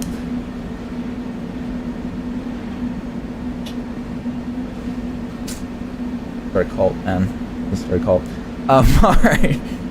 Anyways, guys, let's go back here. We don't need to look at that stuff anymore. Thank you guys all so much for watching. I hope you guys have enjoyed. Ryu's a furry. I am not. And in the next one, we will continue without freaking... Let's see if she's still out here. She's not. Without cat ears. See? No cat ears. No cat ears. We're done with that. We're done with that stuff. If you guys didn't, I did play some of Ocarina of Time on Wednesday. I know Toothless likes that. So I did that on Wednesday as an uploaded thing. If you guys are interested at all. It was... Actually, I could give you guys an honest breakdown of the experience. Not right now. But if you guys are interested in it, I could give you guys a genuine breakdown of that experience. If anybody would be interested in it. Or peoples. But definitely check that out. I think it was a good experience. I think it's a good video in my opinion. I mean, I am biased, but I think it's a good video. Ryu said it was a good video, so maybe take Ryu's word for it instead of mine, especially as an Ocarina fan. But yeah, otherwise, yeah, streams next week. Still working on that retrospective, cranking away, and hopefully I can give an update to y'all soon on that. Still pushing for the end of the month, otherwise punishment stream, which I think I have an idea of what I want to do, so hopefully I don't have to do that. But anyways, guys, hope you guys all have a great night. Have a great weekend. If you guys celebrate Easter, I hope you guys have a good Easter weekend as well. Eat a lot of eggs. Find a lot of eggs. All that kind of jizzy jazz. And I will see you guys in the next one. Bye, everybody.